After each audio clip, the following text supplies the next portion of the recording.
Hi to returning people, to new people, to anybody. My name is Reitanna Seishin, and I'm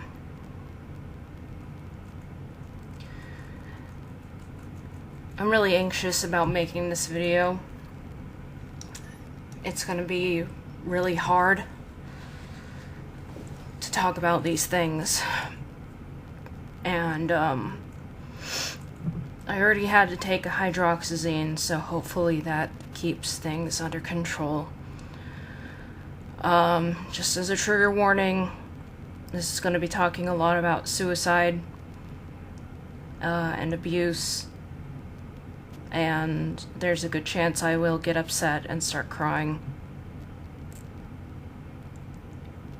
This is a video explaining why I tried to kill myself, my experience, the aftermath, etc. Even just before beginning this, I'm starting to feel kind of nauseous, and I've been afraid of showing myself because of what happened.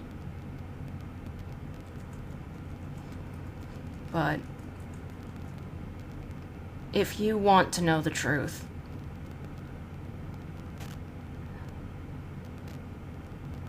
then please listen to the entirety of this video. Because I have never been lying about any of these things. I have been completely transparent.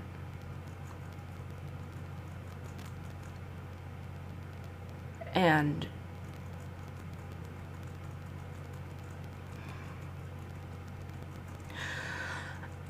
I'm going to try my hardest to get through this. But if you're a human being with any empathy at all, you will give me a chance. And you will hear me out.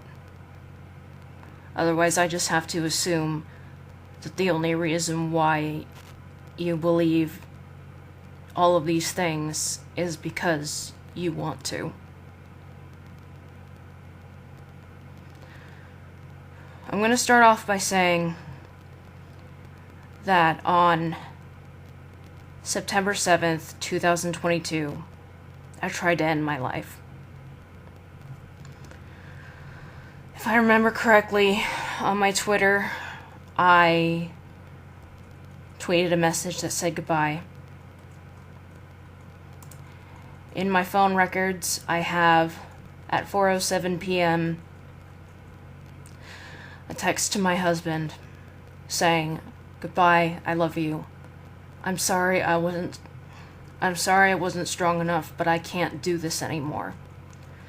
I love you more than anything. Feel free to sell any of my stuff to pay for anything you need. I'm so sorry." He responded with, "I'm calling the police," and then, "Call me now."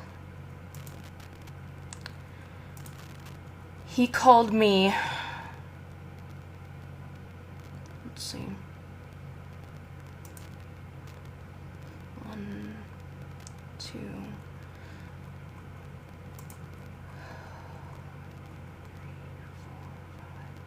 6, 7, 8, 9, 10 times. Some of them I missed because I had gone live on YouTube, and some of them I declined because I was in the process of overdosing. When I went live on YouTube, I was crying, and I know people were commenting, trying to figure out what happened. And I don't remember exactly what I said, but I know that I said that I couldn't do this anymore.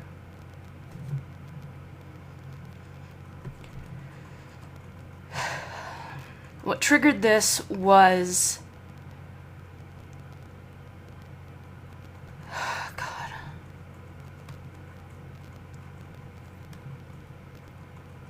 It's almost like I have no choice but to start from the beginning, and I'm so exhausted having explained it so many times. But I need to first explain about what happened that day and what triggered it. So long story short, for the first part, in 2020, I became the victim of extreme cyberbullying. I became a victim of cyber stalking. People were believing these lies that I didn't think was possible for people to believe because the amount of proof against it, against these things that these people were saying. But I came to realize how easy it was for the sole person to manipulate the situation and to take things that I've said and make them... I don't even know how they did it. I don't know how I'm still baffled by the fact that they were so successful in this.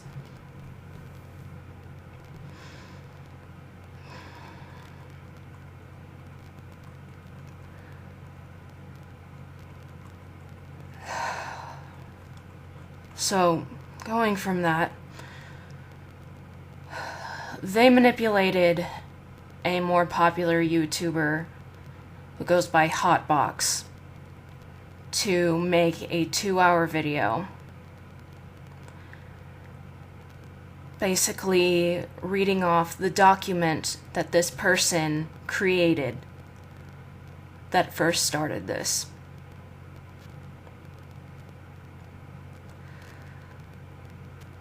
I recorded myself reacting to that video in real time. I didn't want to watch it beforehand.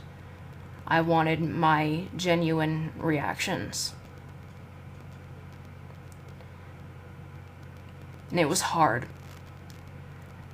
It was hard to hear all of those things because prior I had only heard what people, my friends had told me that people were saying. I have never searched myself unless I'm trying to find a specific, like, DeviantArt journal entry that for some reason I couldn't find. I mean, I Googled my name once and Florida man to see if there was, you know, to do that thing that you do when you Google your name and your birth date or whatever and Florida man and see if anything came up, you know. But otherwise, I've never searched for myself.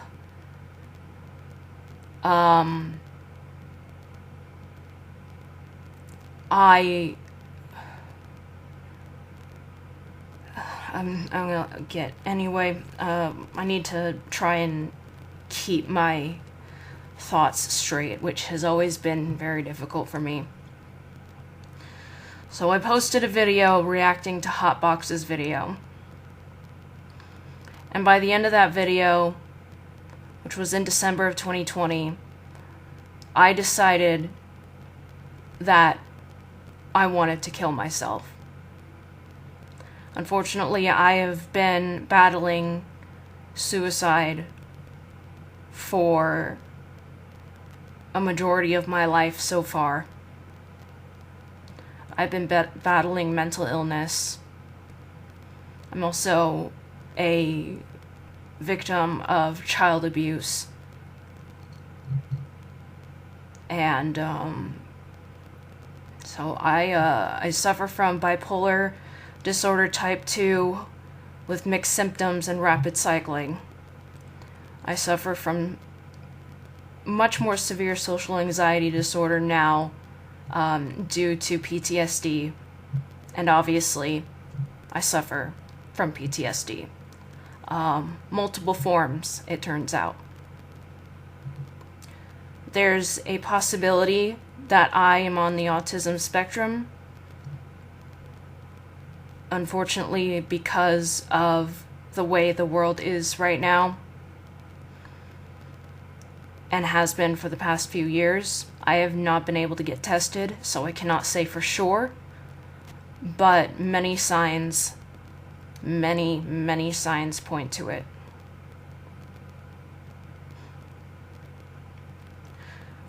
One of those signs is the fact that I cannot speak in a way that a lot of people understand. And throughout my life, I haven't been able to... How do I say this? I have said things that I didn't understand were worded wrong, that other people took in a way that I didn't intend. The way I had planned to... Because it was a plan in December 2020. I didn't attempt to take it, but my plan was to stop taking my medication. The withdrawal symptoms for my medication for quitting cold turkey are very extreme, including but not limited to horrible skin rashes, dizziness, nausea, fatigue, I haven't looked up all of them, but those are the main ones. I know the skin rash is a huge problem for one of my medications. And what would happen after stop taking my medication, not just the withdrawal symptoms, but my symptoms of my mental disorders, particularly my bipolar disorder, would return and become more extreme. And with that, I would not be able to care about any reason to stay. And I was planning on letting my mind do whatever it was going to do. And that was it. My husband, with whom I've been with last September, about 12 years. And we will be married this February for 3. He has been a constant in my life, a constant rock, a constant support, a constant source of happiness. And he's saved my life multiple times.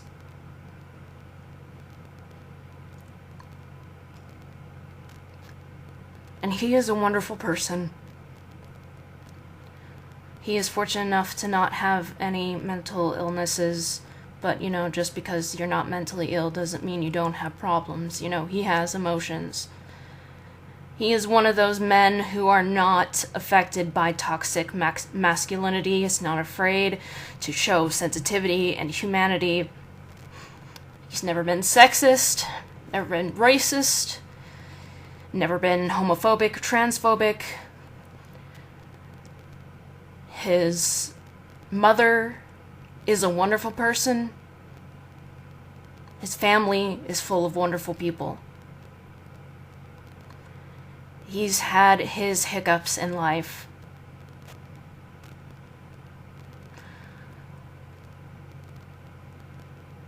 But I'd say out of all the people I've ever met in my entire life, my husband, Michael, is the kindest, most thoughtful, most wonderful person I've ever met.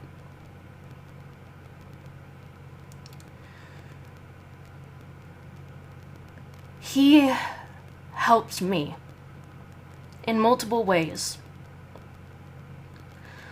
One of the main ways is he helped me relearn empathy. Unfortunately, I had developed into a sociopath because of my past. And I was still a sociopath when I was with him. And I do remember specific instances in our past where I lacked empathy even toward him. But he didn't have to say, "This is how you empathize with people." Just being with him and being around him helped reverse a lot of the problems that caused the sociopathy to develop in me. For people who don't know the difference between sociopaths and psychopaths, psychopaths are born that way. They are born with certain parts of the frontal lobe in the brain basically switched off. That causes the issues associated with sociopathy. I mean, psychopathy. Sorry, it's a Freudian slip. Sociopaths are made, and there are more of them than psychopaths. They are crafted by their environment. They also have many similarities to psychopaths, but they also have many differences from psychopaths. And I was unaware that it could be unlearned. But it can. I've never asked a psychologist if it can be unlearned. I never thought to. But it can.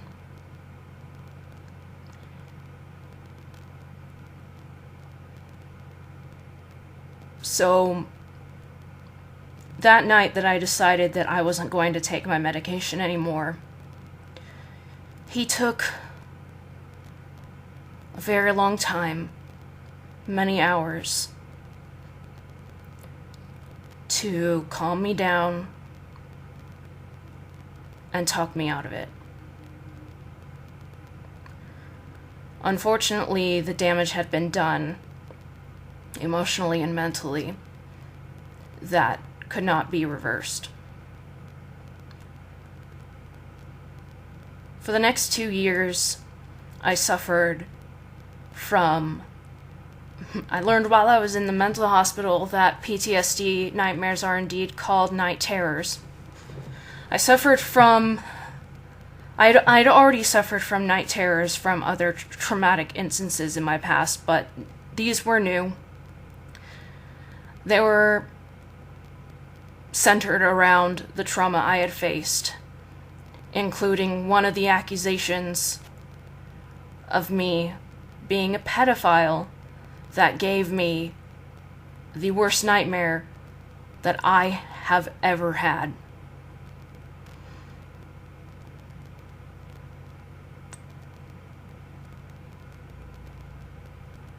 And for the next 2 years, I tried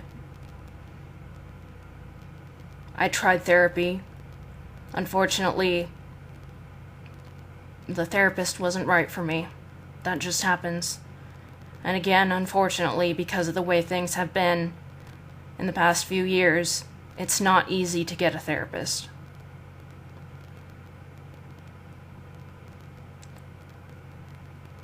I have been suffering from flashbacks. Again, the night terrors. I had become much more depressed than I was before 2020, and I had already planned on trying to find a therapist before 2020.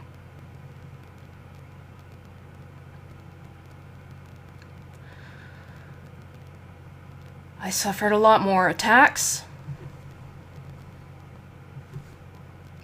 I began binge eating because it felt like it was the only thing that made me happy. I gained a lot of weight. I became the heaviest that I had ever been in my life. My body is naturally petite and is supposed to be skinny. So this took a very heavy toll on my body, coming to 200 pounds. I've also had an ankle injury for the last 16 years that has prohibited me from getting exercise, on top of the social anxiety that prevents me from leaving the house alone. Because of that, whenever I walked, my shins would be screaming in pain. And note that I'm not being dramatic. I'm 31 years old. Drama is limited to the teenage years and beforehand. I am telling you how it is. And my body continued to break. There are things that are wrong with my body that are unexplainable. There are things that are wrong with my body that I have a hard time believing is because of my weight gain, but it has to be the only explanation.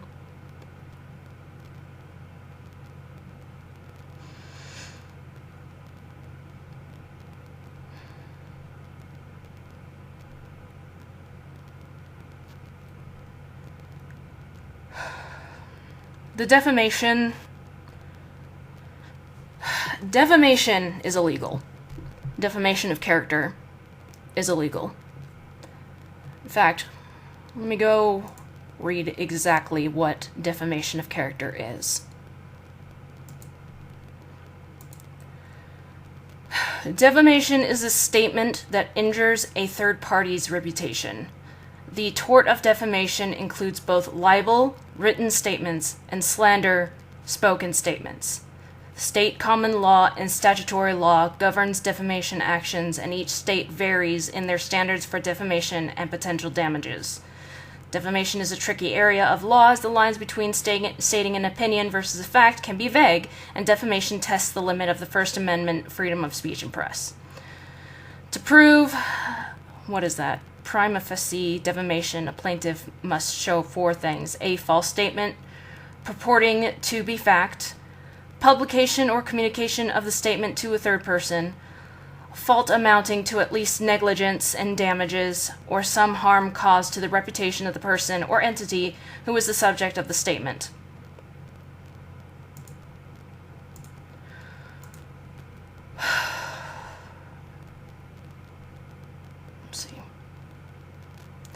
Internet defamation generally involves the online publication of a false statement of fact that is harmful to one's reputation. There may be some exceptions or additional elements of showing malice where the plaintiff is a public figure. Additionally, the truth can be, but is not always, a defense of defamation claims where malice is involved. Unfortunately, online defamation claims involve the internet, which can make it difficult to even begin identifying the individual who published the statement.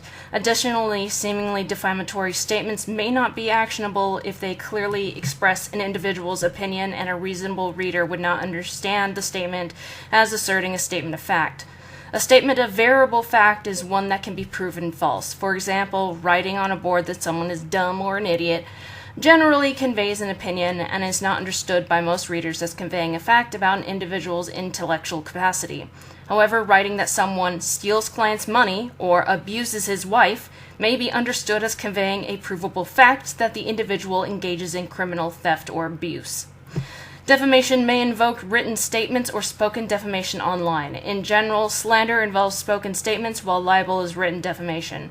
Often, individuals use multiple platforms to make these statements, including crowdsourcing review sites like Yelp, social media platforms like Facebook or Twitter, and even video posts on YouTube.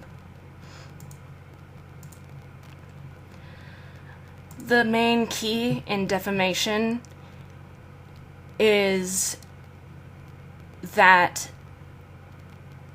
the slander or libel stated damages the defamed person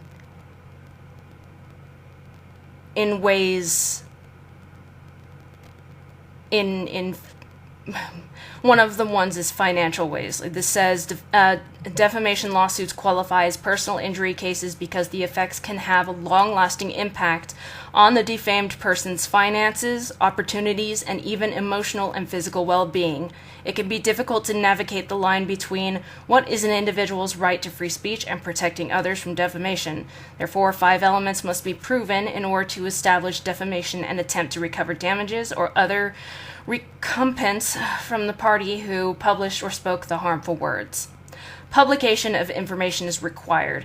In order for a statement to constitute defamation, it must be published. In other words, while someone may write something harmful or untrue about another person in a private location, such as a journal, this document is not intended to be shared with the public and therefore cannot be considered defamatory.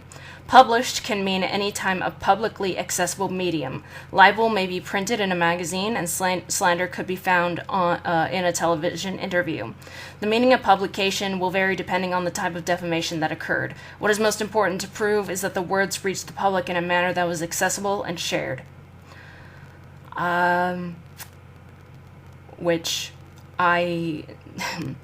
They can try and cover their tracks by deleting or take their names off things, but fortunately, I have everything.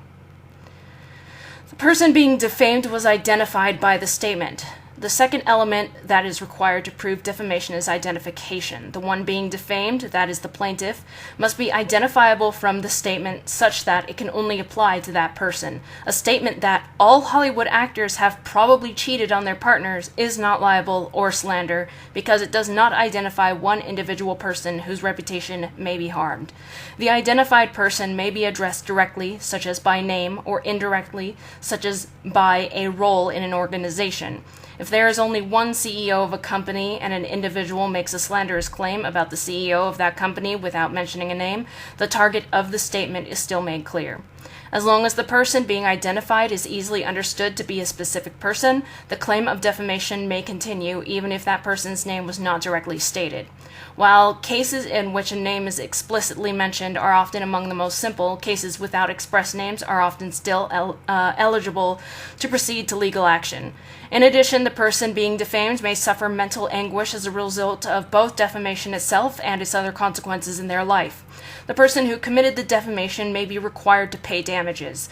If the plaintiff succeeds in their defamation case, the defendant is often ordered to monetarily compensate the affected party to remedy the damage that is inflicted by the defamation. Common metrics used to determine how much a defamation suit is worth are lost wages, lost opportunities, and medical bills.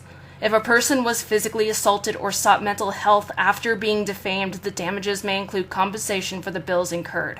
If a person lost a job contract due to the defamatory allegations, their lost income or potential income may be calculated into damages as well. Not only has this person damaged my finances, my future opportunities, in many instances, they have also damaged my husband's. 3. The remarks had a negative impact on the person's reputation. In order for words or speech to qualify as defamation, they must negatively affect how a person is perceived by the public or others with whom they interact. Telling a lie by stating that Elon Musk was born on February 28th when actually he was born on June 28th is demonstrably false, but the statement does not negatively impact Musk's reputation, and so it cannot be considered defamation.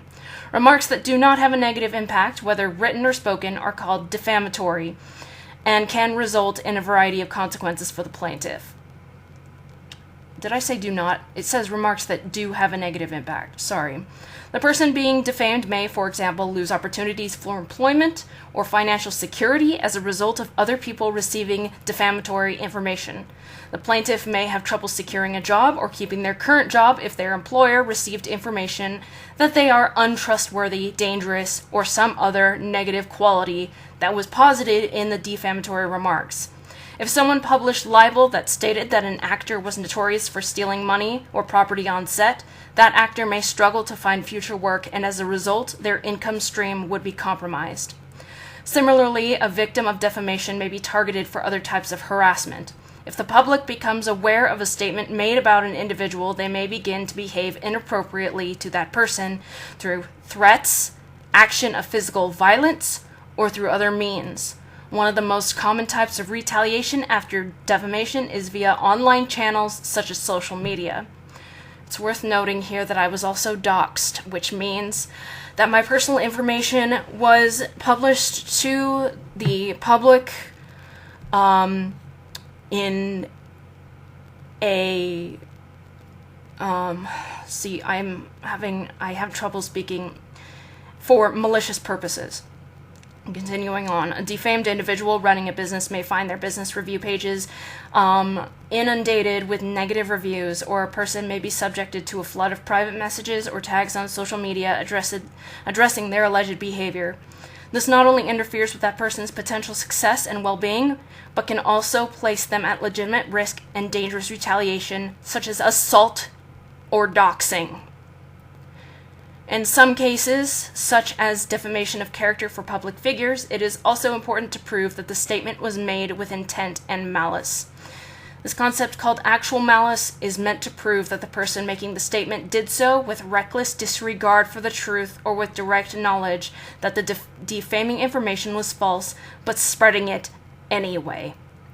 This rule was established specifically for public figures to reduce frivolous defamation cases, and it is why publications such as tabloids still exist. The burden of proof for public figures is much more rigorous. 4. The published information is demonstrably false. Defamation occurs when a false claim about someone is made. In order for a statement to constitute defamation, it must be both false and provable. Making the statement that your boss cheated on his wife is not defamatory if he did, in fact, cheat on his wife. The statement is true, regardless of whether it is uncomfortable or unprofessional. However, if the information can be proven false, this means that one person is sharing incorrect information about another person whose life is being negatively impacted by the information. However, it is important to note that a statement may be taken to mean something false and defamatory, even if it is not what was expressly stated. Defamation considers not only the exact words used, but also the implied meaning. What would a regular member of the public consider to be the meaning of the statement? The element of proving that a statement is false is one of the most challenging aspects of the legal process of a defamation case. Not for me. Even if a statement is damaging to a person's reputation and causes them loss or harm, if it is true, it does not qualify as defamation.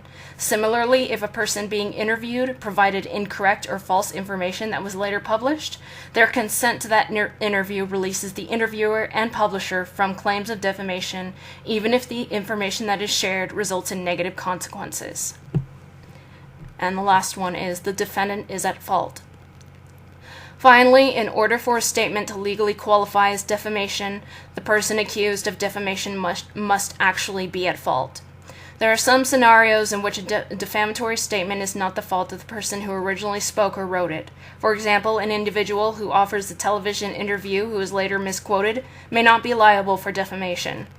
While their original words were the basis on which the defamatory information was shared, their original words themselves were not defamatory. Instead, it was the misquoted statement that defamed the individual, and so the original speaker or writer is not liable for defamation based on how their words were used. Similarly, some types of utterances or sharing are protected from claims of defamation. For example, a witness in a courtroom cannot be sued for defamation when they are speaking as a witness in a case. This is to ensure that the accuracy and truthfulness of their testimony can be preserved without fearing that they may not fully divulge information for fear of legal retaliation.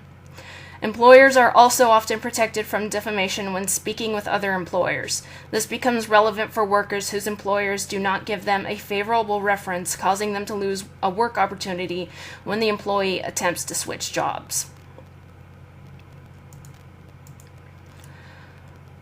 Let's address the second crime.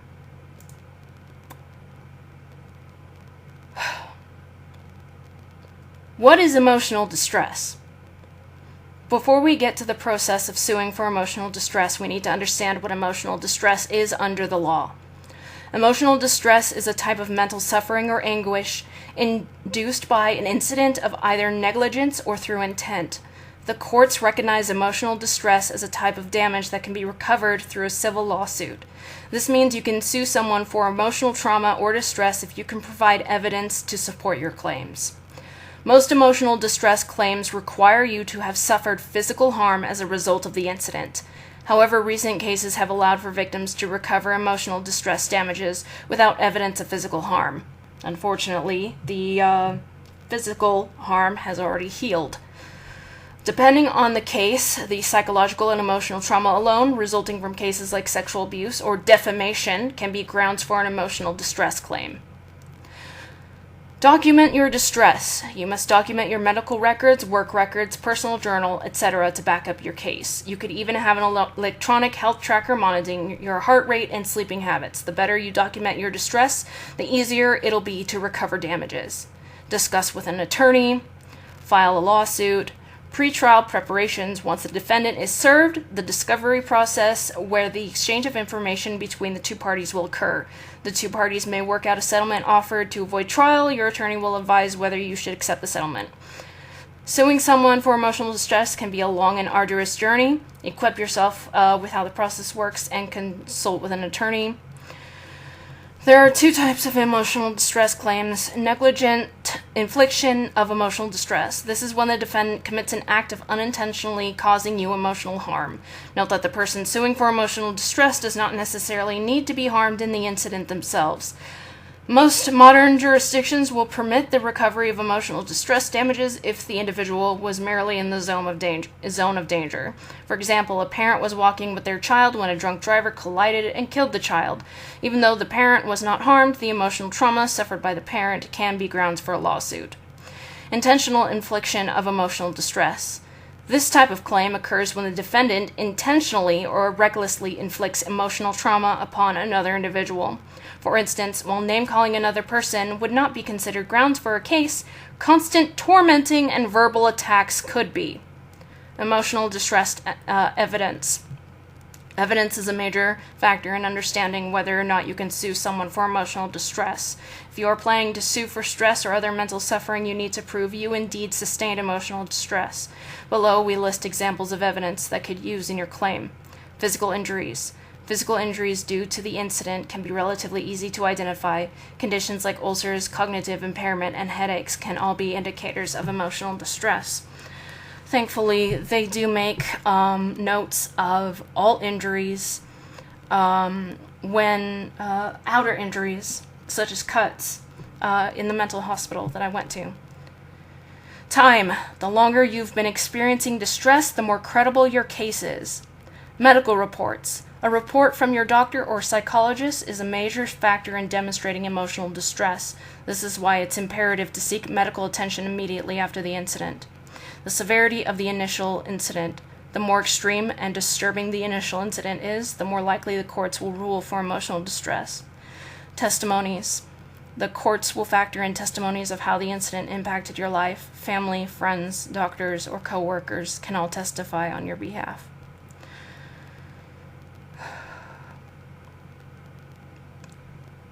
The third one that is a result of both of these crimes.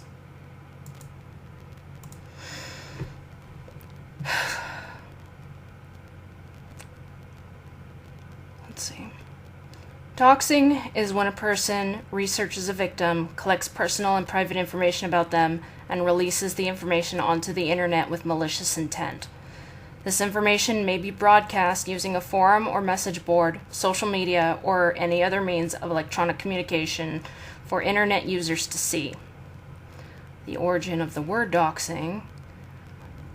It can be anything from a person's name, home address, phone number, workplace, family members, and pictures, to their social security number, email address, or social media handles. What is the purpose of doxing? You can think of doxing as a weapon, a way of attacking people online for various reasons. The act of doxing is always designed to harm the victim in some way, but the doxer could have good or evil intentions. Sometimes it is seen as a form of vigilante justice, while other instances are undeserved attacks. There are just some examples of different types of doxing. Hateful doxing. Some forms of doxing have seemingly no cause. A doxer will post private details to harm a victim at random simply because they can. Exposing wrongdoings. Some hacktivists might uncover and release private documents or information proving shady practices by business or individual. Revenge doxing. Doxing a person can be used as a means of revenge. For example, you sometimes see people exposing internet trolls who have been abusing them by reposting their messages, names, social media handles, and more. Identification doxing. One form of doxing is when people post pictures to identify those at events, particularly controversial events such as political and race-related rallies. Some of these instances might have good intentions, while others are purely intended to harm. Regardless of the original purpose of doxing, it can result in reputation damage, being fired from employment, harassment in person and online, bank fraud, identity theft, unlawful killing, or suicide in extreme cases. Then there's famous examples of doxing.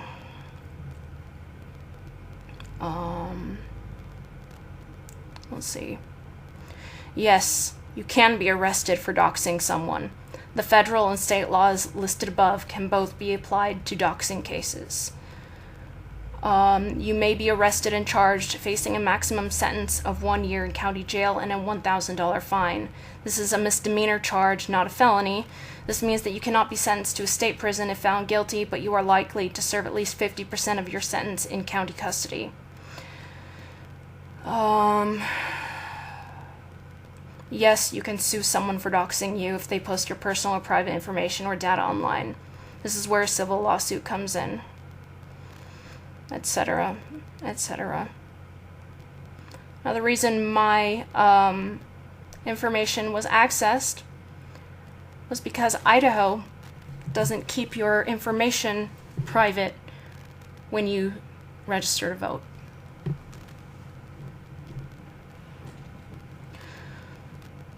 I have every ounce of proof that I need to win a case of defamation and emotional distress.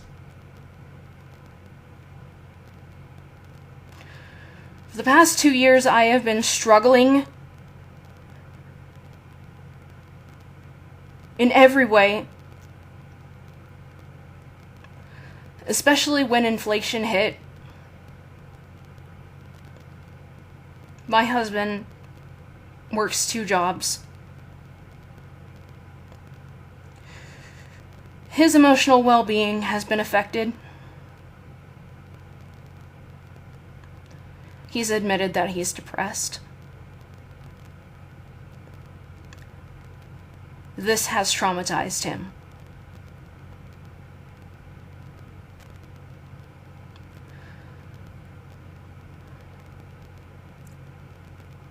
So on September 6th, I couldn't keep it to myself anymore. I came out and admitted that what Hotbox did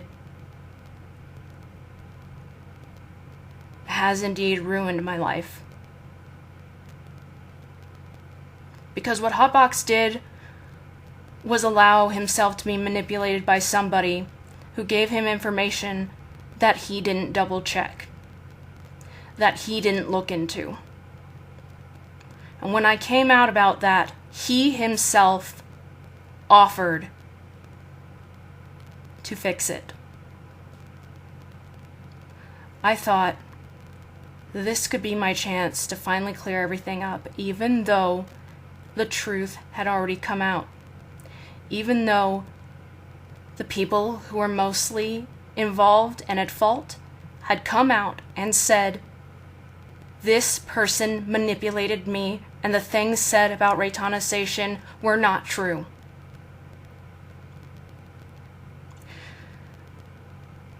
In Hotbox's original video, there was a screenshot of me telling somebody age is nothing but a number in some cases. Somehow this was taken by other people to be some kind of pedophile statement. The person I had spoken to admitted manipulation by the person who is formerly known as Colt Kelly, now apparently goes by Isaac. I don't know their screen name.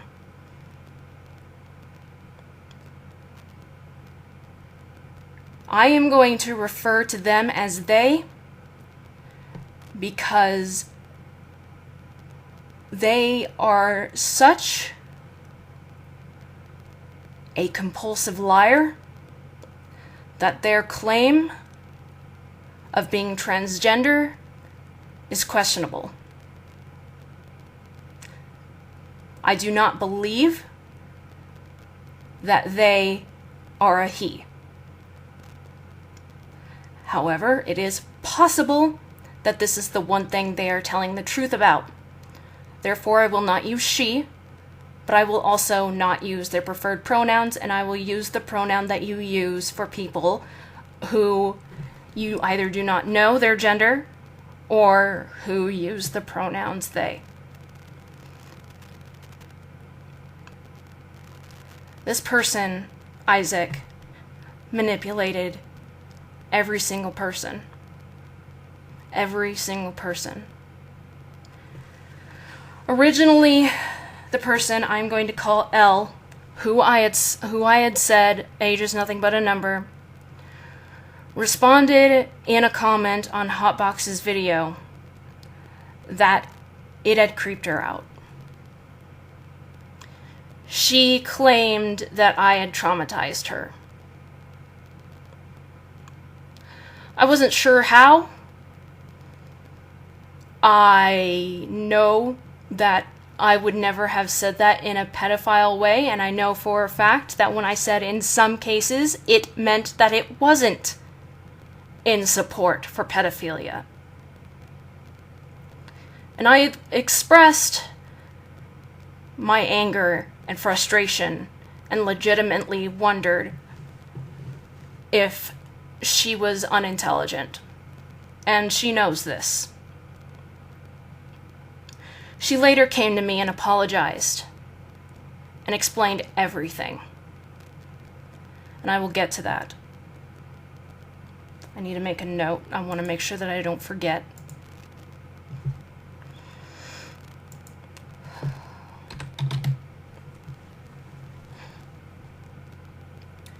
I read the comments in Hotbox's original video,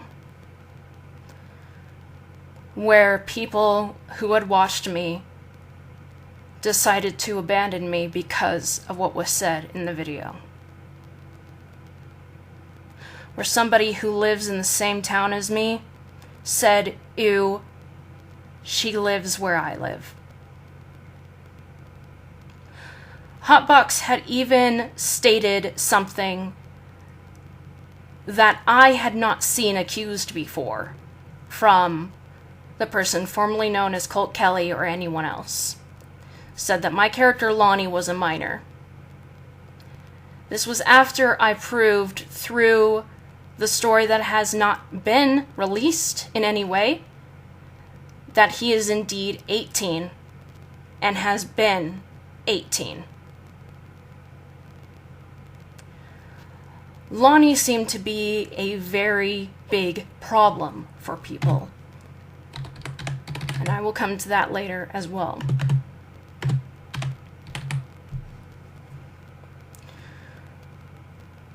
When the first video of Hotboxes came out, and my husband had talked me out of quitting my medication, I confronted Hotbox and I said, "You ruined my life. He apologized and admitted that he had been manipulated by the person formerly known as Colt Kelly.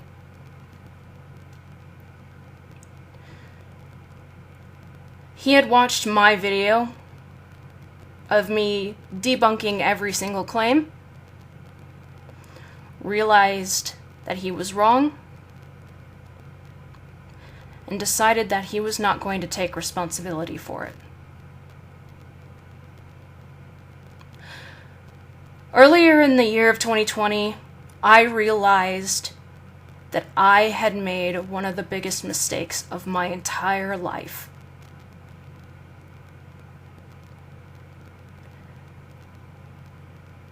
In 2009, I had my first suicide attempt that nobody knew about, so I wasn't hospitalized for it. That results in quite an alarming effect of short-term memory loss.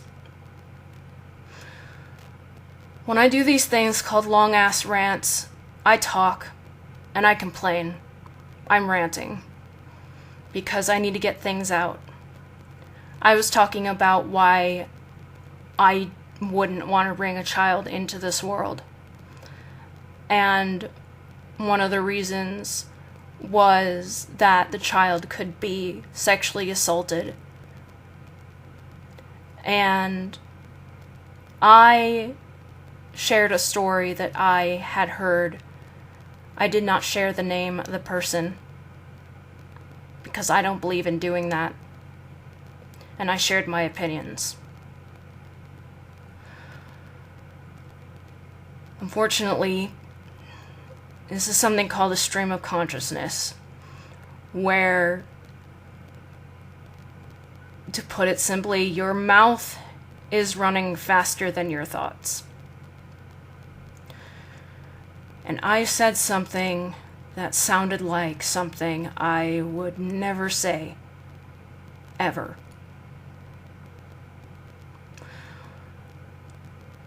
I'm still not going to reveal the name of the person I was talking about. If you know who I'm talking about, just don't say their name.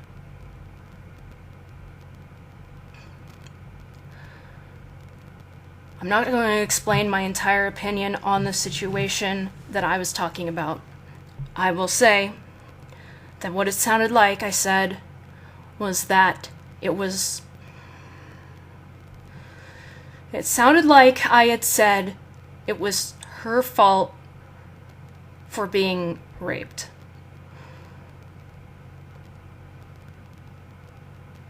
People kept accusing me that I said this. I hadn't listened to that video since I had made it.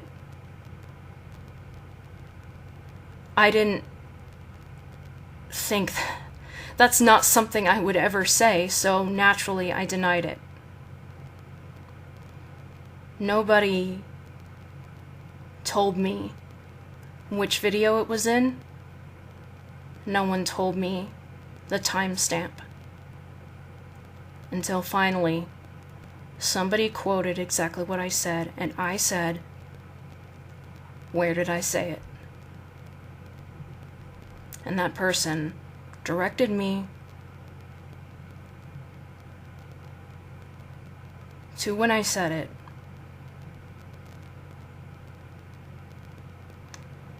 And when I heard it, I can't even explain how horrible it felt.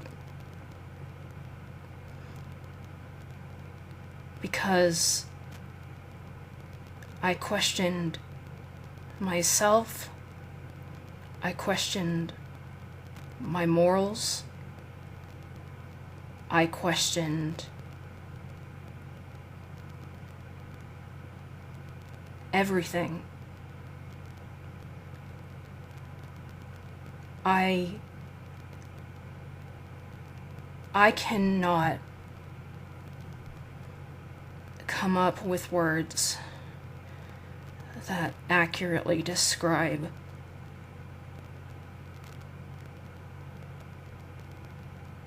the amount of horrible regret and guilt I felt. 'Cause it doesn't matter that that's not what I meant. It doesn't matter. What matters is that it was said, and that's how it was taken.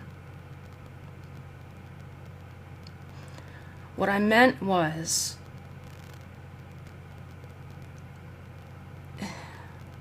and again, I'm not going to explain everything because I already did. What I meant was, it was her fault for moving there.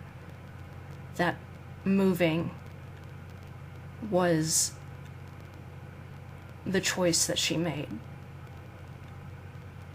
In no way did I mean for it to seem like I was blaming her as a victim, because she's not to blame for being a victim. 99.9% of victims are not to be blamed by it.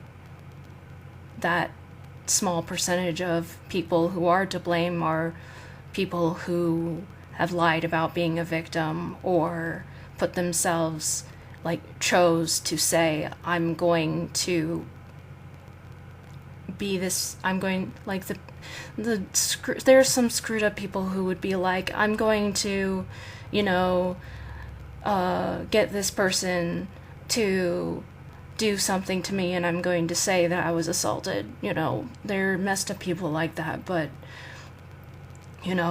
sometimes you can't tell, and it doesn't really matter. And, obviously, even if I hadn't been able to tell with this one, which I was able to, I couldn't say definitively that it was her fault. I know that what I just said probably isn't going to be understood very well, and I apologize for anything that I say that seems like a jumble of words. I really hate that I can't speak properly. Anyway, I broke down when I heard that come out of my mouth. I wasn't in my right mind, and something in me made the decision to record me panicking because I wanted to say that I was sorry so badly. I wanted to do something about it and try to fix it so badly that I didn't think to calm myself down first. And I posted a video of that, and I haven't listened to it, but I know I unregistered it. I also wasn't in the right mind to think that that would also trigger other people to be upset. I don't remember much about that panic attack, except for the world breaking around me.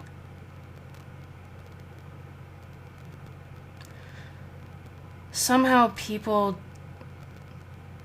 seemed to think that I wasn't taking responsibility for it.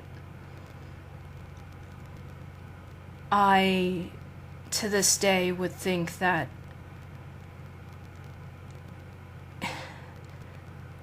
me being hurt by something that I said about somebody would be enough to make people think, okay, well, let's just wait a moment.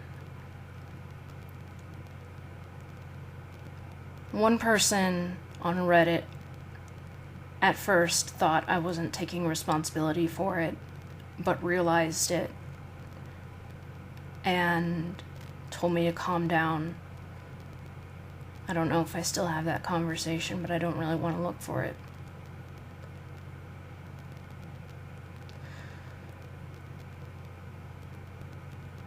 I went into my WordPress where there was a blog talking about the cyberbullying, where that was one of the accusations.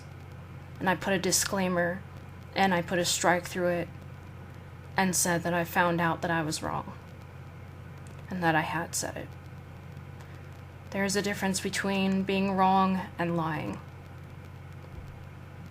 I don't even remember the last time I lied. I don't know how old I was. My estimate is age 20 or beforehand. The only person I've really lied to is myself, mostly about my hair pulling and my skin picking.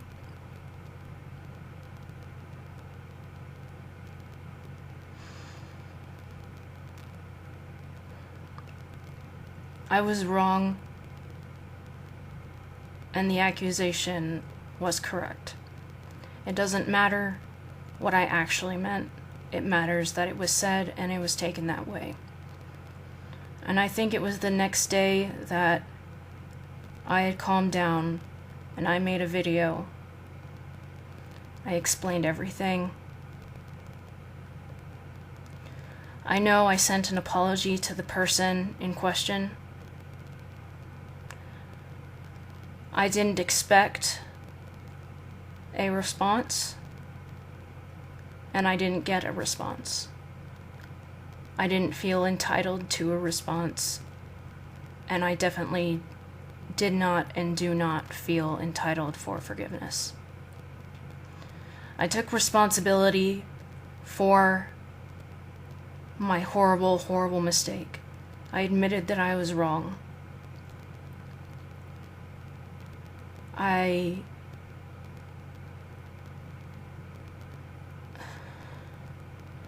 honestly don't know everything I said.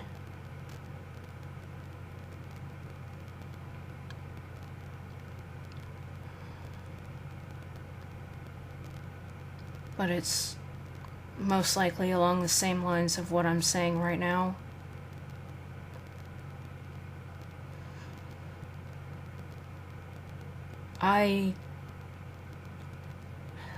People on my YouTube left comments saying they forgive me, but it's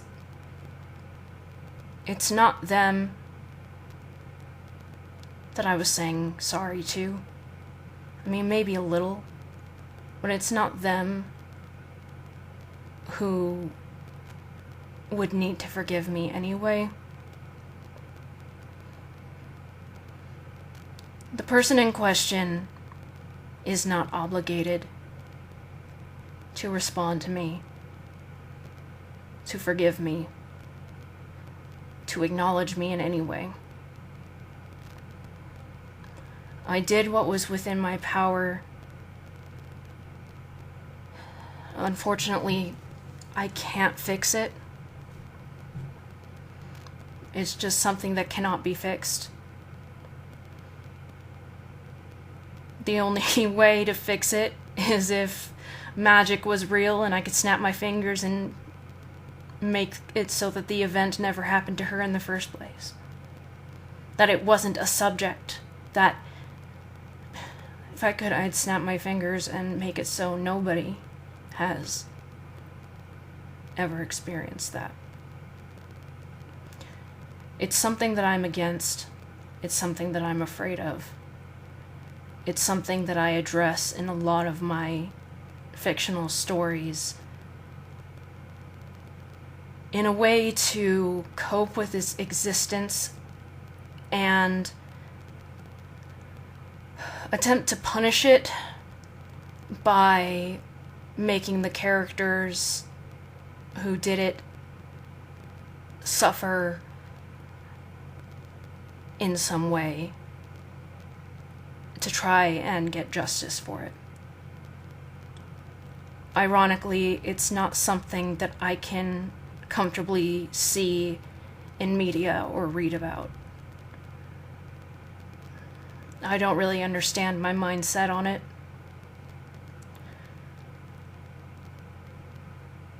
I also didn't fully realize the seriousness of it as a teenager, because I was a teenager in a time where it was quote-unquote okay to make rape jokes.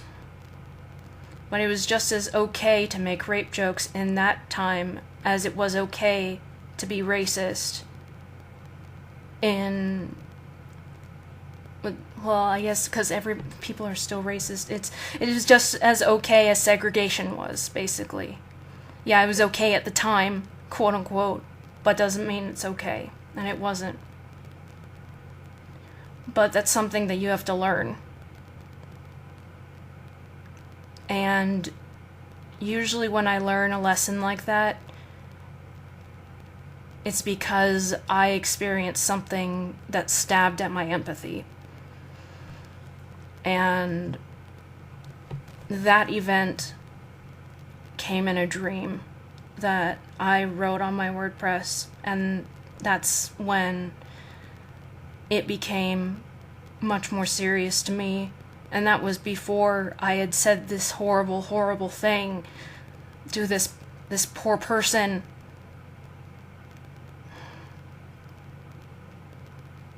If I had just listened to that recording before I posted it, I would have caught that. And I would have said, holy shit, that is not what I meant to say. I don't regret saying it because I, quote-unquote, got caught or got consequences from it. I regret saying it because because of the obvious. Because it was wrong. Because it hurt somebody.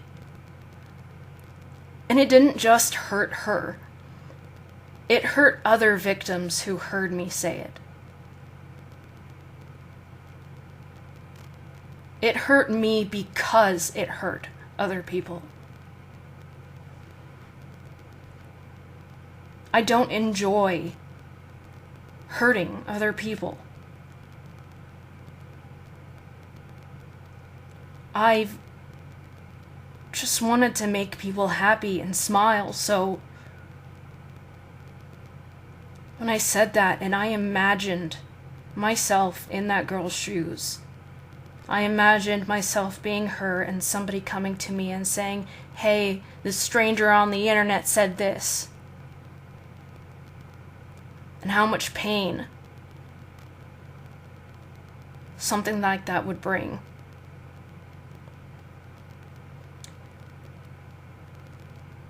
And I think it takes a lot of strength for that person to not have come to me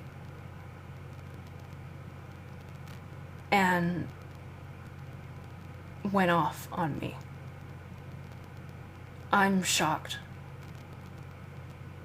I would have deserved it. I'd still deserve it.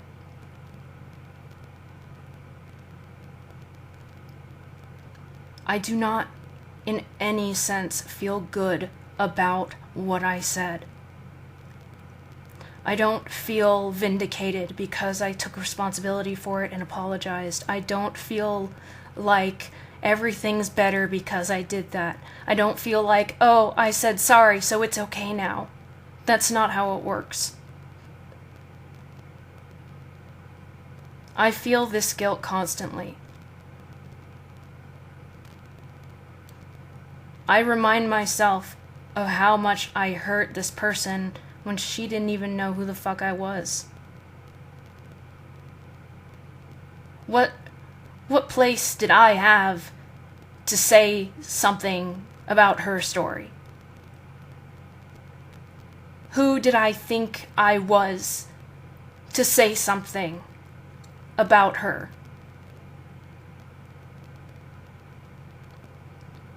But somehow, people still don't think that I actually took responsibility for it. Am I to be excused for taking responsibility for it? Of course not. Like I just said, it does not excuse the fact that it was wrong and that I said it.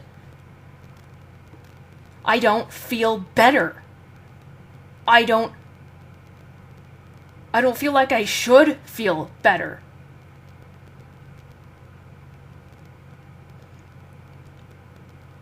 If she had replied to me and forgiven me, I wouldn't have accepted it. I would have said, no, don't forgive me, because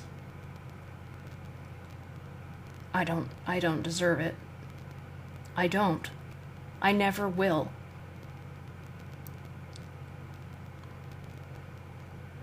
But I would have at least liked the acknowledgement that I did own up to my mistake, instead of still being looked at as somebody. The way people have acted is that they think that I said it on purpose and that I wanted to hurt this person. They think that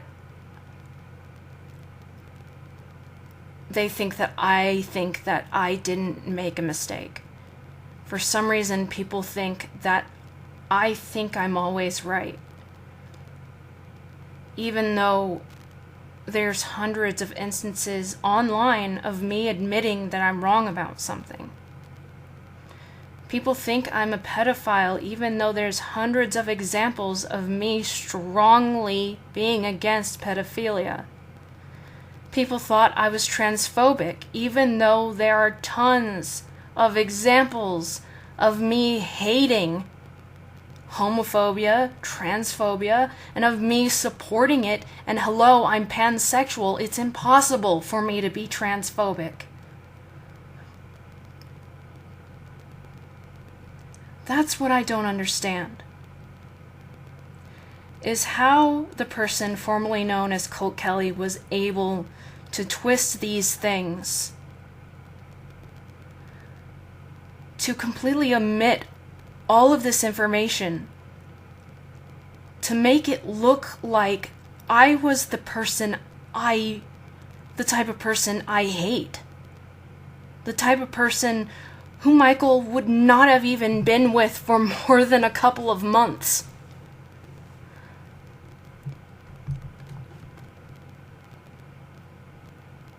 I've kind of gone off on a tangent because of how much I wanted to express again how horrified I am about what I said. And I think it's important, and all I want is for people to understand that I know what I did wrong,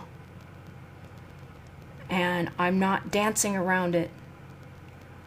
I'm not going back on me taking responsibility for it. I don't do that. I am not the person to do that.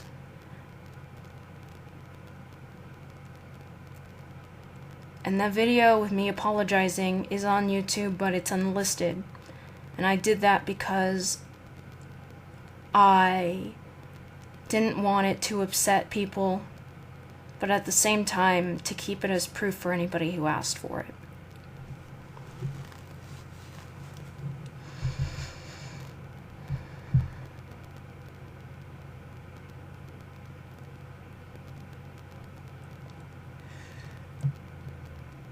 Otherwise, everything else that has been said about me has been untrue for one reason or another. And even though I took responsibility for my mistake, for something that hurt not just one person, but multiple people, I publicly came out and said that I was wrong, that it wasn't okay. And Hotbox refused to do the same thing with me.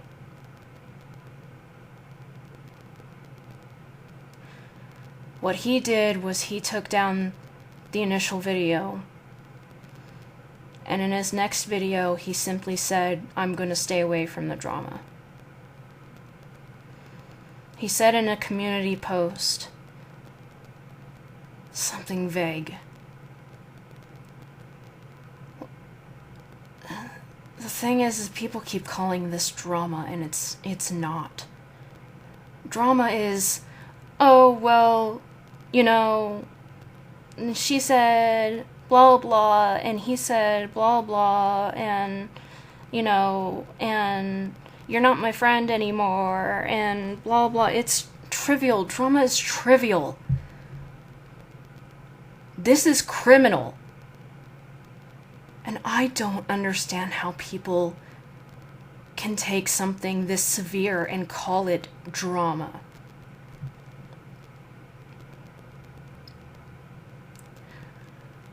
I had to live vicariously through another character on my YouTube in the hopes that people would like her better.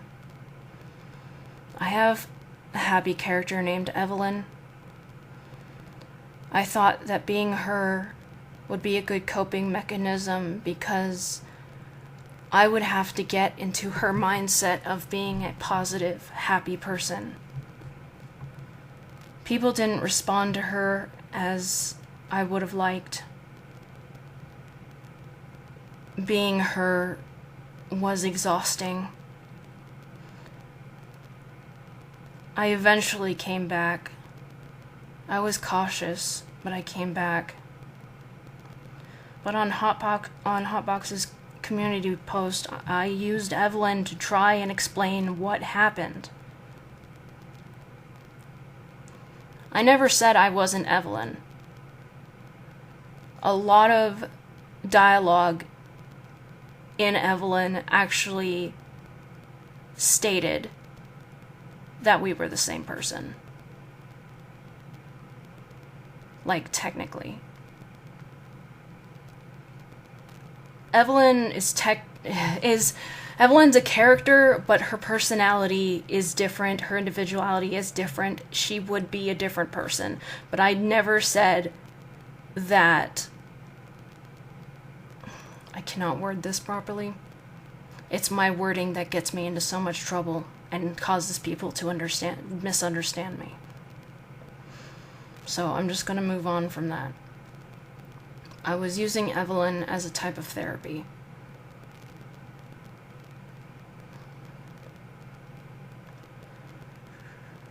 Somehow, I just shook my head and said fine to Hotbox.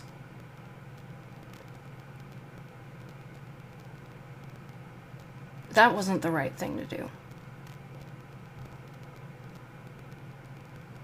Because during those next 2 years, it all built up. Every time I thought about him, it made me sick. Every time I thought about the video, it made me sick. And people can say, just don't think about it. That doesn't happen when you have PTSD, just to let you know. You can't just not think about it. It comes to you, and you have no choice.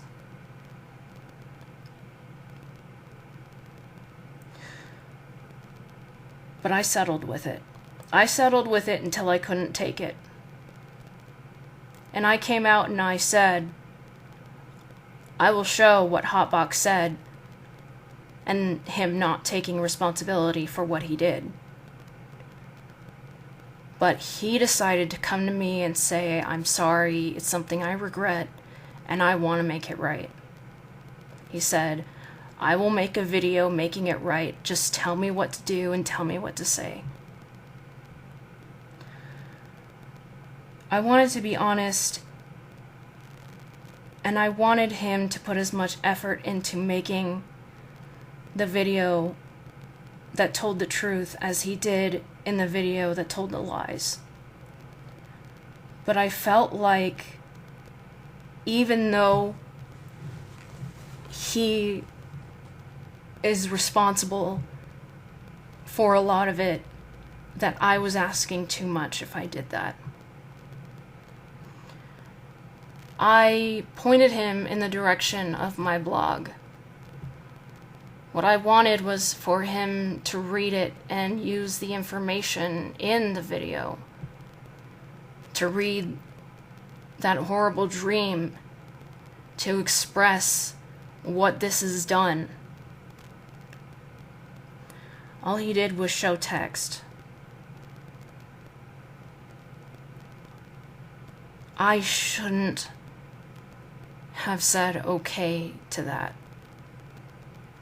But at the time, I thought it would be enough. I wanted more.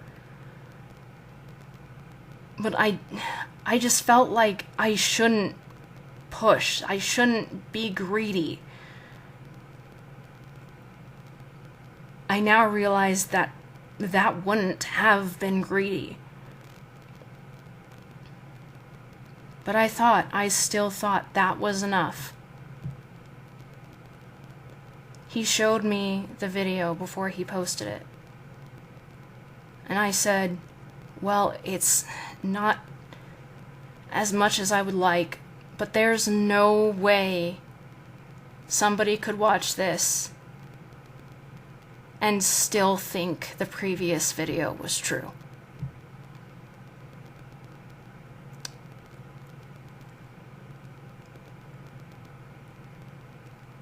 How naive I was. How mistaken, how foolish it was to have even the slightest hope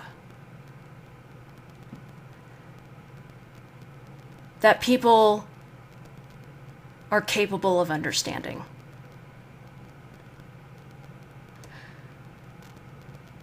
I approved the video, and he said he would upload it. That night, I had a dream. I had a dream that people were still trying to harass me, and I said, haven't you seen Hotbox's video? It tells the truth and everything. One person in my dream said, I don't watch Hotbox. I think his videos are boring. I thought that was kind of funny. I don't know why they said that. I've never seen any of Hotbox's videos other than the defamation one. But I told that dream person to watch it, and then people in the dream started treating me better and started realizing that I was right, that I hadn't been lying, even though everybody should have realized it once everybody else came out and said that they were manipulated by the person formerly known as Colt Kelly, by the person who came out and said these things that I said about Reitanna Seishin aren't true. The biggest one being the person whose screen name was, Not Scary or Not So Scary or something like that. They had a huge hand in the defamation. Huge. And they came to me. He came to me. Finally. And told me that Colt Kelly manipulated him. He apologized. I can't forgive him, but the fact of the matter is that he came out and he told the truth, and I don't understand how no one saw it. Several of the people who had a huge hand in this came out and apologized to me.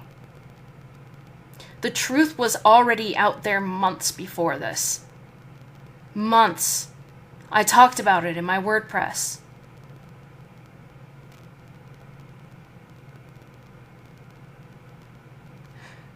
But I thought that Hotbox finally taking responsibility would be the thing, because of his sheer numbers, would be the thing that would finally cause people to realize that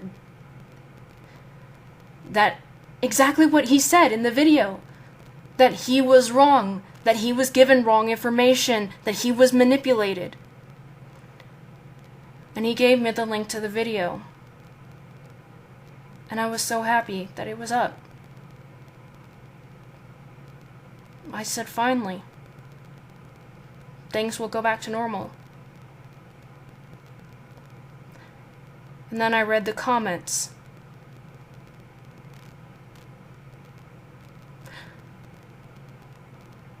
Some people said, good on you for admitting where you were wrong. they supported him for admitting what he did wrong. I expected that. What I didn't expect was people claiming that I manipulated Hotbox into making the video and forcing him to put it up. Even though Hotbox showed our conversation, they seem to think that I somehow manipulated this person. I don't know how to manipulate somebody into doing something I want. I don't even remember the last time I could have done something similar. I had to have been a young teenager or small child to have even done something remotely close. I don't remember. There were conspiracies in these comments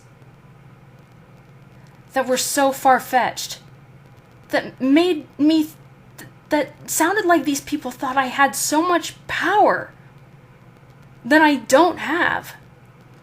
People thought it was suspicious that I approved the video because Hotbox said that I approved the video. Suspicious on...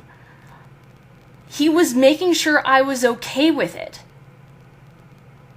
People claimed that I threatened suicide if he didn't post the video. I have never ever said, do this or I'll kill myself. Never. This is not the first instance of people taking something I said and completely twisting it. People have accused me of threatening to kill people and slinging out death threats when I've never done that either.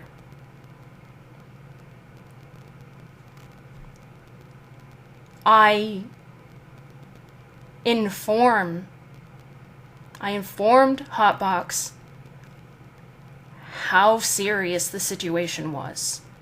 I told him and everybody else how I felt, that I was suicidal, that it hadn't gone away, the severity of the situation.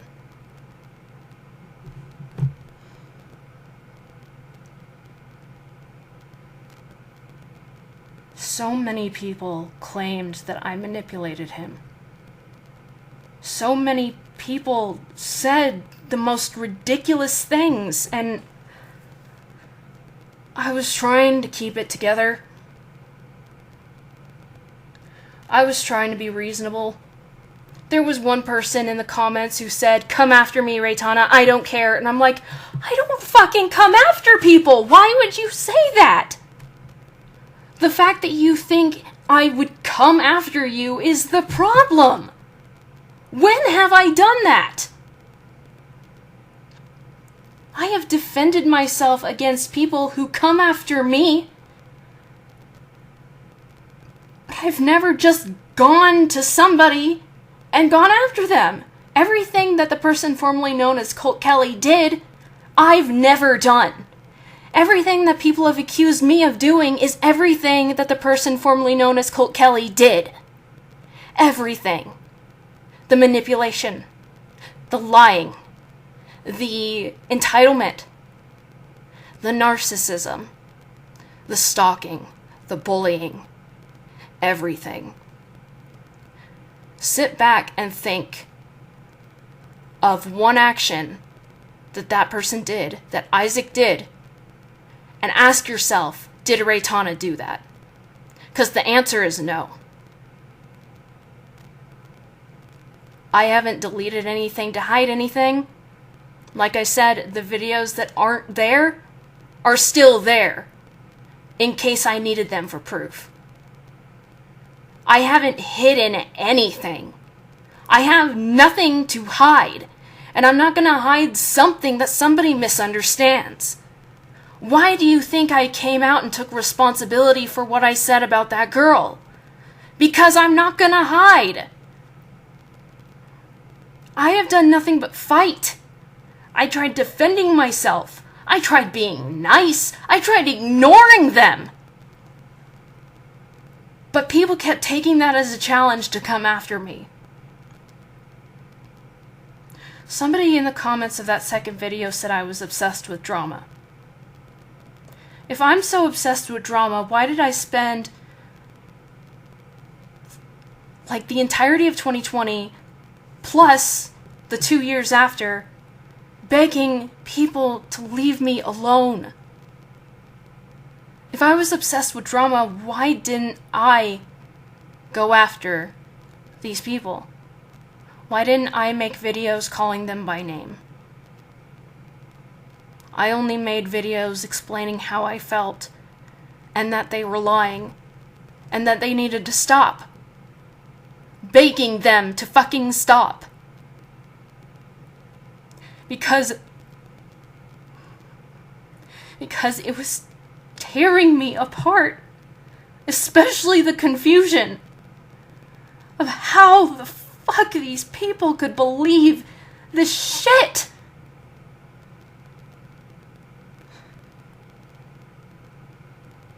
One person in the comments said Reitanna is not a victim. I didn't read the whole comment. Another person said Reitanna is a horrible person. I still don't know what makes me a horrible person.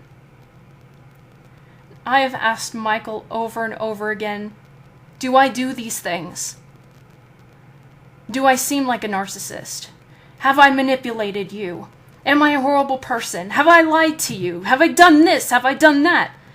He says no, and I say, you're being honest with me, right? You're not just telling me that to make me feel better. I need you to be honest with me.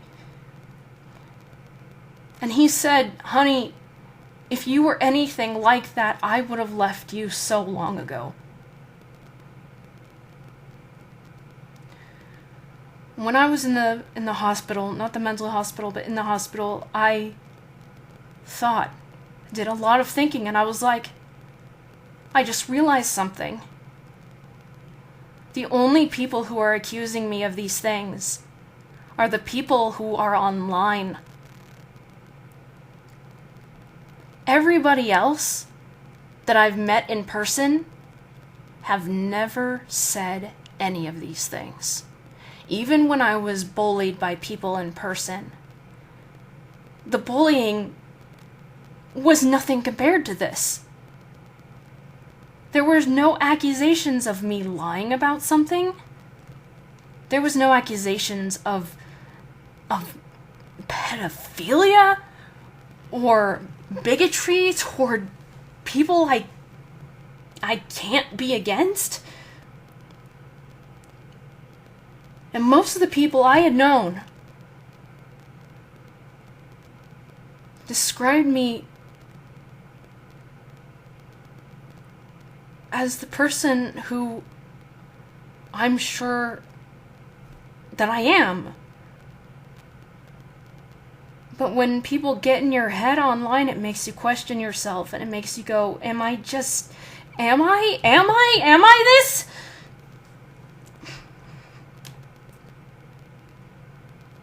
And the reason why I began to think that was because when I was in the hospital, I had to have a sitter, to make sure I didn't try to kill myself again.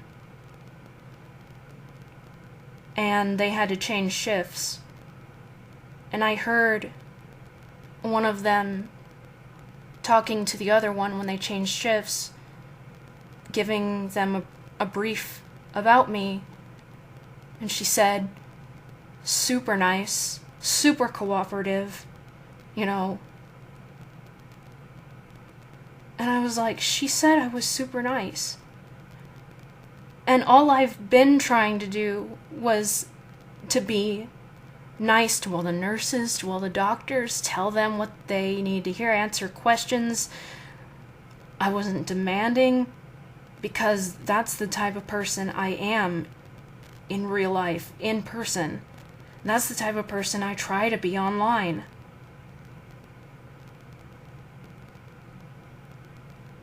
Nobody had any negative reactions to me. nobody said something that hurt my feelings.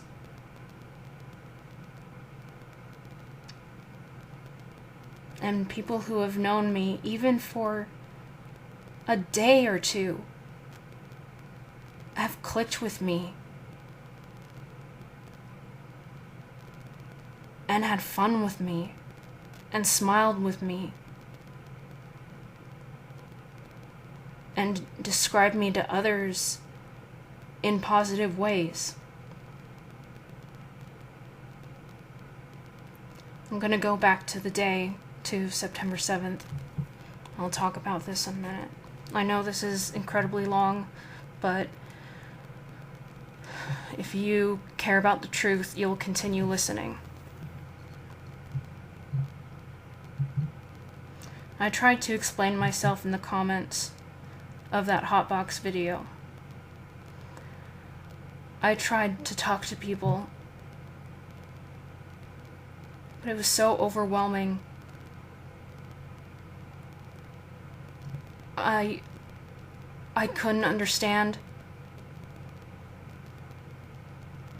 how. Like, one person said, does she think this would make her look better? And I'm like, I wrote the truth. I wrote how I felt. I don't understand what you're getting from this. I don't understand the problem. And I broke.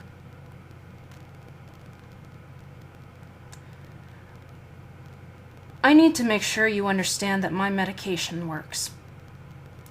My medication subdues the symptoms of my bipolar disorder and somewhat my anxiety. There's no medication that treats PTSD that I know of. All of this was real. These were real emotions. This was real torment. This was real. I had taken my medication that day just fine. I had planned on baking later. I had planned on having a good day because Hotbox finally came out and admitted that he had been manipulated.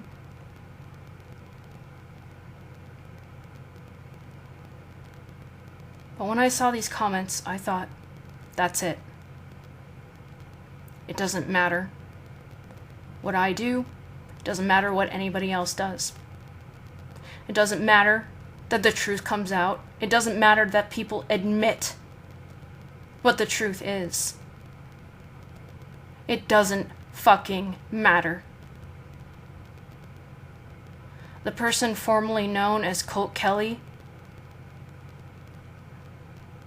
ruined and helped ruin my life,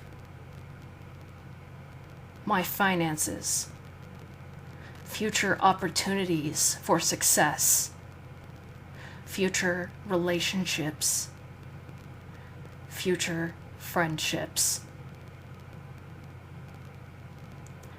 Of course, they were helped by people who enjoy this kind of thing on sites like Kiwi Farms and Lil Cows. The sites that claim that they didn't cause people to commit suicide. These people who claim that doxing is not illegal. The creator of Kiwi Farms is allegedly a pedophile. I say allegedly because that's what I read. Of course, I'm living proof that you shouldn't always believe what you read, but based on the creation of the site itself and the support of what the site does, I honestly believe it. But it was the last straw. On top of everything,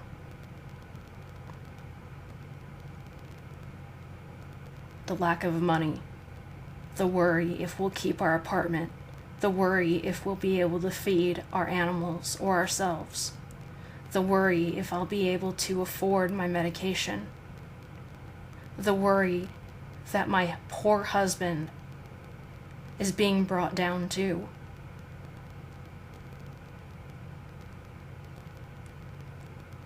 On top of prior trauma.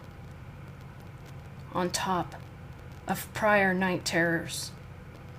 On top of everything that my birth mother put me through. On top of everything that I have been through because of bullies. Bullies causing nearly killing me. People seeming to not like me for reasons that I can't explain. For reasons that I don't know where they got it from. For people abusing me just because I'm too exhausted to write a fan fiction.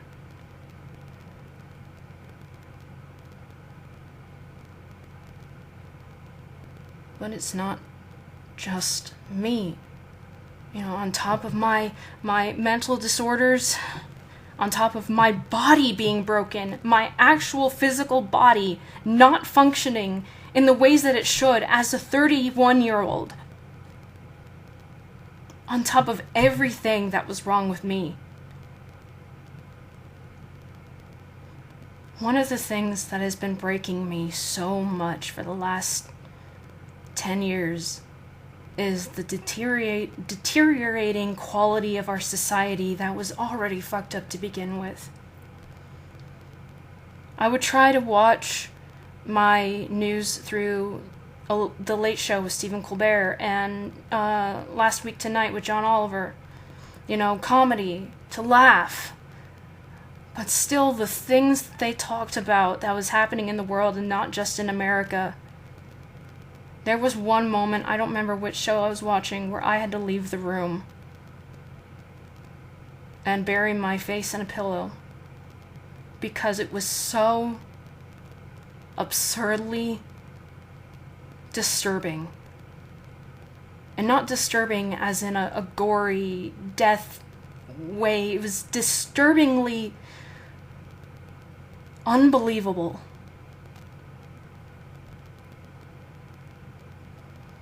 And then being online and knowing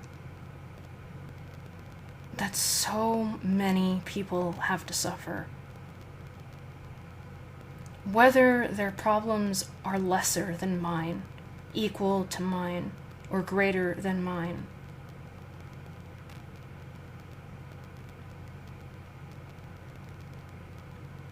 I think it was mostly the millions and billions of people whose lives are so much worse than mine. Because I know my pain, because it's my experience. But I hear the things that people go through. And it hurts me because I think, oh my God, if I hurt this much from my experiences, I can't even imagine how much those people are hurting.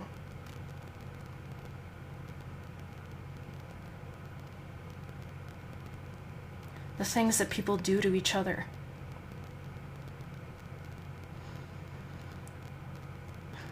Any kind of sexual assault. The torture, the murder, even natural things like cancer taking the lives of innocent children and not corrupt people who are causing most of society's problems. The war. The sheer lack of morality. How some people just think it's okay to do certain things that just make them monsters. The U.S. justice system. How many of my friends online who have been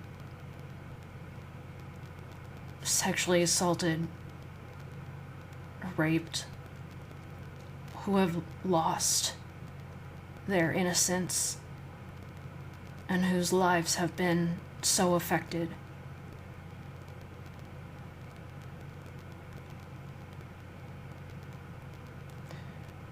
The school shootings in general. Everything Trump got away with. The January 6th insurrection. The war in Ukraine. The fear that any day a bomber is gonna fly over and drop nuclear bombs on us.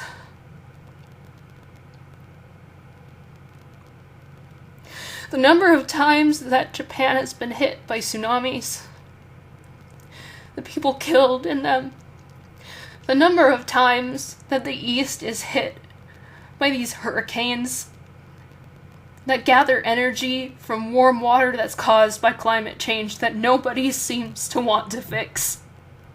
The number of people who lose their homes, who lose everything.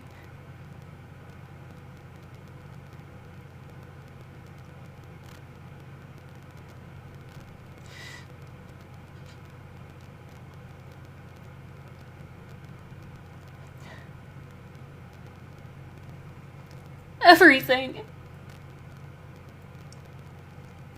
What happens to animals? What happens to their habitats? What some humans do to animals? What some people claim are fetishes? What people enjoy to watch? What people enjoy to play? How people laugh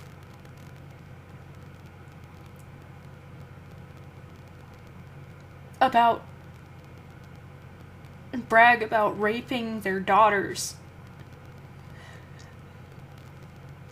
The amount of pedophiles and zoophiles on Twitter alone, how no one's doing anything about it. And instead we're making robots that can play the piano.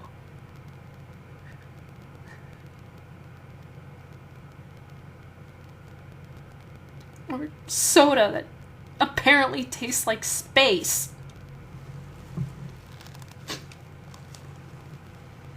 Everything.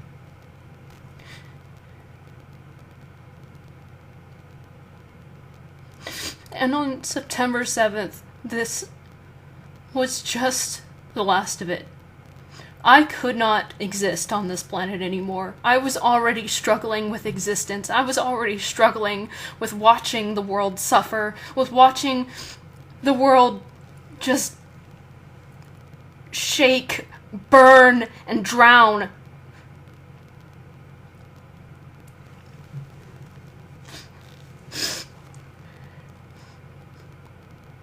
Resources depleting, babies being born into families that will never love them, into a world that's just going to hate them and torture them.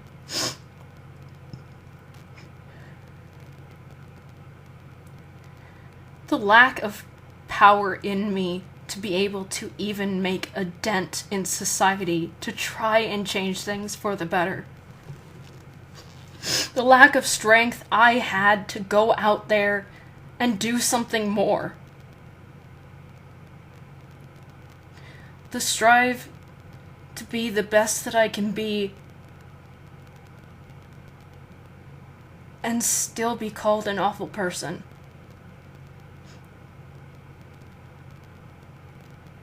I've made a lot of mistakes. I'm not perfect. I have problems. But nothing I've done qualifies me as awful.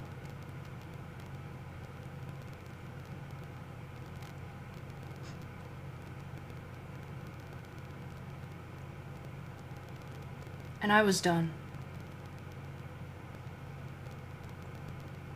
I was fucking done.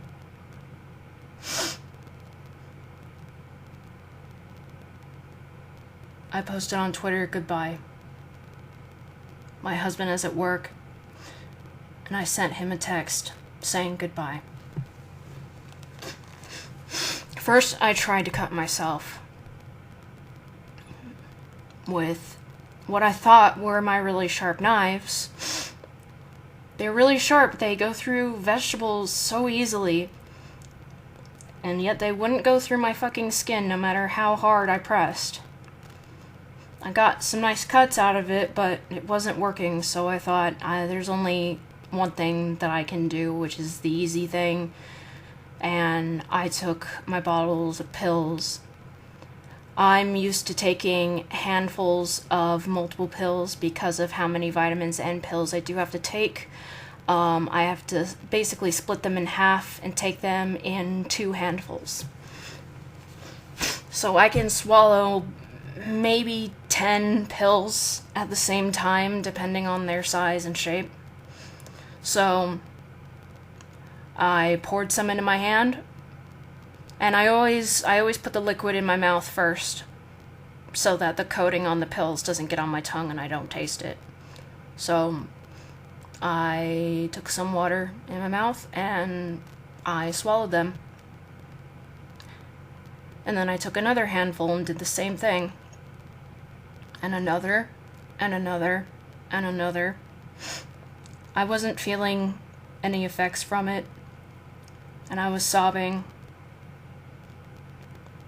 And I was telling my cat and my rat that I was sorry. My rat was sniffing at the bars in his cage, wondering why I was crying, because animals can tell. My cat was meowing at me, rubbing against me. I was petting her and I was saying I was sorry. I eventually calmed down, but I continued to take handfuls of pills. I don't know exactly how much I actually took, but I kept doing it over the next hour. This was after I went live on YouTube to say goodbye as well. Michael kept calling me, kept texting me, and I declined the calls and ignored them. And I remembered that I hadn't written a will of any kind, so I scribbled down the most important things. And I was wondering why the pills weren't really doing anything. So I just kept taking them. And I'm like, it's gotta do something eventually, right? And I had a nagging suspicion that I was gonna be caught before I was able to finally die. I was hoping that I had done enough, that it was too late to save me. And Michael got a ride home. He had already called the police. No, he came in. He was upset. I told him. I took more pills. He tried to fight him away from me. He started crying. He said, "Don't you love me? Why don't you love me?" And I said, "I do love you. I love you more than anything. I love you more than I could love anything." And I told him I tried so hard to stay strong and to stay there for him. But it was too much and I just couldn't do it anymore. And he didn't know what to do. He was crying. He didn't know what to do. And the police came. And I had taken another handful and they grabbed the back of my throat and tried to make me choke it out, but I already swallowed it. They put me in handcuffs. I didn't fight because I'm weak. It's so unrealistic to think that I would get anywhere by fighting, by struggling. So I just cooperated. I didn't care. I told them I didn't want to be saved as they were leading me downstairs, because we live on the 3rd floor. I answered all their questions. I didn't see any point in fighting. There were like 3 of them, and they were huge, and there was nothing I could do physically. There was nothing I could do but say, I don't want to be saved. And I started feeling kind of icky. And then, for the first time in my life, I was put into the back of an ambulance. I had never seen one before. I'd never been in the front either, but... And, there were a couple of EMTs. One, stabbed my vein to put an IV into it, and I was surprised at how bad it hurt, considering that it usually doesn't hurt that much, but I think it was a rather big needle. And it bled a lot. It was just like, hey, I'm blood, I'm gonna gush out now. And that surprised him, and he was like, oh my god. So I was bleeding a bunch, but he got that IV in there, and the other EMT was, trying to ask me, what's going on? Why did you do it? And, I tried explaining everything, and, it was the same explanation I gave to the police. I was really sick of repeating myself, but, I was tied to a gurney. They let me have Charmer. They checked him to make sure there was nothing in him, and they let me hold him.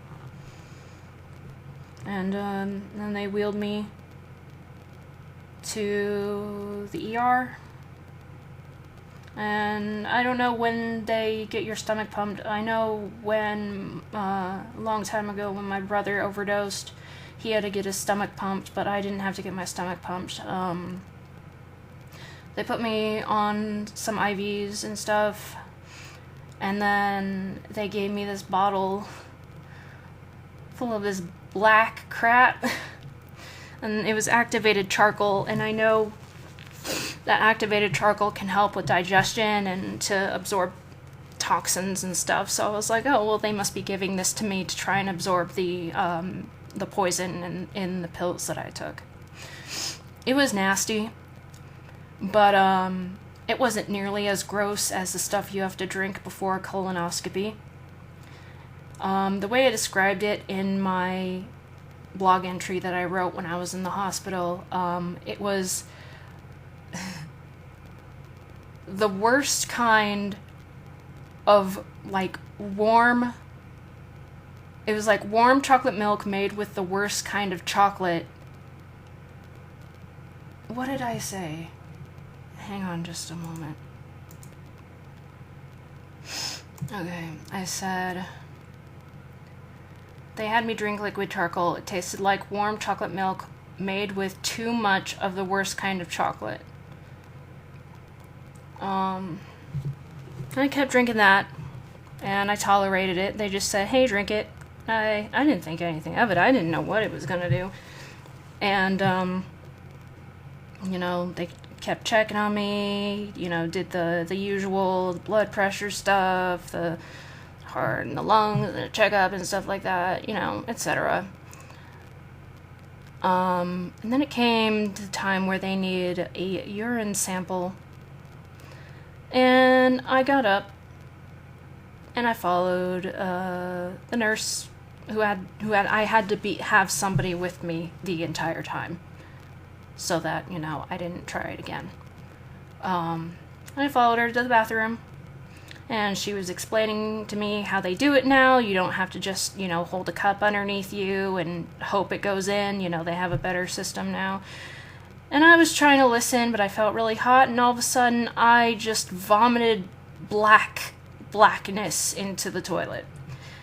And I kept vomiting and vomiting and vomiting and vomiting until I, felt a little better. And, I had to tell her I have a shy bladder, so this might take a while. Can you step outside? She was like, no, I can't. I'm like, okay. So I was able to provide them with a urine sample. And I thought the vomiting was over. They gave me a vomit bag, and I'm like, oh, I'm not going to need this. And, I was laying in the bed. And then I started vomiting again, and again, and again, and again. And I thought I was good. Again, I thought it was great. But they gave me a new vomit bag.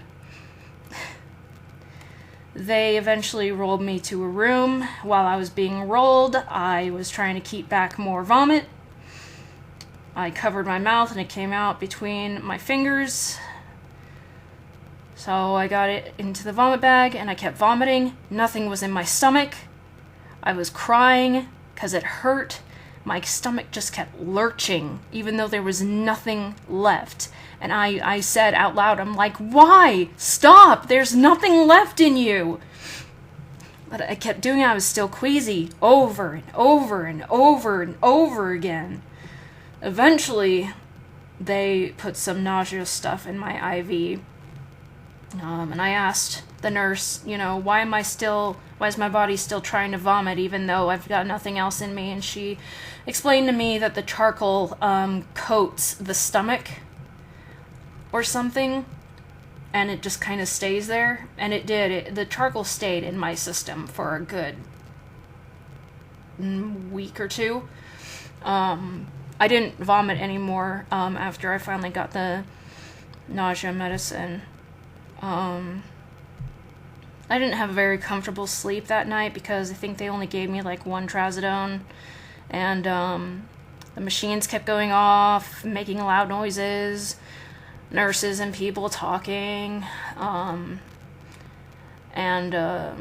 having an IV in your arm is difficult, especially when you're a tosser like me, because you try not to move it, and every time I moved it in a certain way, it would like get cut off, and the machine would go me, and no one would come and get it, and the sitter didn't know how to turn it off, and no nurse would come get it, and they'd go off for like ever. I might have gotten like an hour of sleep collectively that first night. The next day I was mostly worried about how the hell I was going to pay for being in the hospital. I was afraid to eat anything because I was afraid that they'd charge us more, but they said that the food was included in the initial hospital stay, and they were like, just eat. And I was like, okay. So I ate. They have like this little menu, and they deliver food, and the food isn't terrible. It's not great. Their cookie, chocolate chip cookie, was actually really good, but I mean, it was food. I didn't care. I've eaten worse. When I grew up poor, if food was burnt, you were gonna eat it. So I was there for 3 days, I think, and I was kept on an IV constantly. They kept taking my blood, kept taking my vitals. Doctor told me that the level of medication in my system was 250 times more than the recommended dose. Both of my liver and kidney were in danger of failing. Well, kidneys. One of my kidneys is already pretty bad. It had a undiagnosed kidney stone because they couldn't find the stone, but it was like the worst pain I've ever felt.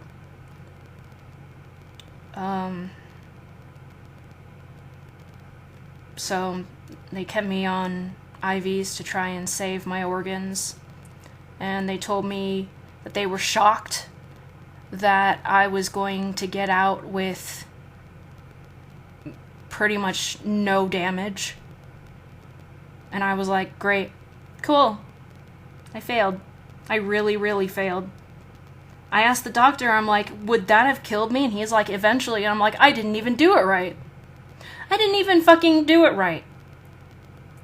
I can't even kill myself right.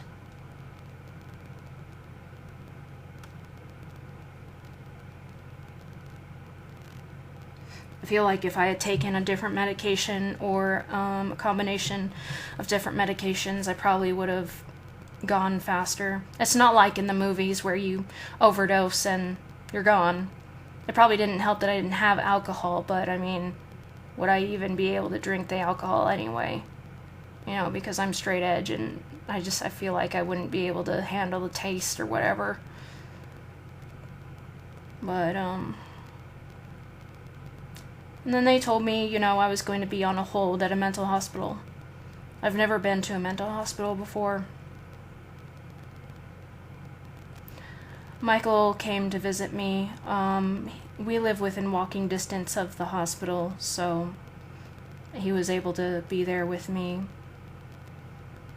And, you know, he told me that the animals knew that I was gone, and they weren't acting the same.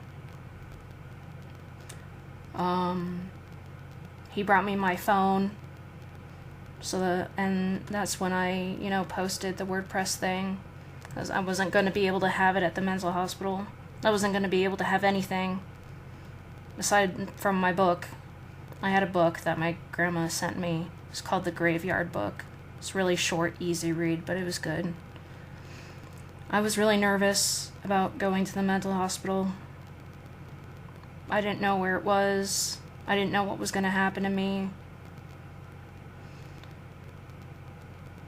You know, they had to lock up my cane, and the only thing they had was like this old lady walker thing, and I'm like, that's a little extreme for what my ankle's going through, so couldn't have any shoes. They put me in scrubs. They had to give me their underwear to wear, which was weird and see-through and strange. They had to make note of every single marking that was a wound on my body.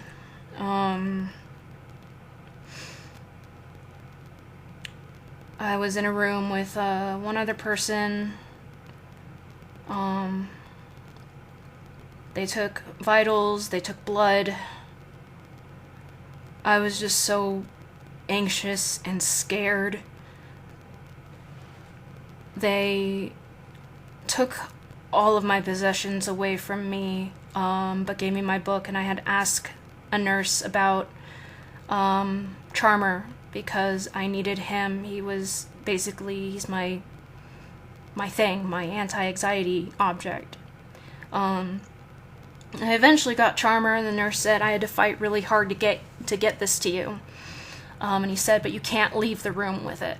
And I was like, okay, fine, whatever. And I remember that first day, I slept all day. I was exhausted emotionally, physically, and it was hot. I have problems with my body overheating. Hang on just a moment. You know, the scrubs were not, you know, good for, and I was just hot, and the stress was making me hotter, so I was constantly sweating. The scrubs were like this brick color, not quite orange, not quite red.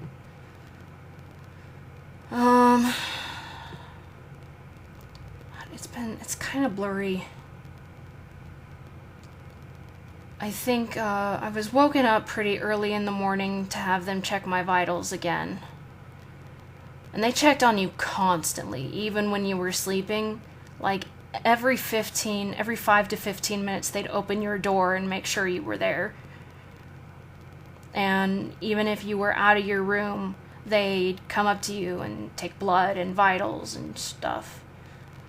And I was feeling really shitty because I was supposed to be off of this one medication that was supposed to curb cravings, but it wasn't working for me because it's made for drug and alcohol cravings, but my doctor was trying to use it for food cravings, and it wasn't working, and it was having an adverse effect on me, making me nauseous and stuff.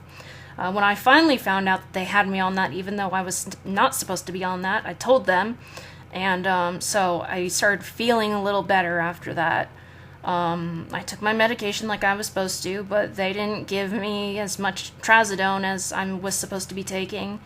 And sleeping was hard, the beds weren't great, I don't expect them to be. Though my pillow was a lot thinner than my roommate's pillow, that I realized that after she got released and I felt her pillow, I was like, oh, you freaking kidding me? So I switched the pillows. I didn't get another roommate until like the second to last day I was there. So I was alone. I liked it better that way. But my roommate wasn't, a problem or anything. She was, she tried to get me to socialize. She had a lot of the same problems I did. She slept most of the time. She did snore. I was able to ask for earplugs. I'm used to snoring. Michael snores.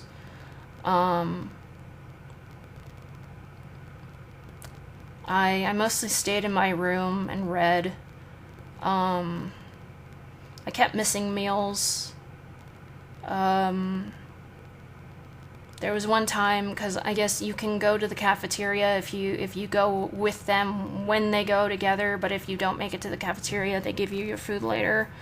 I went to the cafeteria once, and I could not believe the anxiety I was feeling, because I don't know, I've never been so aware of how bad my social anxiety was until I was at this hospital. There were so many people there. They were so loud. And, I said, I'm going to try. I'm here for a reason. I'm going to try. But I was having problems leaving my room. I did leave my room with Charmer once to get my medication, but I brought him back, I tried coming out a couple times. I attended group once. They didn't have single therapy, one-on-one therapy. They only had the group therapy, and I knew that was going to be a problem immediately. But I said I was going to try it. It wasn't mandatory. I was going to try it. And I did. But as I was sitting there, I felt so different. I felt excluded, but not like they were trying to exclude me. I felt like I didn't fit. And from what they were saying, most of the people were there because of mental problems exacerbated by substance abuse. And I wasn't. And a lot of people were there because their medications weren't working or they weren't medicated. I wasn't. I was the, I'm going to say, only person of my kind there. I roll my eyes as I say that. But I tried to be open-minded to what the counselor was saying, and she said some weird things that I thought in my head, I was like, that's bullshit. Like, how can anybody actually think that would work? The thing, she was, the way she spoke, it was like she was trying to convince us that we could, it's hard to explain, not that we could change overnight, but that applying these things that would help us get better would be really easy, and that we could just do it. Some of the things she said seemed just idiotic.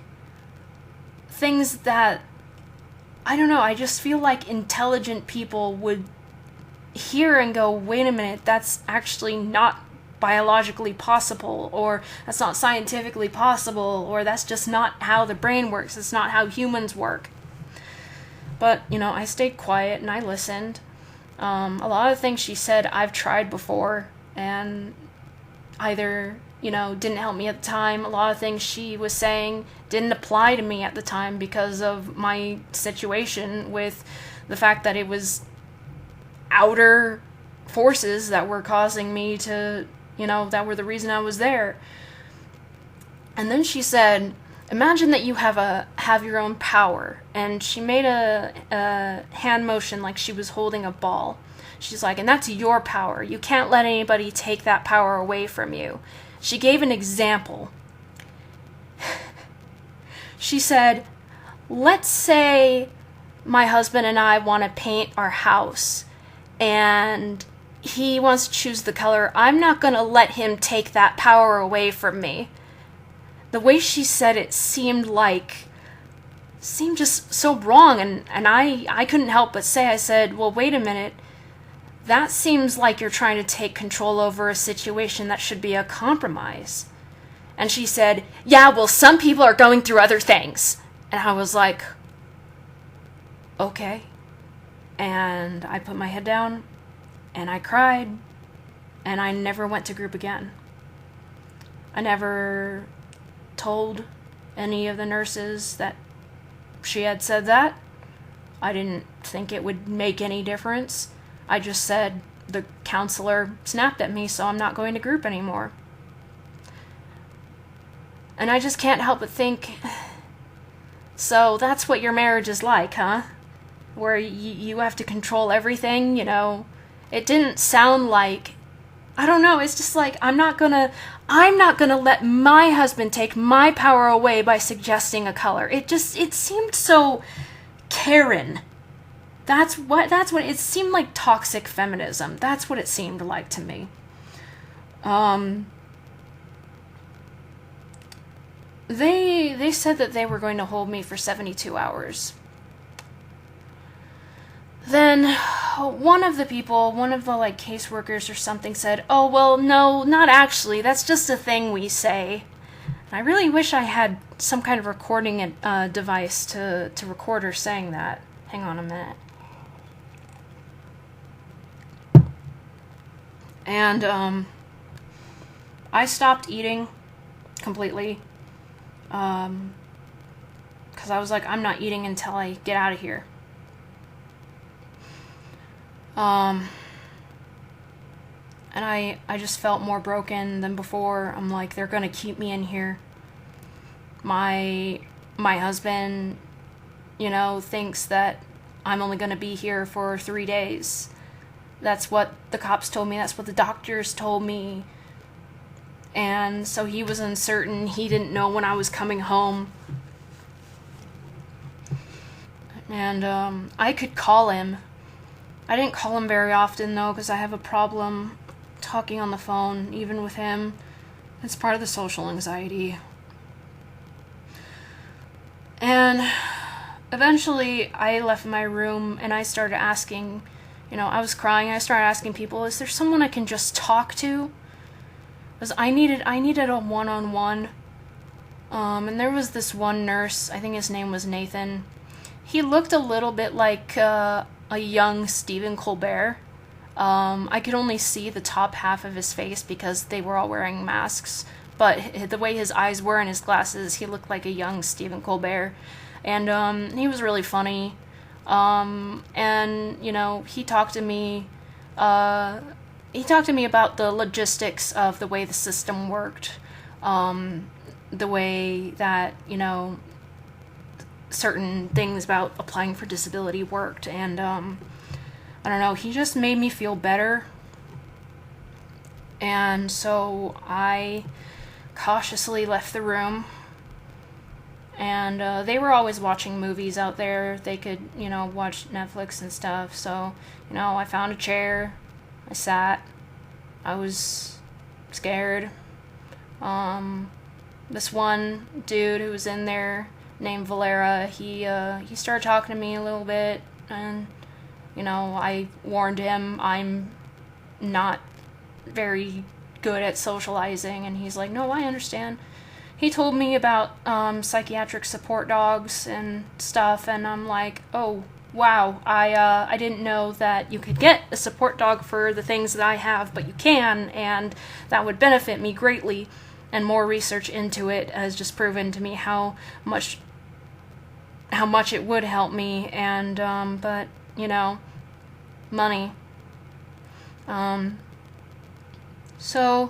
But my anxiety was so high the entire time I was there. I was drenched in sweat all the time, and like, they didn't have any things for showering. Like, they had the shower, but they didn't have the things that you use to clean yourself. So by the time I got out of there, I smelled terrible. And the toilet was so loud, I had to cover my ears every single time I flushed it. I would, like, in order to flush it, I would put my finger in my left ear, and then put my right ear against my shoulder, press the button to flush it, and then quickly put my right hand in my right ear to cover it. Oh, so loud. So I tried to be more social. I didn't really meet any other people.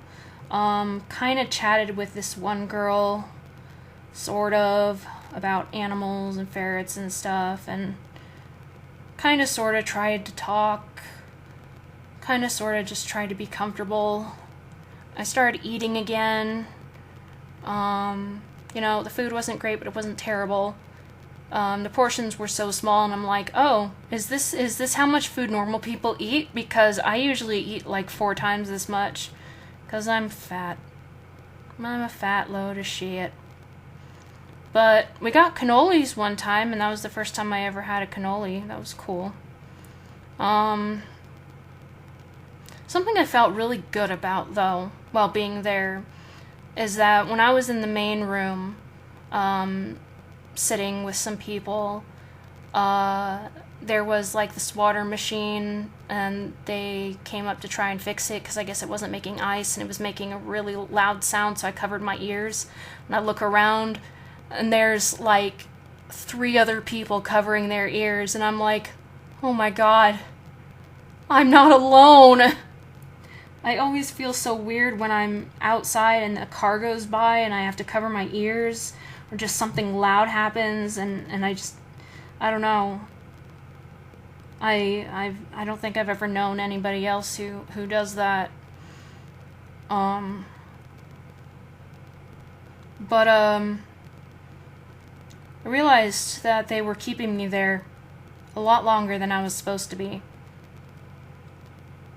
And I talked with this one caseworker who made me really, really nervous. So nervous that I forgot what year it was. I had no track of time. I couldn't tell what day it was, but I legitimately forgot what year it was. And I'm like, well, that's not going to look good, but she didn't understand how nervous she was making me. And,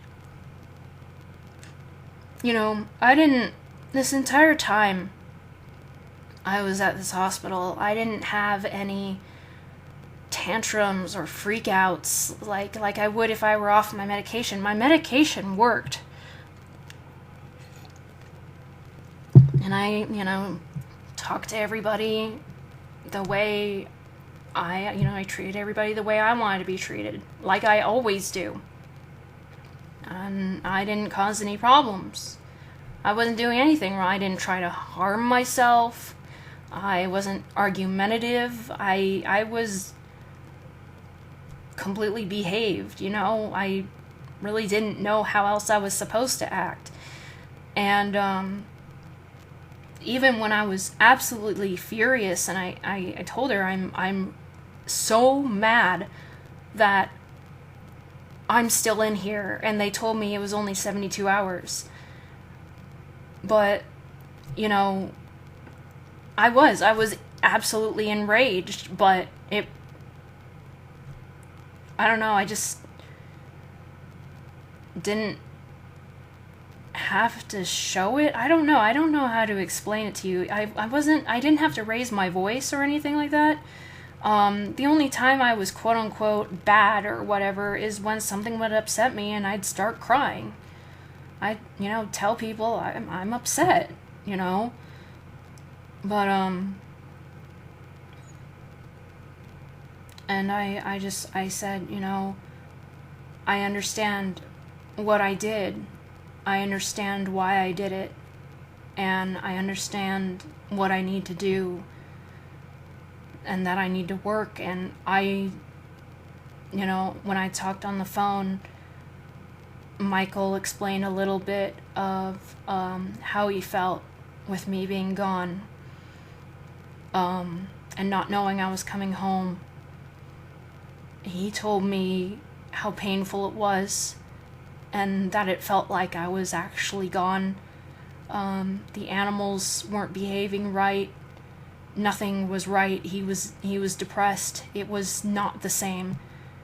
And I felt his pain enough to go, I need to try again. I need to try harder, and if I get let out of here, I'm not going to try again, and I'm gonna, I'm not gonna try and kill myself again, and I'm gonna, do what I can to try and stay alive. And I told the caseworker that, I'm not planning on doing anything. I think I'm good to leave, and she basically said that I wasn't good to leave, and she was like, I was like, I don't think I need to be here anymore, and she was like, yeah, well, maybe you do. And so I felt isolated again. I didn't want to be near people. I didn't want to eat again. I needed some place to go where I could just cry. I needed to be away from everybody. And luckily they had this room. It was called the quiet room, where you could just go in and be away from people. So I went in the quiet room, and I sat there, and I sobbed and sobbed and thought about all the shit that's caused me to be there. I thought, what's gonna happen if I can't leave? When will I be able to see my husband again? I don't want to eat. I don't want to be near people. I don't want to do anything. I eventually calmed myself down by singing songs to myself. I was in there for a few hours, and I had this squishy stress ball. They didn't have fidget spinners, but they had squishy balls and these little brush things for, like this texture brush thing that I found out I actually really liked, and I still have it. But I had the ball with me, and I was like, I can't have Charmer. And then something really strange happened, and I looked at the ball, and then I thought about the washcloths I had in my room. And I was like, if they will allow me to have rubber bands, I can get around this contraband thing, and I could make a doll that I could have outside of the room. So I came out of the quiet room. I went into my room and got the washcloth and found one that was of reasonable size. Then I went to the desk, asked for some rubber bands. They didn't even argue, they just gave me some rubber bands. And I used the ball as the head, and I put the towel over it.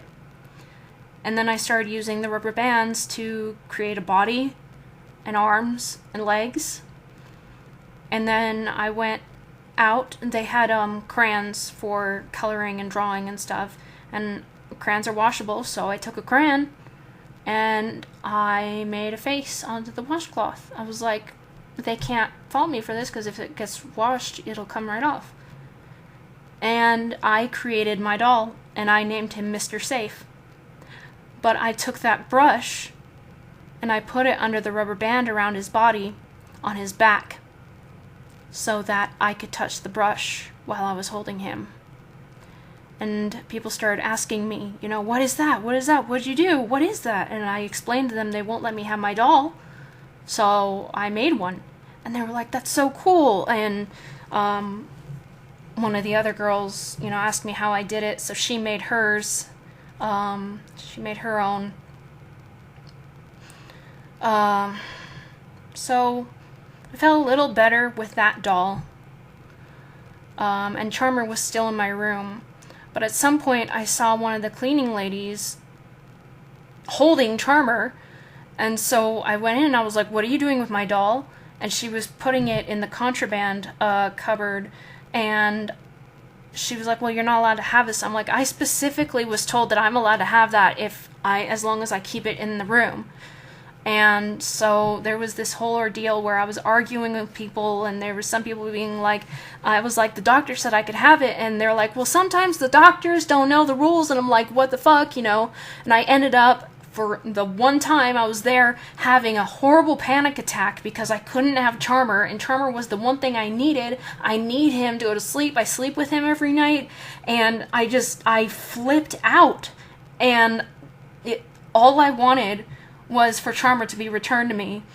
And I was also, like, you guys aren't letting me leave. I'm only supposed to be here for 72 hours. And so finally somebody talked to me, and he gave me 2 little stuffed animals. And I told him about Charmer, why I needed him, and that I was allowed to have him, and I was playing with the 2 little stuffed animals. So he took Charmer out of the contraband cupboard, and he, searched him again to see if there was anything in him. And ironically, I found a couple of rocks, very sharp rocks, in the stuffed animals that he gave me. So I showed them to the nurse, and she took them away and then brought them back to me. And I was like, that's really funny that I have nothing in my stuffed animal, but you have something that could hurt me, that I could hurt myself with, in your stuffed animal. And they let me have it. And then Michael kept calling, trying to figure out when I was coming home, what's going on. And finally, I was like, I need an advocate. I need a lawyer. And as soon as I said lawyer, it was like they wanted to rush me out of there. And they got me out of there that day. And that was, it was different. It was really different. I wasn't even, there for as long as some of those people were, but it felt so different to be out. And even when I got home, it felt different. And sometimes I would just go silent. And I don't know, it took some time for me to get to a point where I was used to, I had to get used to looking at Michael in the eyes, because the entire time I was there, I couldn't meet people's eyes for more than a few seconds, so I was always avoiding looking at faces. I can look at Michael because, we've known each other for so long, we've been together for so long, but it felt weird to look at a face for so long. The cat was going crazy over my return.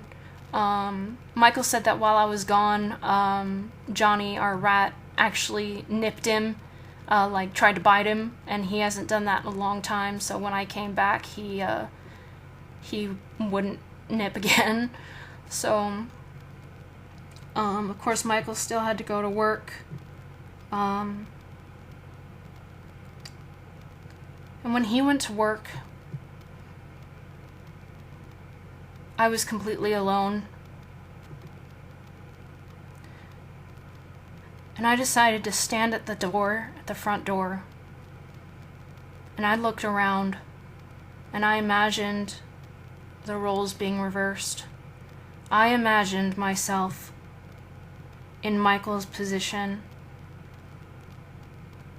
I imagined myself having just had my husband kill himself. Because I didn't imagine he went to a mental hospital. I imagined that he had succeeded.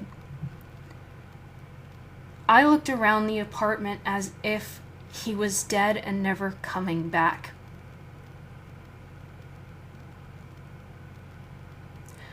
And I walked around the apartment in that mindset. And I thought about every aspect of life.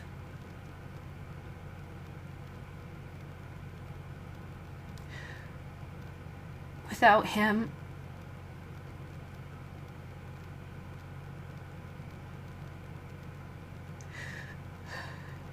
and it hurt so bad.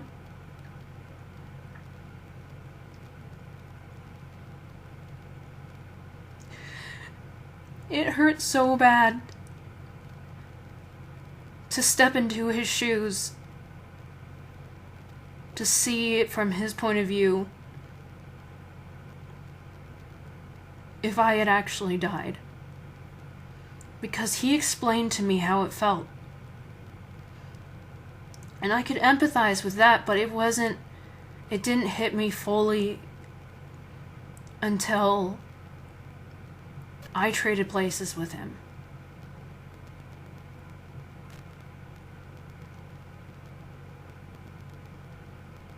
And I told him this. And I'm surprised I'm not crying as much as I do every time I remember that feeling.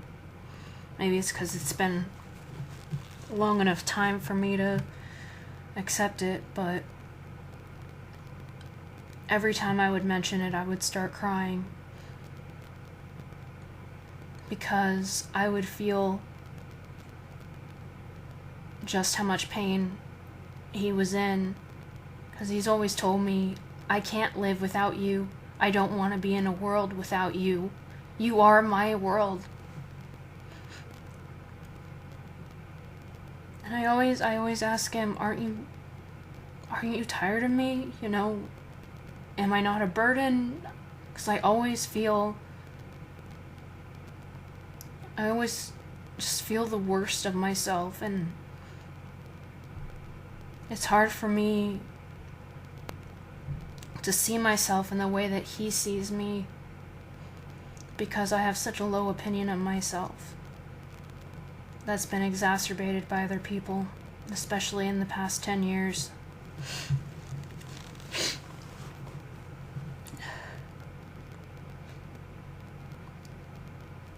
And after I felt the pain of him never coming back, not just never coming back, but having killed himself, I decided that I wasn't going to try again. That if it got to a point where I was on the brink of killing myself again, I would do better to reach out to somebody. I would accept his calls. I'd call him. I'd talk to him. I would do whatever I could to keep from leaving him.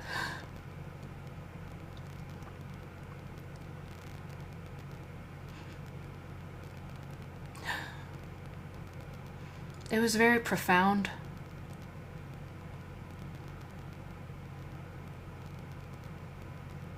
It was very strange.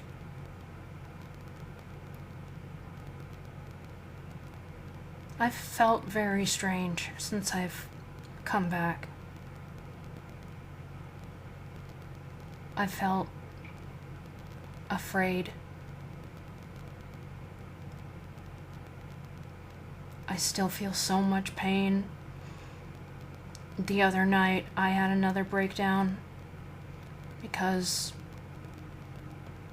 of how broken my body is, how my body just doesn't function. And I just want to go to a hospital and take a doctor and be like, fix me.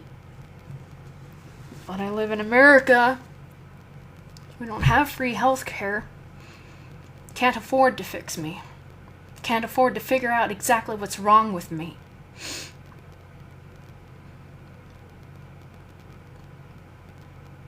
My quality of life has me to the point where I still don't want to exist anymore.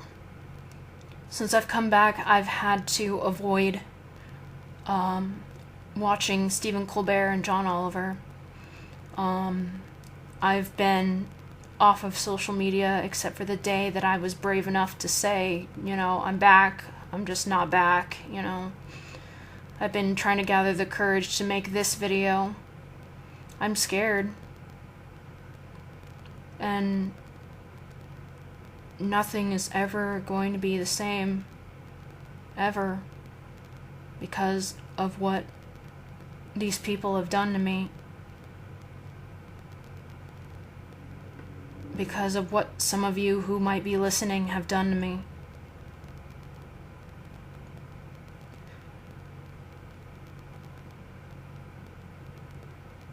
And it's really hard to go to sleep at night and try not to think about everything that has happened to me and not remember it.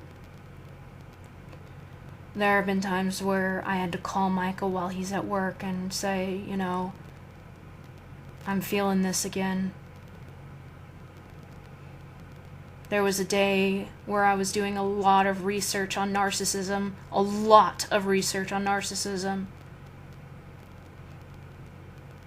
And even though throughout those many hours, everything was pointing to, Kara, you are not a narcissist, I still called him crying. I looked at all the things that narcissists do, and I asked him one by one, do I do this? Do I do this? I need you to be honest. If I ever do this, you need to tell me.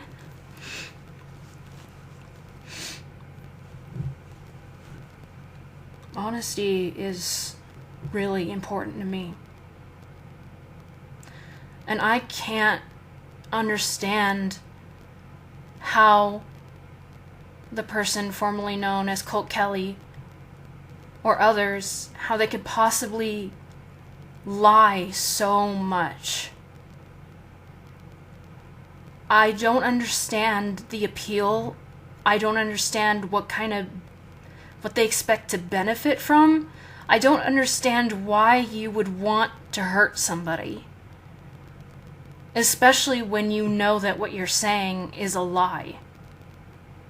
Because I remember what the person formerly known as Colt Kelly said. I know what they said. In one clip that somebody showed me, do you know who I am? That's word for word. And then they said something that was along the lines of, I make videos and I ruin people. That's not word from word, but it was something along those lines. Do you know who I am? No, I don't know who you are, because I don't think you're as big as you think you are. I've never said those words unless I was, mocking Karens. Like, do you know who I am? I'm the person, I don't expect people to know me. When the first time somebody recognized me outside of the internet was at an expo, and it was shocking. I did not expect anybody to recognize me, and it felt really good, but I didn't expect anybody else to recognize me. I'm not good. I can't go up to somebody and be like, do you know who I am? Or, somebody's messing with me, I can't be all like, do you know who I am? I have 54,000 followers. I'm just so great. It's not. I have trouble comprehending how it's possible for somebody so small to say, do you know who I am? And expect an actual, yes, I know who you are. I don't know how anybody so small can expect so many people to know who the person is. I had to take another drink of water.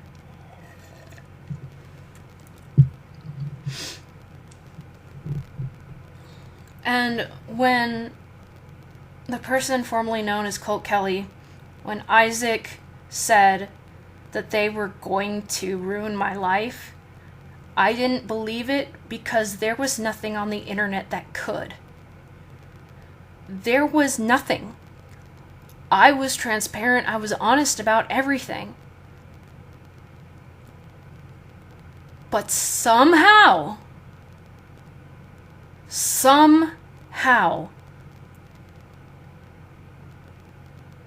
they were able to spin this web of stories and come up with, I guess, quote-unquote explanations to certain things that I've said or done that are wrong. Am I saying that right? Like, taking me saying, I think rapists should die, and saying that I'm a bad person because I think rapists should die, or saying, you know, I think this person should die, or deserves to die, and taking that as a death threat. No, it's not. And the fact that they molded all of these people, I don't know how they did it. And according to others, I'm not the only victim of Isaac. According to others, Isaac has done this to other people. And I would like to know who those other people are.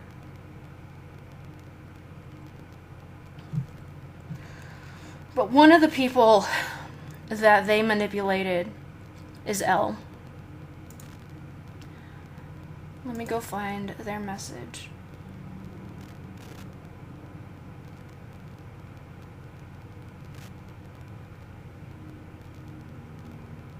I should probably pause this while I'm looking.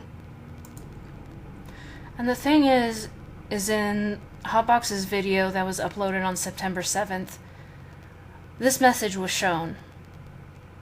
I don't think anybody read it. So note that this is about me saying age is nothing but a number in some cases.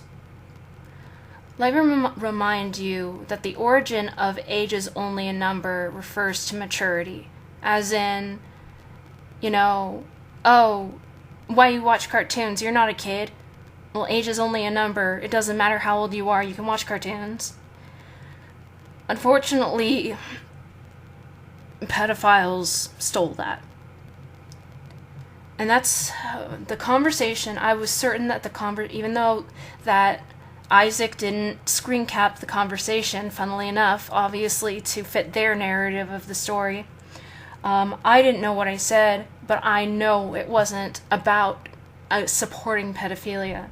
So when I said age is nothing but a number, I know for a fact that I was talking about something that based on maturity to Elle. And I said in some cases, because I knew that pedophiles used that. So I said in some cases to make sure that people negated that factor out of what I said.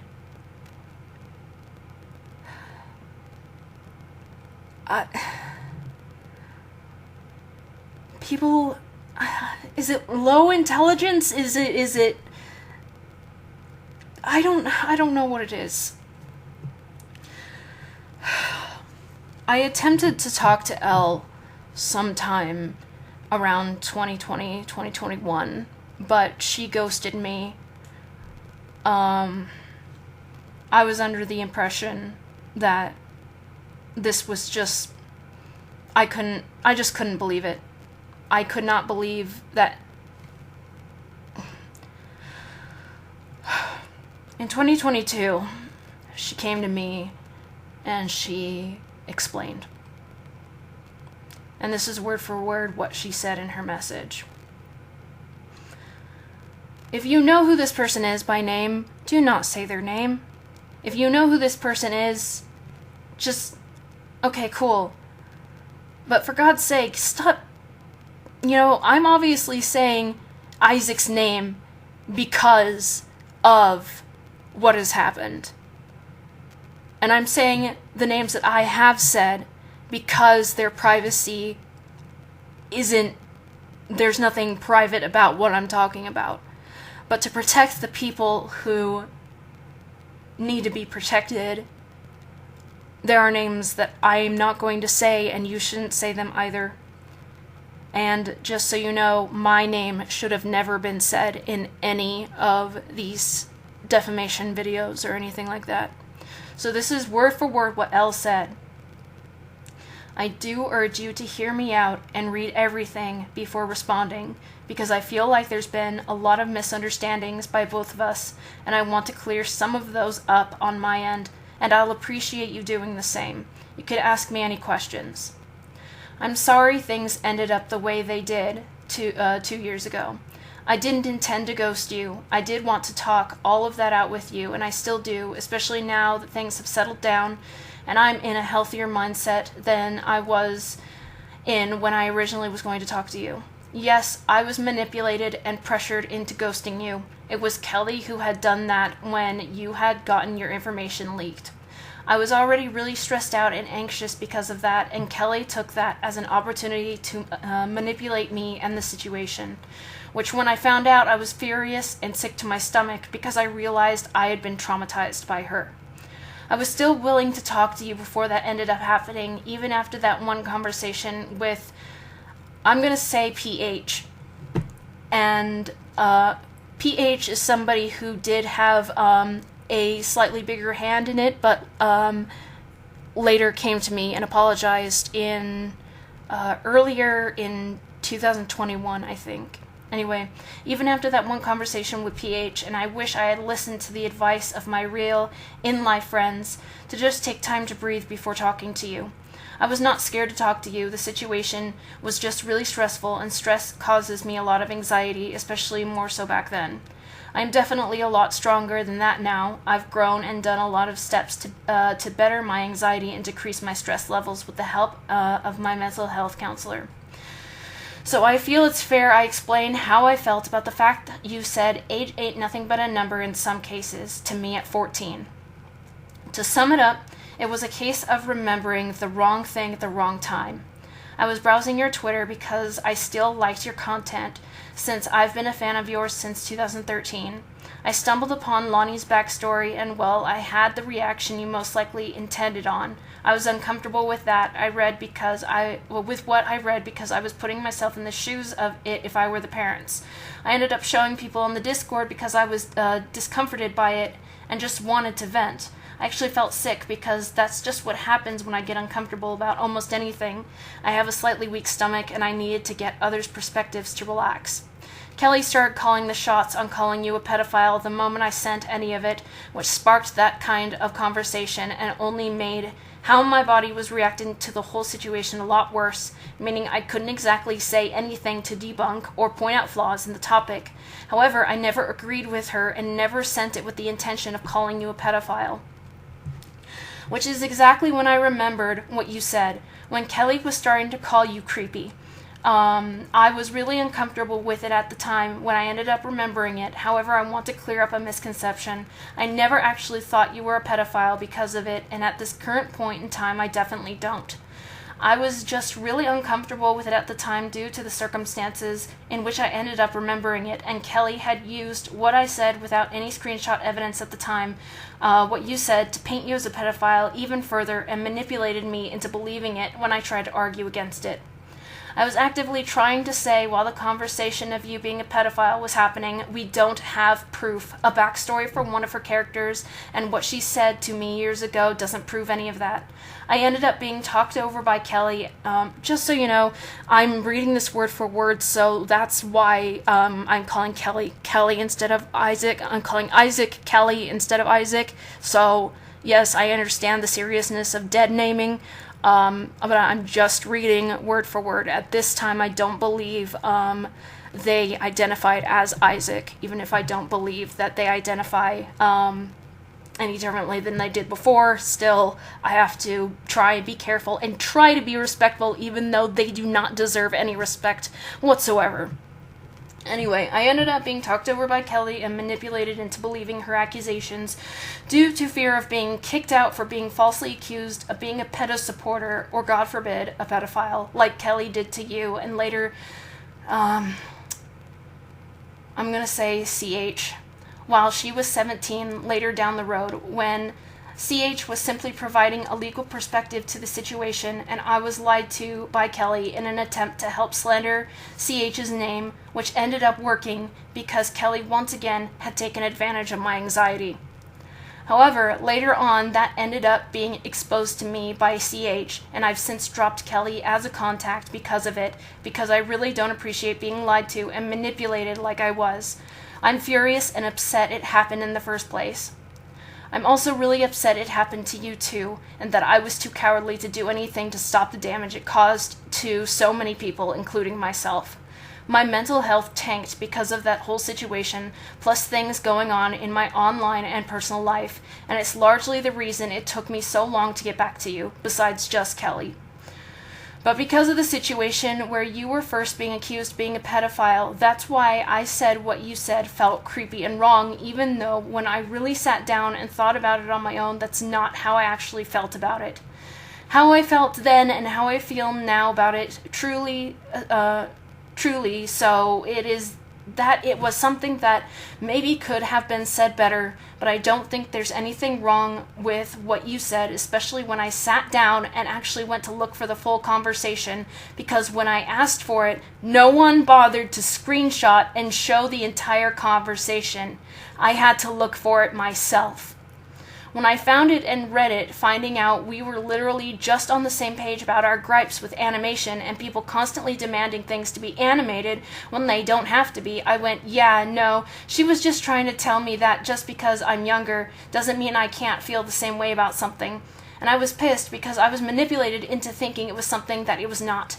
I have the journal the comments were left on right here. I'm going to go ahead and read that conversation. I have to find it. Hang on. Alright. Here it is. I had written a journal about my frustrations about animation and stuff.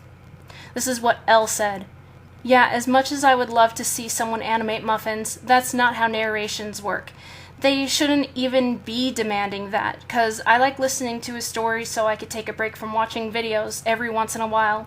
I have Flash, but I'm having issues with it, and the only thing I can make are animatics. Why do I make animatics? I don't have the time or patience to make an animation, and I'm just a beginner, which means I'm still practicing. Some people don't understand how long it takes just to even make an animatic. It took me a week or so, but want to know what happened to it? I forgot to save it, and it got deleted. And I can't remake it now. Why? Flash isn't working for me right now, and I have no idea why, so I can't fix the problem myself. God's people, quit being little demanding babies and realize reality that being put in front of your faces. Good God's people, we're human just like you are. Why can't you see that, for crying out loud? Ugh, now I have to calm myself down. This is what happens, I swear. I said, oh my god, I know. I'm working on an animatic too, and it's going to take forever. It's still quite a bit of work, so I know exactly where you're coming from. LOL, I'm glad we can understand each other's pain. I don't remember working on an animatic, but apparently I was. Then Elle said, ha, same. Sometimes I question that, though, 'cause you're older than me. And I said, age ain't nothing but a number. In some cases, XD. They said, yep, XD. If I could change that number, I'd change it to... is that a... 2,500,555. I said XD, and Elle said, but I'd be younger than most of my OCs. But what the heck, I am anyway, so it doesn't make a difference. That's the actual conversation. Just so you know. Let's get back to it. Elle continues, again, I am sorry things turned out the way they did. I was not prepared to handle a situation like this in the slightest, and I didn't guard myself as well as I should have. I didn't know what I was getting myself into, which is a mistake I tend to make a lot more than I like to admit, but I'm getting too old to keep making that same mistake, and it's something I'm absolutely working on, and I've made a lot of progress. Like I said before, if you have any questions, feel free to ask. I want things to be good between us.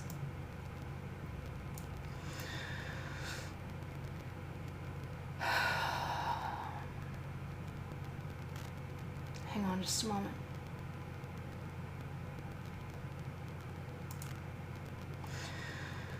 After I tried to kill myself and I posted that I failed again blog, L contacted me again. Reitanna, I am so sorry this happened. I'm back, the person who you said age ain't nothing but a number in some cases, too. I was devastated when I heard the news. I panicked and had several breakdowns. I'm just glad you're okay. I'm so sorry that things got this far. I never wanted this. I never wanted the conversation we had to paint you as a pedophile because it wasn't ever evidence that you were. I'm so sorry that I was manipulated into thinking it was creepy and wrong because the conversation was not. I'm sorry that I can't provide you with a lawyer. It would cost you more money that you don't have because you live out of state. Don't want to. The drama traumatized me. I honestly know exactly how you feel. I'm struggling too because of Isaac. Isaac plans to make a video and keep talking about you, me, and my friends even after all of this, and it upsets me because I know how it's going to make you feel and how it's going to affect my friends, who I care so deeply about. It's making me incredibly depressed because despite everything I did to be a good friend toward him, which was my mistake, he doesn't even care that he's hurting you, me, or my friends doing all of what he's doing, and I'm sorry I was ever friends with him. He doesn't care that if he does this, it's going to make you and other people feel worse. He wants to just save his own skin and throw other people under the bus while claiming he cares about them. He keeps denying he was the one who started calling you a pedophile. He won't acknowledge that he falsely accused my friend CH when she was 17 years old of being a pedophile supporter for defending you and bringing a legal perspective to the situation you were going through. And it upsets me. He keeps saying that I'm defending you out of spite of him, but no, I genuinely care about your well-being and want you to have a good life despite everything you've gone through. I was so concerned about your well-being when I saw the video you posted and was glad to know you're alive, and I cried because I was just happy that you were okay and that you were going to be okay. The people in your real life are right, you are a good person, and I wholeheartedly think that too. I want nothing but for your life to be able to be happy and for you to find joy. You never deserved any of this, and I'm so sorry I was used to contribute to your suffering. I'm so sorry I never wanted this. I'm just glad you're going to be okay. Our conversation continues. I'm not sure if there's really anything that would basically be anything that hasn't already been said. That's the truth of what happened with that. I wish I still had the apology that Not So Scary or whatever his name is gave to me. I don't even remember where he apologized me at. I don't know. I'm talking.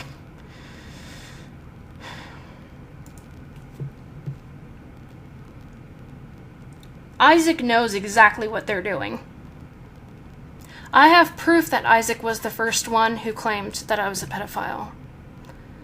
I have documented proof with his with their former screen name as Colt Kelly on the document. I have screenshots. I have confessions and apologies from other people. Apparently, Isaac has apologized to some people. They have not apologized to me. They have not taken responsibility and said, what I said about Reitanna Seishin were lies. I want to read to you some blog posts that I made. On September 9th, while I was in the hospital, the medical hospital, not the mental hospital because I couldn't have my phone, this is what I wrote. I'm posting this from my hospital bed. I took many, many pills yesterday. First time I've tried overdosing. Was this... My messages were on September 7th. This says September 9th, but I say yesterday. It must have been after midnight.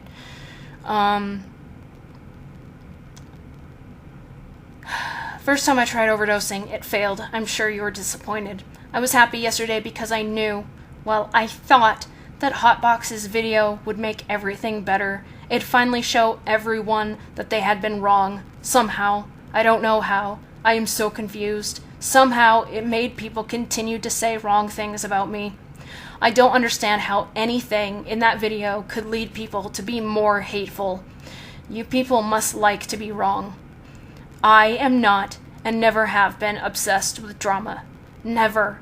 Why would I continuously try to make things right if I didn't absolutely hate it? I am not manipulative. Never have been on the internet. I have never been a narcissist. I have always chosen to tell the truth. I came out about how all of that shit affected me in my life. Hotbox said sorry and finally owned up to his mistakes, admitting Colt Kelly manipulated him and that everything she made him say was a lie. That was his decision. I have never said, do this or I will kill myself. You can read. Why didn't you read? I am suicidal, and it's been so much worse since what you people did to me. Even after Not Scary or whatever came out saying what really happened, after so many people apologized to me, somehow, you still lie about me. You ignore every single word I say or choose your own meaning to it. Ever wonder why every single customer, except for a few Karens at Walgreens, said I had great customer service and was sweet?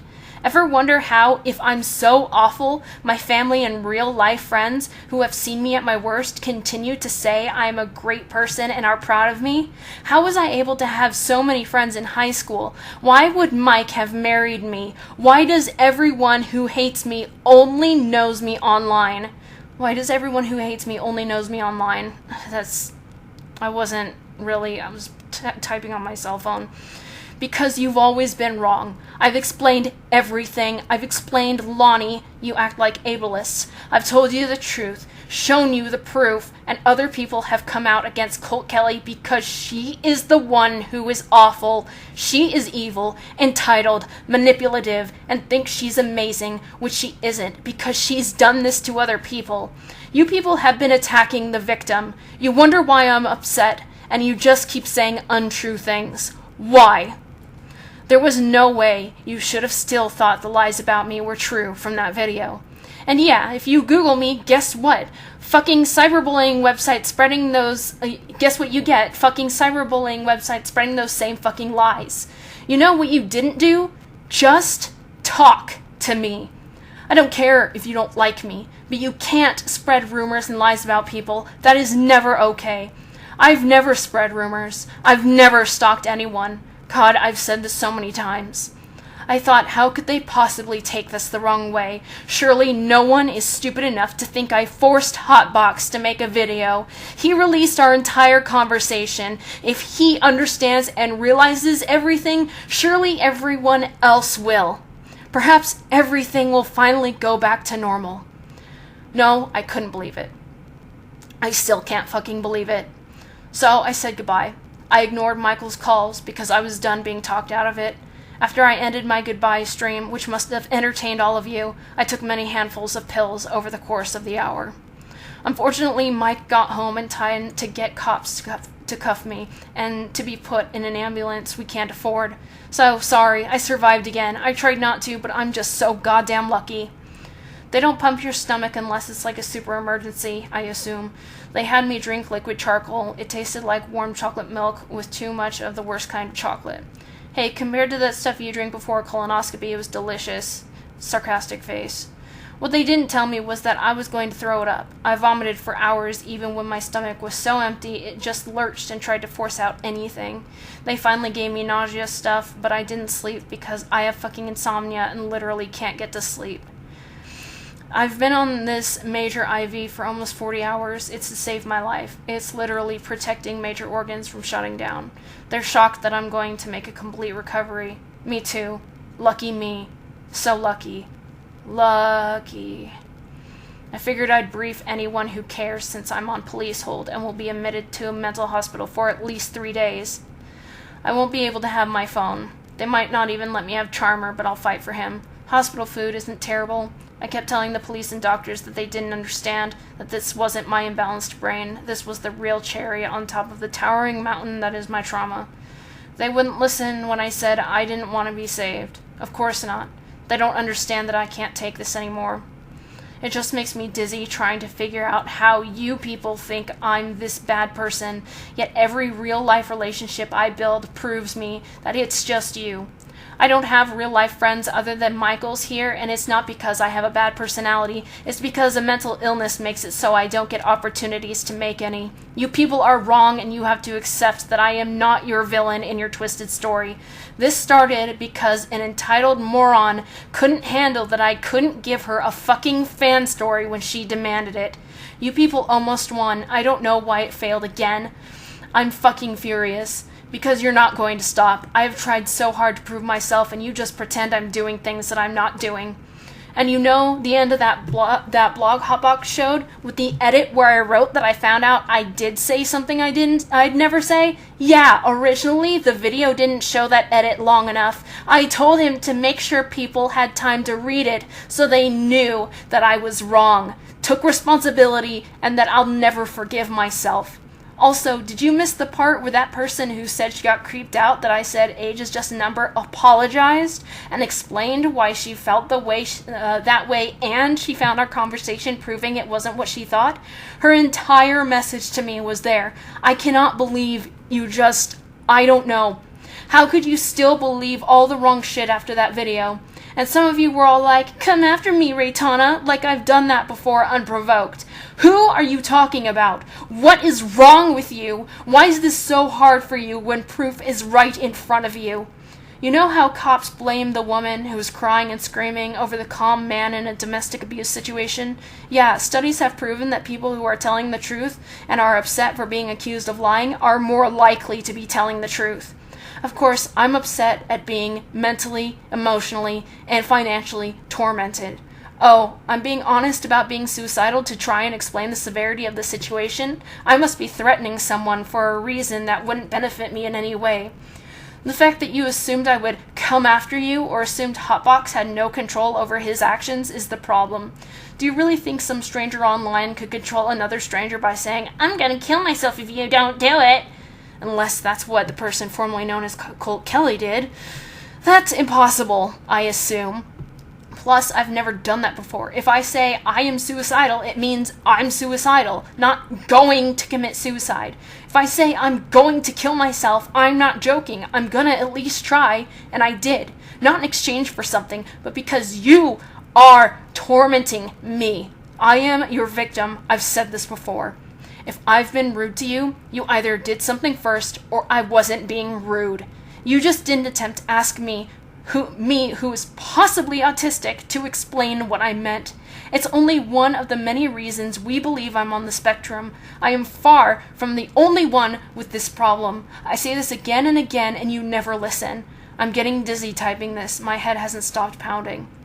I don't regret doing it. I just regret surviving. Next time I'll choose something that works faster. Unless this is all a nightmare and the video did show you that you were wrong, then I could take steps to get myself back together and people won't commit crimes toward me, and I can restore the girl who has been slowly and systematically broken down to a piece of shit who will never be free and who will continue to be punished for being honest and trying to stand up for myself when people are deciding that adults should bully too.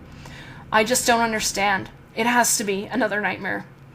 I can't keep repeating myself. I am not a bad person. I am not toxic, manipulative, narcissistic, blindly threaten suicide. I don't start what you call drama, and I didn't even think drama would exist after high school, let alone want it ever. Lonnie is not a problem. You are. If you think, oh, a baby is born with a physical disorder that makes him suffer without sexual stimulation, ooh, that's sexy. You need to die because you are a pedophile. If you say that exact same thing, but then say, that poor child, his poor parents, I can't even imagine such a horrible life, you are normal and probably very empathetic. Adult Lonnie is sexy, yes. He's had to learn to cope. He enjoys adult time as an adult. As a handicapped person, he suffers a lot and has to make changes to his life just to survive that he shouldn't have to make. And when he was a child, you think that it's sexualizing a fucking child? You're fucking disgusting. What is wrong with you? You're not just ableists. You're sick monsters who need to be on a list. Then kindly die. I believe pedophiles and infant files should die. I have publicly been a proud member of the pedophile haters years before any accusation. There's proof. Oh, but proof doesn't prove anything. You saw child with a crippling sexual disorder and automatically thought sexualizing crippled child. I always thought that was funny. Not haha funny. Funny like a few happy-go-lucky kid fuckers calling someone else a pedo. You. I can't help but believe you fuck children. You're one of the reasons I refuse to have kids. You're also one of the reasons I want to die. It's super easy to not be attracted to kids. I've been watching PBS Kids all day. The reason why I was watching PBS Kids all day was because I couldn't find any cartoons. And then, finally, we were able to find Futurama, and I was like, oh, thank God. To say it's the easiest thing in the world is an understatement. You just wouldn't understand. You gotta stay away from them little kids. Where's Mutahar when you need him? Lonnie's backstory was not supposed to make people think children are sexy. It was supposed to trigger the parental empathy that is encoded in our DNA, the urge to protect, to love, to fix problems, and to test just how far a human will go to do that protecting and loving. It's also a rare disability based off one that actually exists. I guess you wouldn't do anything for your kid if it happened to them. You'd either kill it or fuck it. I hate you. That's the way it seems. That's the way you sound. I guarantee that if you met me in real life, you wouldn't be so confident about your assumptions about me. I'm only being a bitch because you people are some of the cruelest I've ever experienced. You're also so easy to fool. You listen to cyberbullying sites and a tantrum-throwing Karen, yet don't even glance at all of the stuff that tells you you're wrong. No matter what you say or do, you are abusers, you are wrong, and you will never be right. No matter how thick your delusions are, just remember, it's just you. No one else. Just you. Hotbox was intelligent enough to realize this and understand. A good number were too, just a little quicker. If it still doesn't hit you after almost causing a death, then you're worse a person that you pretend I am. It's not that hard. I hate every fake trait you assign me. I hate people like the person you pretend I am. But I thought only children and teens could be that type. I thought I never had to deal with you anymore. I mean, you can't be above the age of 20. You can't be. Only adult rich people act like children, so you're either rich or a minor. Pay your taxes. If this didn't damage my insides too bad, I'm going to look into donating plasma. I was going to do it before, but now I'm worried I fucked it up. I have to wait until I see my PCP. Donating plasma is just as good, if not better, than donating blood because the EMTs can use it to clot bleeding on the way to the hospital in the ambulance. If my kidneys recover, I could donate a kidney if they asked me to. I don't do drugs or drink, so at least one of them is good. I've been a registered organ donor for years. When I die, my will instructs them to take from my body what they can use and bury the rest naturally so I can at least give Mother something in exchange for suffering my humanity. I wish I could save the earth with my death, but I am just a human, even if so many people treat me like I'm an alien and I'm the only one who still doesn't know. I'm not some special thing that can cure the Earth's pest problem, but maybe I can feed some of her worms. Tomorrow, the happy home. Fun. And then I posted a picture of Charmer and my IV and said happy.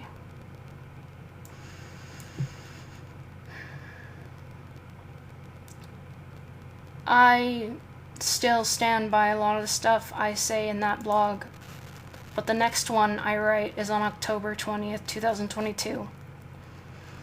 I'll try to keep this as short as I can. I take back some of the things I said in the post I made while in the hospital. I'm not going to try again. Don't take this as an excuse to challenge that. Stop. Just stop. When I got home from the mental hospital, Michael explained to me just how things were at home. Nothing was the same. The animals weren't the same. He wasn't the same. When he went back to work, I stood in the doorway and imagined a scenario.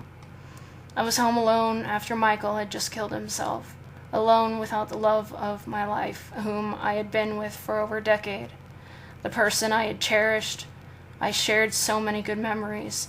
The person I supported, respected, admired. The person I could not live without. I was alone, with nothing but his belongings. He was never coming back. I'm crying right now having to remember that feeling. I cry every time I have to describe it to someone like my doctor. Apparently I'm over that now since I'm not crying. The pain I felt when stepping into Michael's shoes was unbearable. It wasn't anything like I had suffered before. I hurt him more than anything ever has hurt him. When he had come home that day, I had already taken many handfuls of pills. I'm used to taking large handfuls because my daily meds are so many, I have to split them into 2 handfuls. Michael cried and asked me, "Why don't you love me? Why are you leaving me?" I told him I loved him more than anything, but I couldn't take this anymore. When the police came and put me in handcuffs, I didn't fight because I knew it'd make it worse, and I am about 1% of their strength. When I was at either hospital, I didn't fight, except at the mental hospital. I had refused to eat for a few days. At the medical hospital, each time a new sitter had to start their shift to watch me, they told each other about me, and I overheard them saying, "She's super nice, super cooperative, very pleasant." Again, funny how people who meet me in real life can see who I am because I'm always transparent. I could detail my entire experience, but it's not time for that. Just writing this terrifies me. I'm scared you'll start again. I still don't understand how anyone can think these horrible things about me. No one has ever come to me and said, "Hey, I felt manipulated by you at one time." No one has confronted me. It'd be nice to just peacefully resolve any of those misunderstandings, but no, you guys want drama. Someone said I was obsessed with drama even though I've been publicly begging and pleading for peace and civility. I shouldn't have to seem like I'm bragging about not being a narcissist. I'm desperately trying to prove the truth. The truth has already come out. Many people have apologized to me and admitted how the person formerly known as Colt Kelly manipulated them. It's strange because everything you accuse me of being is actually what the person formerly known as Colt Kelly is, and they've proven it by doing this to other people, including their friends. No friend does that. No friend lies to someone to get their way. How can someone do that and not feel horrible about it? But you ensued fear upon me. Am I a narcissist? So I spent countless hours researching narcissistic personality disorder. I delved as deep as I could go into the different types of NPD because it's a spectrum, not black and white. I've taken every test and quiz I could find. Note that they each disclaimed that the tests were not medical diagnoses. That's a typo. And every single one had me under 10% or not a narcissist. I researched manipulation and why people do it. Do I do it? No, and I haven't even tried since I was a young unmedicated teenager. Why? Because it hurts people. I've been manipulated. It hurts. I cannot just care about my own feelings, and there's years of countless proof that I don't. Countless proof that I don't check any of the boxes of any type of NPD except healthy narcissism, which is not only healthy and good, but what people without NPD display. There is not a single shred of evidence of me showing NPD traits. And just to prove it as final, next time I talk to my doctor, I'll ask to be officially, legitimately tested for it. I should not have to do that. When the person who was personally formerly known as Colt Kelly told me they ruined lives and that they'd do it to me, I laughed, knowing there was nothing they could find to prove it. They forced proof. They took my response to Elle and made it look like it was sexually harmful. They sexualized one of my characters as a baby. They took so many things I've said and twisted them around. The only thing they were accurate on was a huge mistake I made that people keep thinking I think that way. I explained myself and apologized and made it clear of the consequences I face. I admitted I was wrong. Why is it that people don't believe the only person who isn't lying? If the person formerly known as Colt Kelly sees this, and this is supposed to be in shouting, but I'm not shouting right now, why are you lying? How can you lie so fucking much and not feel bad about it? How is it possible for someone to lie as much as you do? You did this just because your entitled ass didn't get what you want. You keep apologizing to certain people as a form of manipulation, but you don't apologize to me. You don't admit that you've been lying about me. You just fucking gaslight everything when I have fucking proof that you did everything you say you didn't do. I tried to kill myself. I tried to make a huge mistake because you didn't get away with your toxic behavior. Was I the first person to ever defy you? The first to not give in to your spoiled ass just so you wouldn't whine anymore? You are a worse person than the person who made me decide to stop lying in the first place. You sexualized a baby. You threw your personality onto me. You've made it look like I'm some kind of monster when I'm a victim of your psychopathy. Do you know how much those hospital bills come up to? You ruined any chances of me finding future opportunities to be successful. You made me scared to ever try to get over my emotional exhaustion so I can start having fun like I used to with my videos. You made it so I may not be able to ever make friends. Why don't you feel any guilt? Why do you fucking lie? Stop fucking lying. Stop fucking lying. I admitted when I was wrong. I acknowledged my mistakes. I took responsibility. Why can't you? Here's the facts. Narcissists can't understand other people's feelings. I do. I can put myself in their shoes, and it's easier now that Michael had enabled me to relearn the empathy I lost in my childhood. Narcissists do anything to get their way, even if it hurts people they claim to love. I don't. I try to make things go well for me by working on it. When things don't go my way, it upsets me, but these are real things. And it upsets anybody. I didn't exactly want to develop pleurisy for no reason. Oh yeah, by the way, like a week after I got out of the hospital, I developed pleurisy, which was the second most painful thing in my life, and I had to go back to the hospital. Another ambulance trip that I can't afford. For no reason, and have to go to the hospital again right after I left and be questioned about trying to kill myself again. I just wanted my lungs to work. That sure didn't go my way. Narcissists even try to control their partner. I don't. Michael is a wonderful, healthy, generous, responsible, understanding, caring, sympathetic individual. He is loyal, trusting, strong, and emotional at the same time. He is the most wonderful person to ever enter my life. His family is wonderful. His mother, who is now my mother, is wonderful. If I did anything to him that a narcissist does, we would not have lasted a year at most. This February, it will be 12. I have never told Michael he could not go hang out with friends. I've never said, do this or I won't love you. I've never disregarded his feelings. I always admit when I've been wrong. I apologize for my mistakes, and it hurts me emotionally if he is ever hurt emotionally, and I want to put his happiness before my own. Always. I tell him to always be honest. I tell him if I ever say something that makes it seem like I'm being selfish or manipulative, tell me so I can recognize what I did, so I can fix it. None of you have ever confronted me about something like that. If I did it, it wasn't on purpose, and I can't fix it if I don't know what it is. I'm not a saint. I make mistakes, but I'm far from a bad person. I am so sick of repeating myself. Research narcissists. Seriously. Yeah, I did the Cartman thing. Find actual examples of me fitting the signs. I hate narcissists. I know I'm not one, and yet you've made me terrified of even showing self-esteem. I realized while I was at the mental hospital that I have been conditioned to believe that if I feel good about myself, if I feel like I should get something for my birthday, if I even look in the mirror and admit I look good for once, I must be vain. I've said 1,000,000 times that I am not special. I don't deserve special treatment, and I am only entitled to the logical and reasonable things that everyone is entitled to. Why do you all ignore that? I wanted to keep this short, and it's not. I almost want to dare one of you who lives in Boise to spend a day with me in person. I would have to have Mike with me so that you don't potentially attack me. I have a sword, but it's decorative, and I can't bring a sword to protect me against a gun, though I shouldn't have told you that. It would be hard to hang out with you because of my social anxiety. I wouldn't be able to meet your eyes for more than a few seconds. Being in the mental hospital was hell because of how many people were there constantly, and they checked on you like every 5 minutes, even when sleeping, anyway.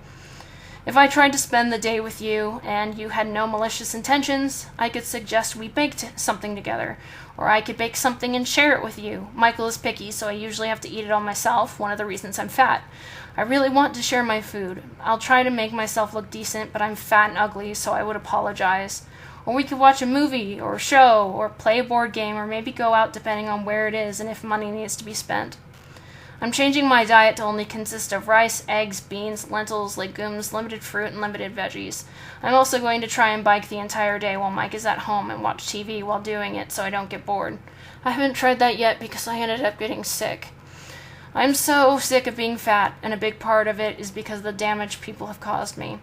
When I overdosed, I had 250 times more than the recommended amount of the drug I had taken, and both my liver and kidneys were in danger. I wonder if getting your stomach pumped is better than the charcoal drink. Haha, dark humor to try and make myself feel better about it. Michael calls YouTube, Reddit, and Twitter the death triangle. It's likely I will not socialize very often on those platforms for maybe a year, maybe more. That's what you want, though. just because I had to break that one promise for my mental health, just because you couldn't get an entry to a stupid fan fiction I had started for fun. I am forced to remember all of this every day. I try everything to distract myself, but the thoughts always break in. You probably can't even imagine the level of pain Michael had to feel because of you, and even when I stepped into his shoes, I was probably only feeling a fraction of it. We are two innocent people, and by victimizing me, you have victimized him. He is a lot more melancholy, especially thanks to the money you made us in debt for. Hopefully my diet will save more money. Sorry, but my husband and kids come first, and if they get to eat because I'm not, so be it. I really hope you all read and share this. I am only trying to get you to understand the severity of the situation and help you realize why you were wrong. I don't give a shit if you don't like me. You just can't think lies about me. That's not fair. It's not just unfair to me, but many people and things that are connected to me in my life. I can't stress enough that I am not what you have been manipulated into believing, and if I were, I wouldn't be fighting so hard to prove myself. I cannot stand it when people believe lies about anyone. I can prove myself if you just calm down, be civil, and give me a chance. If I need to talk through voice chat so you can actually hear my tone, I'll try to gather the courage to do so, but I can only talk to one at a time or else I will have a panic attack. God, I cannot even describe to you how bad the mental hospital was for me. They didn't even have single therapists. They had group therapy, and that doesn't work for people like me. I forgot to mention, narcissists who actually play the victim, covert narcissists, believe they have a worse life than anyone in the world, that everyone should shower them with pity, sympathy, and just attention in general, and they can't stand it when people pay attention to anyone else who is also suffering. I have never exhibited that behavior. In fact, I've been publicly saying the opposite years before 2020. One of the reasons I'm so sick of life is because of other people's suffering, whether less than, equal to, or greater than my own. I used to help people just by listening to their problem or giving them advice, and I saved a few lives before someone took advantage of me and I had to stop due to fear it had happened again. Just as a side note, recently that person apologized to me. I can't even watch comedy shows like The Late Show with Stephen Colbert or Last Week Tonight because even though they do it in a comedic way, they explain everything that's going on in the world and it hits me hard. People losing their loved ones in war, school shootings, criminals getting away with massive crimes, victims of all kinds of abuse, and it goes on, thousands and thousands of things, and it just swallows me. I want my life back. I want everyone to know the truth. I want to be judged on who I really am, not what people think I am. This was never drama. Drama is high school shit, like she stole her boyfriend's shit. The person formerly known as Colt Kelly and various people on the cyberbullying sites such as Kiwi Farms and LolCows are actual criminals.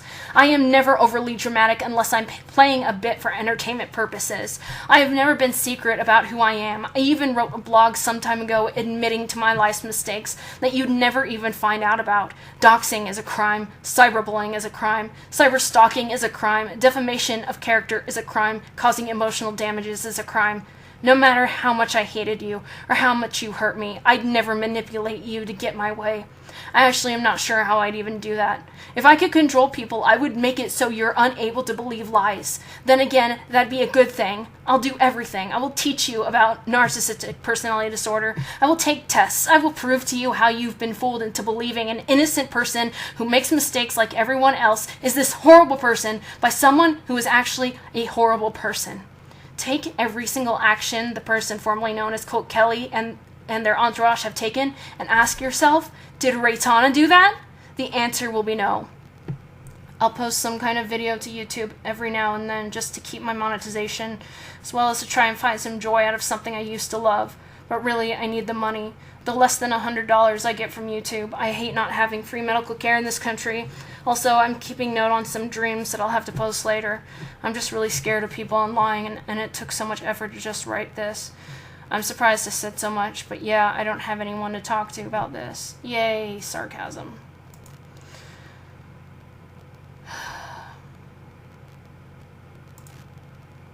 Recently, somebody said, I hope over time things become easier for you.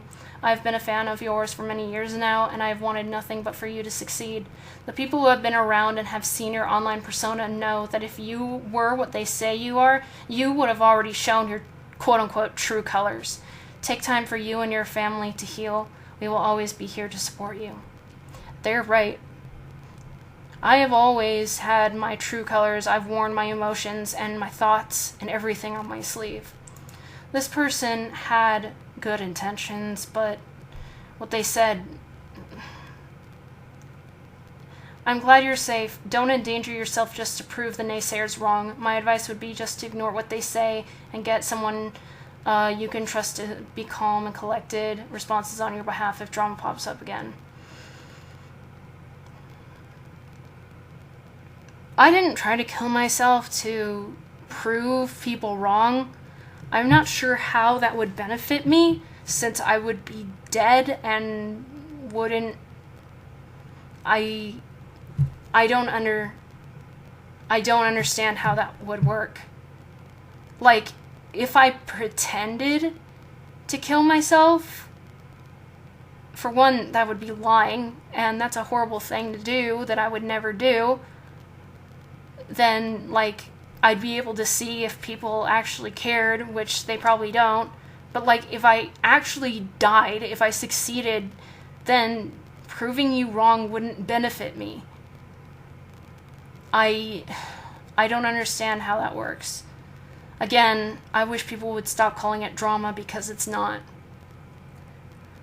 I tried to kill myself because I wanted to end my existence.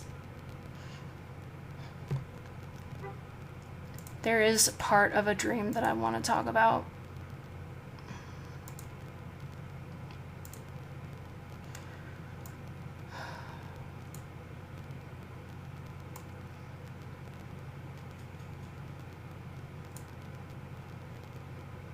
Okay.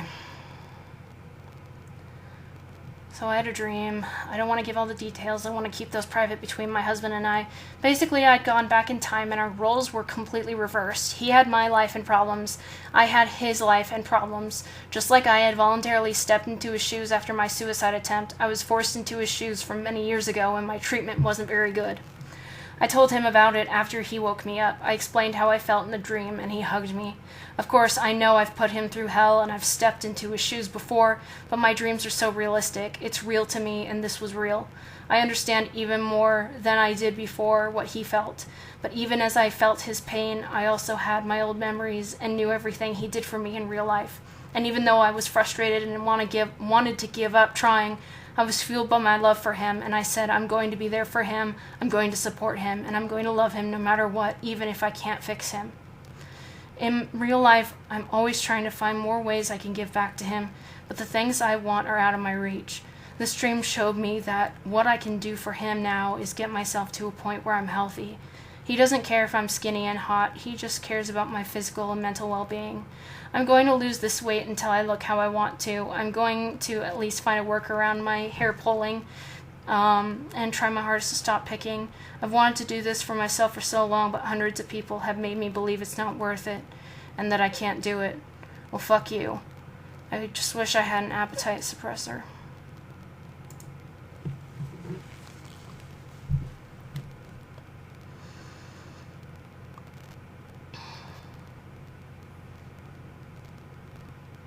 I've been with Michael for over 10 years, and I've gushed about how much I love him. We have had our problems like relationships do, but one of his friends has a wife that liked to control where he went. If he wanted to hang out with friends, i.e. Michael and me, she would be all like, no, you're not allowed to do that. Like, not even because I was there, because I'm another girl, she didn't think like he was going to cheat or anything, but like Michael or any other guy friends, she was like, no, you're not allowed to hang out with your friends today. I've never done that. I have never done that. Of course, I, need Michael to tell me where he's going and, so that I know where he is.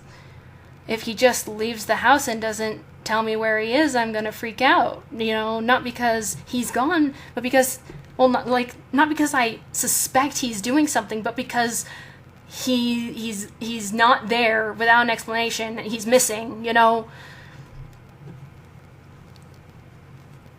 I've met most of his friends. Most of his friends are coworkers. Specifically his best friend. I've got no problem with them. I've got no problem with Michael hanging out with his friends. I have no problem with him bringing his friends over. You know, I like going out with them sometimes too, but if they don't, you know, if it's something that it's just a them thing, it's fine. I've never told Michael, if you don't do this, then I won't love you anymore. When I was researching narcissists and manipulation, I noticed that a lot of people who do that. They manipulate their partner by playing with their emotions and their love for them. They'll also gaslight by pretending, like doing something bad and then pretending that they didn't do it even though they knew they did it. And I don't do that.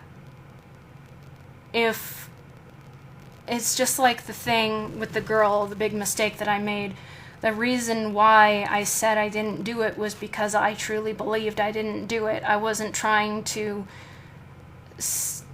I don't even know, I wasn't trying to, and then I, found out that I did do it, so I admitted that, and I explained this is what happened. I didn't keep saying, no, I didn't. I didn't delete the proof.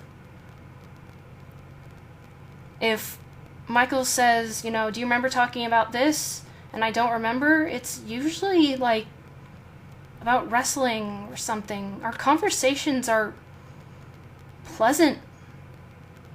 We talk about a multitude of things. We laugh about stuff. We watch stuff together.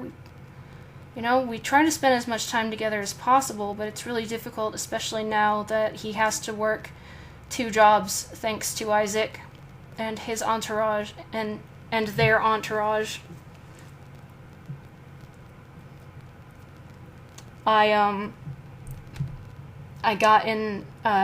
started saying his because of Elle's message, calling them by their claimed preferred pronouns, but I still do not believe, because let's face it, there are people who pretend to be transgender to get attention. And because Isaac has shown every single behavior of a narcissist and a manipulator, it's like the boy who cried wolf. I have no choice but to believe it's just another lie. But, just in case it's not, I have to go with the they. I don't understand the need for the kind of attention you get when you do a bad thing. I don't understand why, people have accused me of saying I'm suicidal for attention. I'm not sure why somebody, because the attention would, if somebody was oh, I am suicidal, but they're lying, then they get a lot of negative attention. I guess maybe that's not a good example. I don't know, it's just let's say somebody I don't know, just goes and hurts some random person and for no reason, or says some shit about just does something to get the negative attention. I don't get that. I can't understand how that's rewarding, because when I get negative attention, it hurts. I don't want it. I most of the time don't even know how I got it.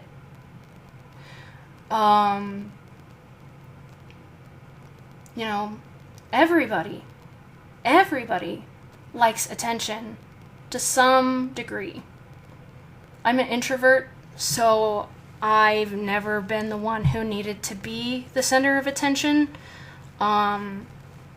Usually somebody who, even though I like to be eccentric and dress bubbly and stuff, that's just to feel comfortable in myself. But it doesn't keep me from, I don't actively try to get people to not pay attention to me if I'm if I'm thinking about the times when I was younger and was able to attend parties.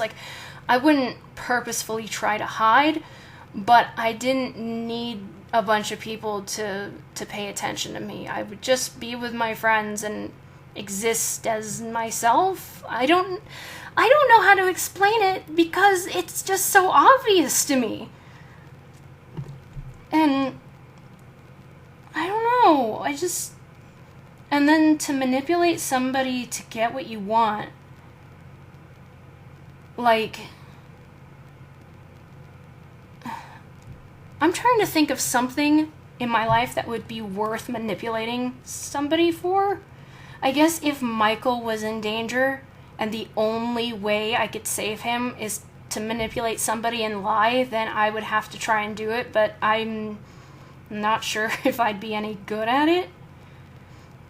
But like my blog said, I did a lot of thinking in the mental hospital, and I realized that not a single person has come to me and said, "You manipulated me." People just keep saying, "You're manipulative." And I don't have any example of it.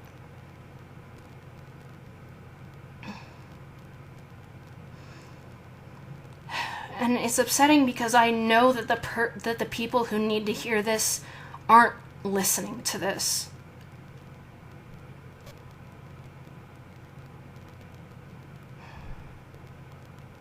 I talked myself hoarse. Lonnie seemed to be a big problem with people because of his backstory. Now, I don't remember what the disorder is called, but it's very rare, and it's even more rare in males. But it is basically a constant need for the sexual organs to be stimulated. However, able to do fiction stuff, I took that and I made it more serious so that Lonnie was, more empathized with. Never did I think that I could say Lonnie was born with a physical sex addiction and have people think that that was sexualizing a child. That never crossed my mind. Because, well, do I really have to say it? Isn't it obvious? Because that's not correct?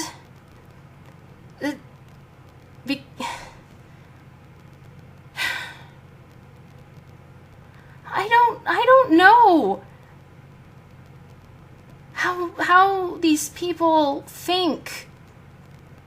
I can't come up with it. Because your first thing should have been well, what does that mean? Because automatically that should trigger that's not right. And need an explanation. Upon explanation, that's where you empathize with Lonnie and his parents. And Lonnie did start out as an excuse to have a shameless slut. But when I thought more about it, I wanted to give him an identity. Because it felt weird for him to not have one. He he needed a reason to exist the way he did, with his, super strength, speed, his ability to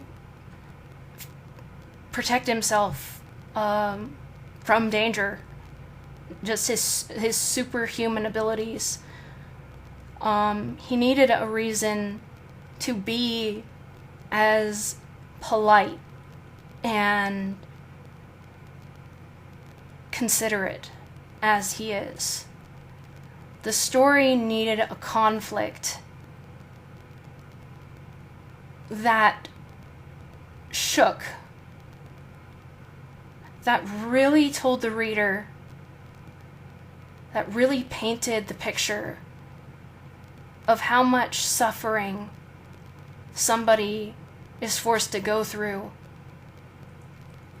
and then that person questions their existence because so many people are trying to protect him. And he, Lonnie, in his youth, tries to kill himself because of everything that has caused his suffering, and in turn caused his parents and family to suffer. It's to show how strong a human might be able to become, not just emotionally, but his physical strengths are a metaphor to his emotions as well. Mostly the metaphor to his emotions, because you can't really see emotions. You can, write that, he's feeling this bad, but you have to look at him physically strong in order to connect just how emotionally strong he is, of how much he's had to survive. No reader was supposed to think that it was sexy. That's what I don't understand why people came to that conclusion, and I even, explained a lot of it. Maybe I didn't go into as in-depth detail as I should have. Maybe I should have explained, the disability aspect of it. How, what, I thought it was obvious. I thought that good people who aren't pedophiles would see it the way it's supposed to be seen. I'm confused by all these people who are sexualizing Lonnie as a baby, as a child, and claiming to not be pedophiles. Like it's weird to me, and it hurts my head trying to think of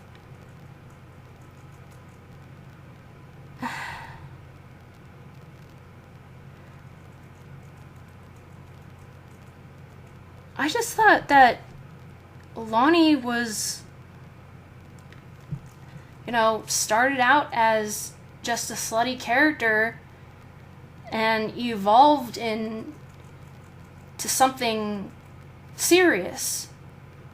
To something serious and conflicted, and a way to show that even if the story is funny, even if the story is happy most of the time, there's not always a happy ending. It's not always going to be a fairy tale. Some stories are going to end sadly. Some stories are going to remain sad till the end, regardless of how the ending is.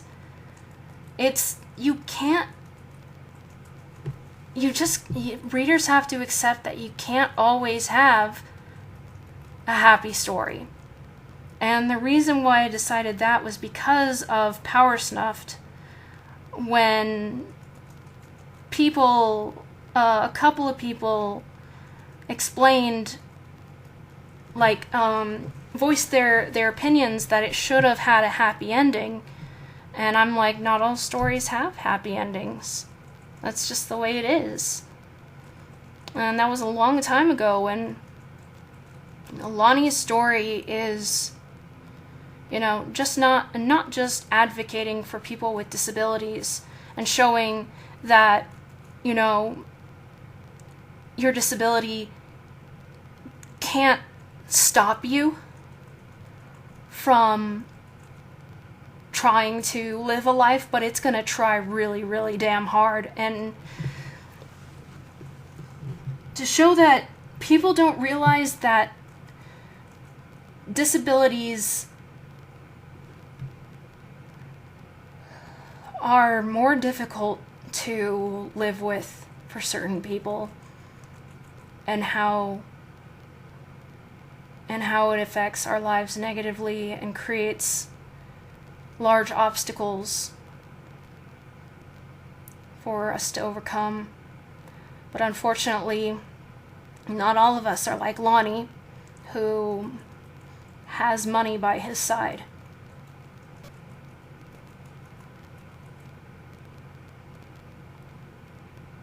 But Lonnie also represents a strength that I wish I had, to not be bothered by what other people think.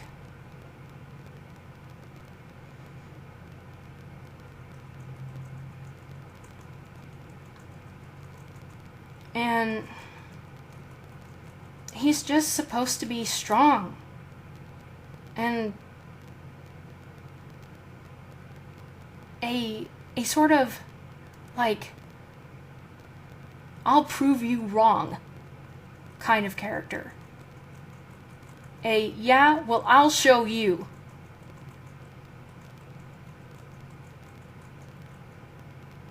I guess I never conveyed that properly.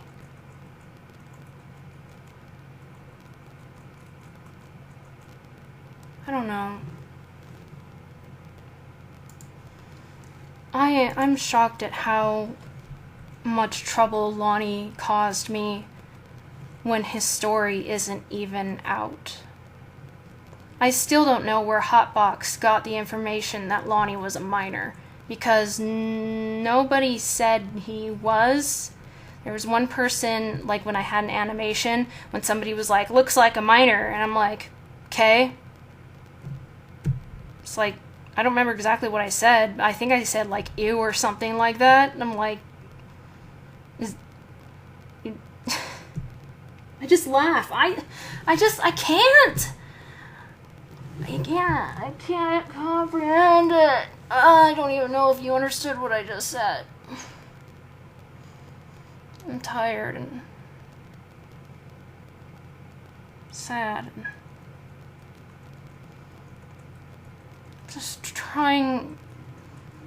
just trying to stay alive for the person who needs me to.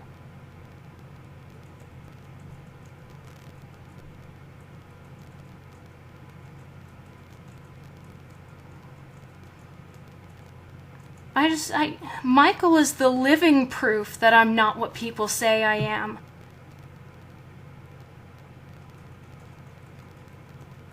It's like people think that I'm hiding this online life from him or something. And I'm, pretending to be somebody else in real life for the past 12 years? Somebody said, well, maybe Michael's messed up too. And I'm just like, fuck. What the fuck? And the fact that, it's really funny. I have to say this because this just popped into my mind. I also saw something about cults, and I thought it was really ironic that Isaac used to call themselves Cult Kelly, because a lot of the things that these cult leaders had were traits that the person formerly known as Colt Kelly showed. And I thought it was really ironic that their name was Colt Kelly. And I'm wondering if they know damn well that they led a cult. I just thought that was funny. I've never looked at myself as a leader, even if I fantasize about it. Because fantasizing is, I wish I was strong enough to lead something, to lead a movement, to help people, to do something, to seriously do something about harassment and bullying, to seriously do something about abuse, I'd love to lead something like that, but I'm not a leader and I never have been. I shy away from leadership even in school, got in a group, choose a leader for your group. I never rose my hand. I never wanted to be the leader. I don't know if it's because of the responsibilities that people would expect of you, or hang on, or just the attention, or I don't know. I don't think I could handle being a leader because of my social problems.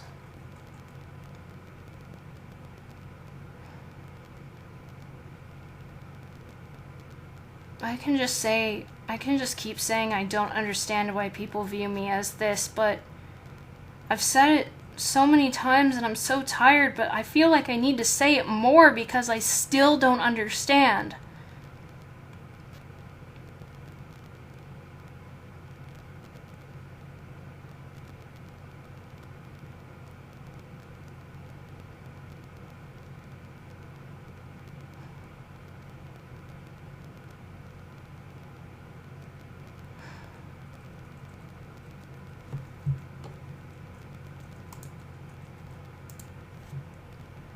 I mean, the fact that Isaac was willing to try and take a life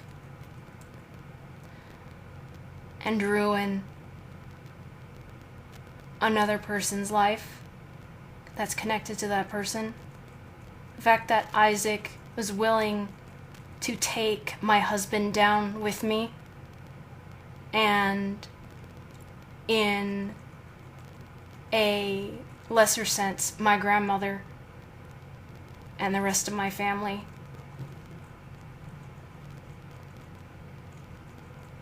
That really says something about that person.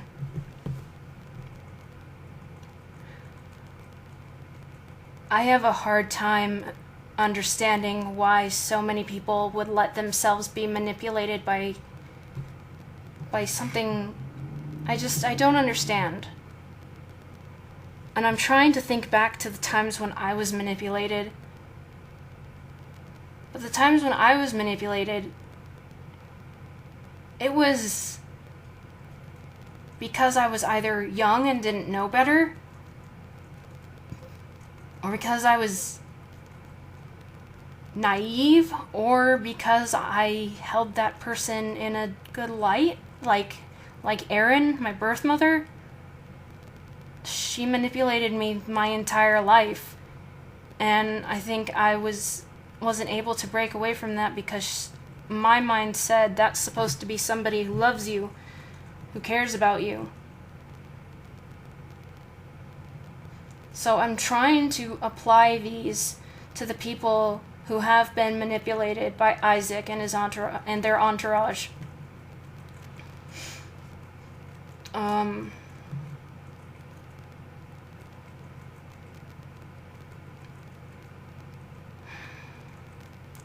The thing is that in my cases, I didn't have solid proof against the person manipulating me. So I'm trying to understand, in this age, with over a decade of my voice on the internet, through, audio and text, how it was so easy for them to be manipulated.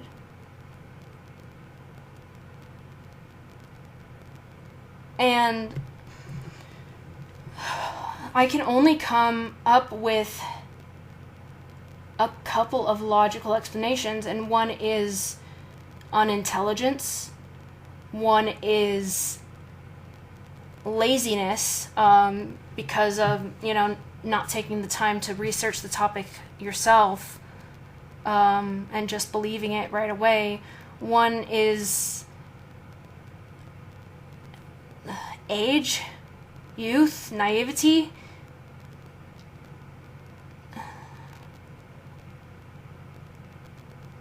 And, like, it's I find it easier to put myself in the shoes of people who don't torture others.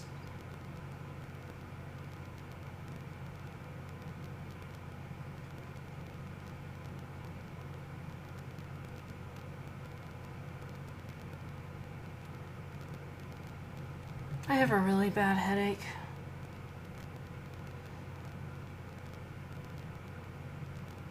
I don't remember what else I really wanted to say on this. I don't even know if anybody's listening or cares.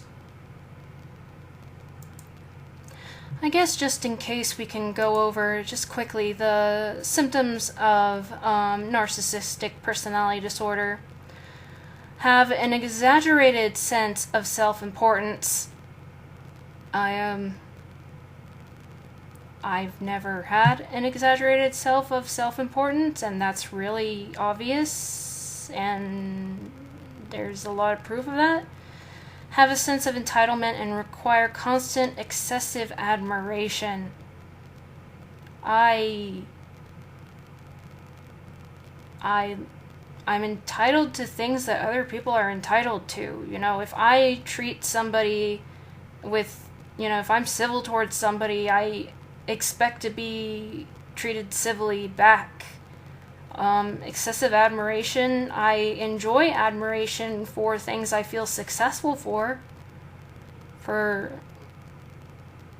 started muffins because it was fun for me, and then it gained a lot of popularity and admiration. That, it felt good, but I don't require it. Like, what I require is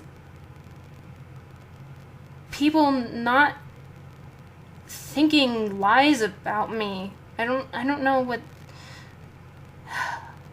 Let me think. Sense of entitlement.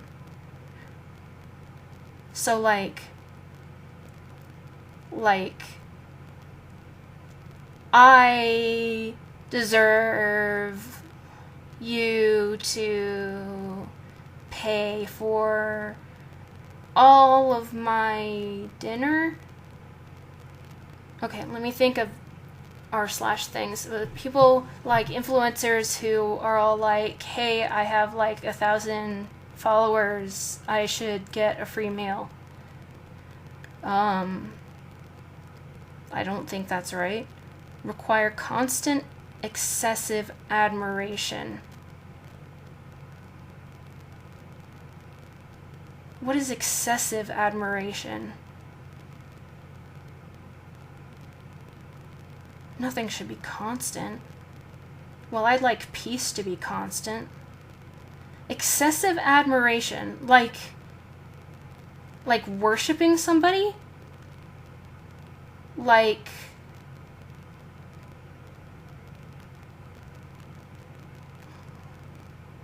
celebrities? If somebody wants constant excessive admiration, they would want to be treated like royalty, right? Because like the royal family, get a lot of attention and admiration and sometimes, but they're on the money and stuff, and I can only assume that constant excessive admiration would be like being treated like you're so good that like royalty. I'm just gonna say like royalty. Expect to be recognized as superior even without achievements that warrant it. Let me quote again. Do you know who I am? Being recognized as somebody who created something is awesome. Like, I think if I recognized one of my favorite actors or heard one of my favorite voice actors say something like right next to me, I'd be all like, oh my god! You know? I don't think I've done anything that's superior. Like, I am superior to my parents because I have succeeded in places where they didn't. Graduating high school, actually, for one, graduating middle school is an achievement that makes me superior to Aaron. Graduating high school, going to college, even if it was beauty college. My main thing is staying away from drugs and alcohol, but this says recognized as a superior even without achievements that warrant it.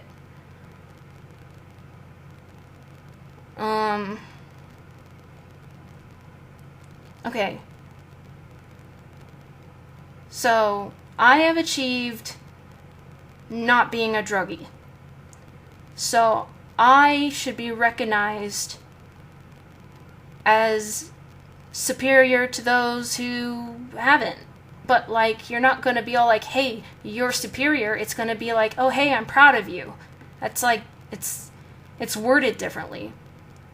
That's an achievement you did, so, you know, you get when I was younger, I got a lot of awards for achievements, you know, perfect attendance, I won some, like, contests or something.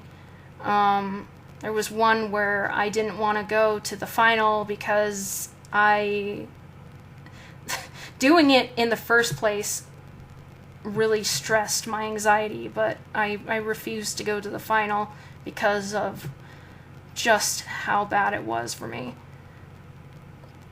So, okay.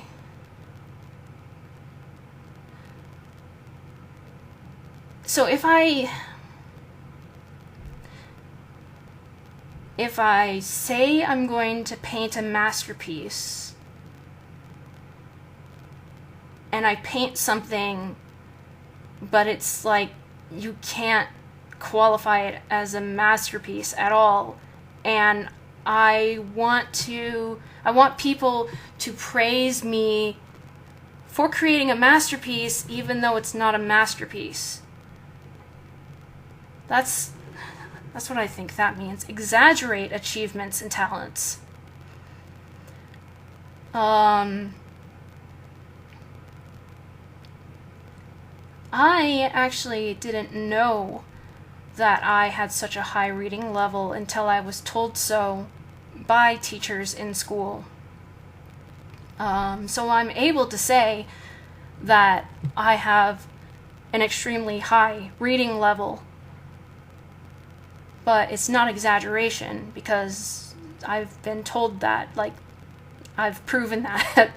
So, I can't think of any talents I would have, like, been all like, oh yeah, I am so good at this. Like, I don't even consider myself intermediate when it comes to working with Blender, because I don't feel, I mean, I'm not like a true beginner, but I don't think I've reached intermediate. I'm pretty okay at drawing. Sometimes I draw something that was like accidentally good and I'm really proud of it. I'm like, oh my god, it looks so good. You know, I look at other people and I'm like, oh, I wish I could do that. You know, especially people who can draw hands. I try so hard just to reference hands and then try to remember from memory how I drew them when referencing them, and I hate hands. But I've always been aware that my drawing skills are not as good as my writing skills. And both is like,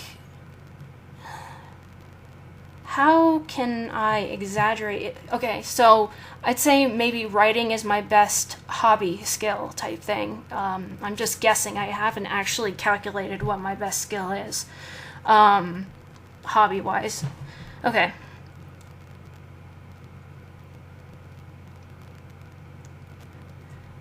Okay, so if I were to exaggerate my writing talent, I would say that my stories were better than anyone else's ever. That wouldn't make sense. Because I'm still constantly learning, even from my own mistakes. When I read older stories, I'm still going, oh, nope, wish I could, go back and fix that, In fact, I haven't been writing in so long that I'm most likely rusty, and I'm gonna have to practice a lot before I get back there. So, like, I learned mostly my writing techniques from how Harry Potter was written, but I got other techniques from other writers as well. And even though J.K. Rowling has proven herself to be a horrible person, it doesn't change the fact that she's still a better writer than I am. So exaggerating my writing talent would be like, I'm a better writer than J.K. Rowling, who is a published, recognized writer who makes a lot of money and this merchandise. I'm not published. I'm not close to being published, and like, there's just a lot of things I can work on. Okay, so let's say we exaggerate an achievement. Let's take muffins. It's no secret that it got relatively popular. It's not famous. I think it might be infamous. I don't know. But it got relatively popular. It got a lot of, positive feedback, and, in my experience, most people who read it liked it. But I can't be all like Muffins is the best My Little Pony creepypasta story series. What is that one where Twilight is like in a mental hospital and everything from My Little Pony was like in her head or something? That one's good. I don't think it wasn't finished by the time I stopped listening to it, but I wonder if it's finished. But that one, I was surprised when Muffins ended up on somebody's top 10 My Little Pony Grimdarks. It was number 10, and I was like, oh my god! I was shocked. I mean, I don't think I've ever been on a list before. But, I hadn't heard heard of some of the stories that were on that list, but I'm pretty sure that story with Twilight on it was on that.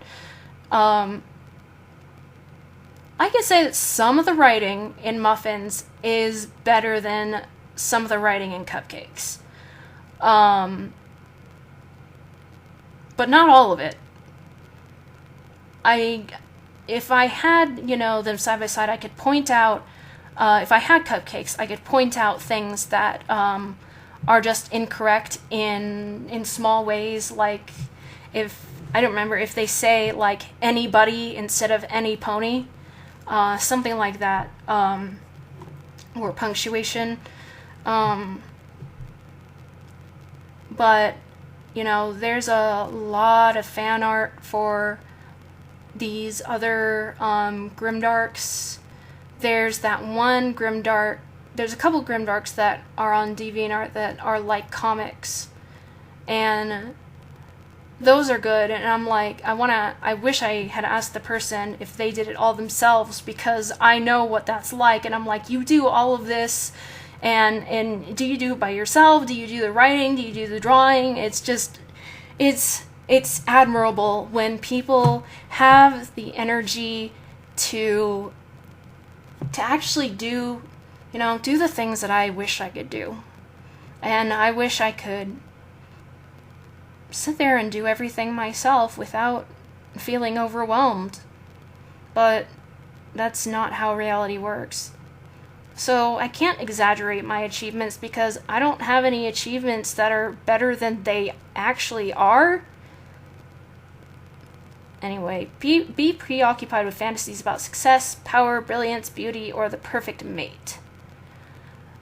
I do fantasize a lot about pretty much all of these, but what does it mean to be preoccupied with fantasies? Does that mean that you value the fantasies more than real life? Like, you're so preoccupied with the fantasy that you neglect your responsibilities in real life? Because I can be all like, yeah, I wish I was, a baker / hairdresser. I wish I was successful in that. I wish I had the power to actually bring some peace to this world. I wish I was a genius, that brilliance. I wish I was beautiful because I want to be beautiful. And I don't need to fantasize about the perfect mate because I found my perfect mate. I don't know. I mean, a lot of people want to be successful and have the power to do things. I think my biggest fantasy, though, is just having the power to take pain away. I wish I had the power to have stopped certain things from happening to people. Like, if somebody, says, I was raped, I want to snap my fingers and make it so that event never happened. I fantasize about that power all the time. I fantasize about being a beautiful version of myself because I want to be beautiful. And I am jealous of people who are pretty because of how much I struggle with my image and how much I struggle with my body. But I don't really know how that's narcissistic. Because I want to be beautiful because of my low self-esteem, and I'm not sure about that one. I mean, it's not like I'm gonna think that I'm prettier than everybody else. I just want to be pretty in my eyes. I just want to be prettier than I am now. Okay, next one is believe they are superior and can only associate with equally special people. Well, everybody is superior in something than to other people, but there's never going to be somebody who is superior to everybody. So, like I said before, I'm superior to people who have chosen to do drugs and ruin their life. I'm superior to people who are sexual predators because I'm not those things. But say like somebody else who's also not those things is more superior than me because they have the ability to actually make a difference somehow. Then they are superior to me, just because maybe they have the money, the energy, the willpower, the power itself, the knows people, or is just the ability to do something. Whether it's charities or movements or something. Somebody who has the power to do more than me is technically more superior than me. Can only associate with equally special people. I like to associate with people who are of my same level of intelligence around there. I'm no genius, but I'm also, not stupid. And, I've been with people who are much lower in intelligence than me. And it was difficult. It wasn't impossible, but I prefer to be able to have a conversation with somebody that, doesn't make them go, oh, my head hurts. This isn't school. We shouldn't, be talking about this or whatever. Like, my best friend is over average, because you have the average intelligence, somewhere in between, somewhere above there. I hate the way I can't talk. That's one of my biggest problems. If I fantasize about having the power to change that. So, okay. So, an average intelligence is what people socially decide is, where everyone should at least be at. Geniuses have really, really high intelligence, and most of them hopefully do good for society, do good things. There are some geniuses who use their power for bad, and they really, really shouldn't. There are people who have skipped grades, who have, graduated from a high university when they were supposed to be in high school. There's all sorts of these crazy smart people that I'm just like, I don't know, I would have liked to, speak to Stephen Hawking someday. I'd never get that chance because I'm not just in the position to realistically do that, but it's or Neil deGrasse Tyson, I'd like to just ask them questions and hear what they have to say. And I like watching documentaries and things on space and on animals and stuff. But there's just these incredible people that, are doing incredible things, and they're up there. There's the geniuses. Somewhere along the line, it's more above average. I'm not sure how above average of intelligence I am. There's really no way to measure that. IQ doesn't measure intelligence. But I know that I am above average, and that's a fact. That's not an opinion. And that doesn't make me self-centered. It's actually, even though I can't say how much above average intelligence I am, I just know that there are things that reflect those. Hearing me talk would make people assume that I was an idiot. Anyway, my best friend is also above the average intelligence. She is more intelligent in many areas than I am, and I enjoy, her telling me about certain things, the things that she's learned and stuff. Intelligence isn't necessarily things that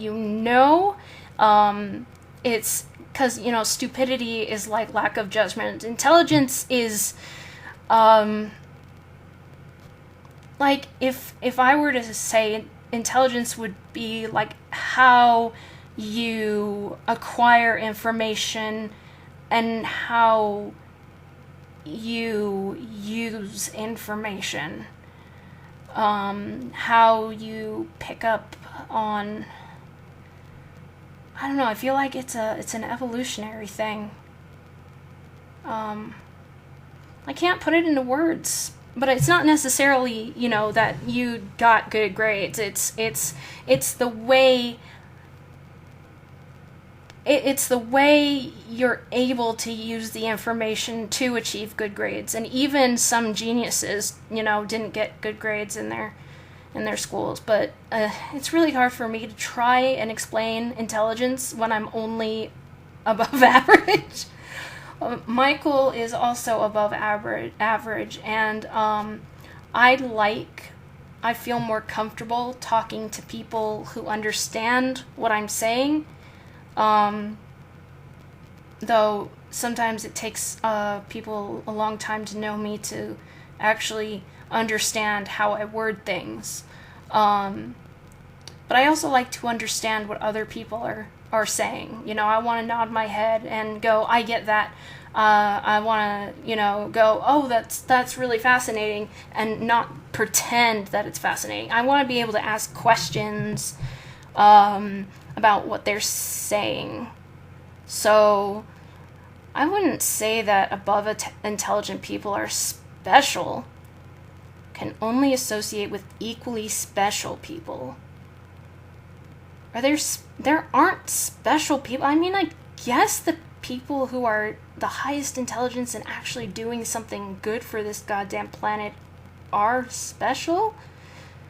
But like, you know, just like us, you know, we're different from them, you know. They're like a whole different world, you know, people. But you know, like, we're not special. I don't really believe anybody is special unless you are. It's really, really hard for me to say anybody's special. Anyway, monopolize conversations and belittle or look down on people they perceive as inferior. Monopolize conversations. Monopolize would be like taking it over and being the only one. Being the only one talking. The conversation, then the person would need to probably interrupt other people and not care. I don't know, when this, you can't help but interrupt people. It happens. People start talking at the same time. When it happens, though, in my experience, you know, both me and the other person will stop and, you know, we'll be like, sorry, and give each other the go ahead, and so we'll figure out who's going to say what first, and then, you know, go back to whatever I was saying. You know, that's even if I am participating in the conversation, which I try to do more now than I used to. Monopolizing a conversation makes it sound like it shouldn't even be a conversation. How can you have a conversation if you're the only one talking? And belittle or look down on people they perceive as inferior. Well, like I said before, everybody is better than somebody in some way. The people I would belittle who are inferior to me are the people who are monsters. Like